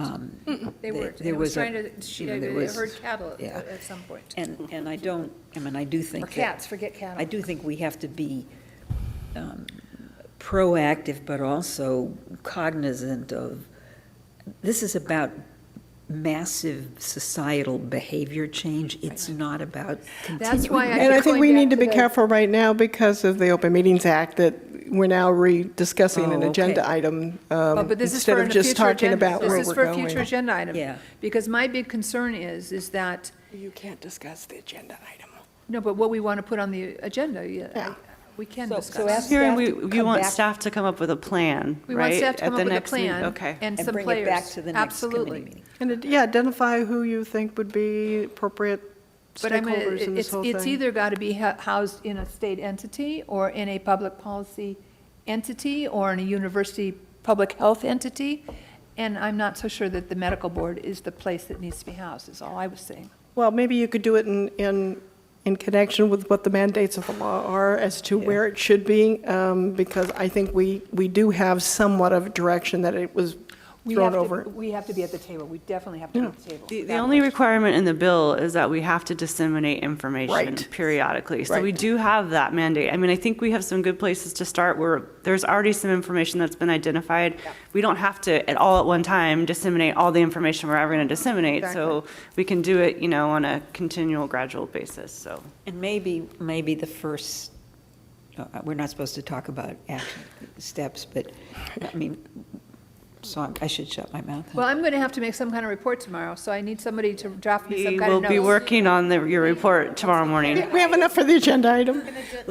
Could we also have an update on the Affordable Care Act, since some of it has been delayed?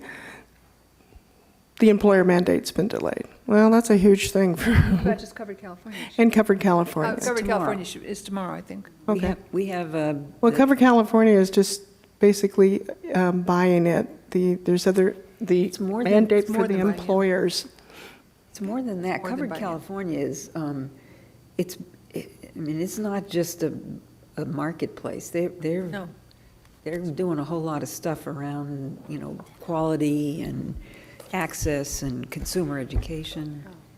So you're looking at, you don't believe it?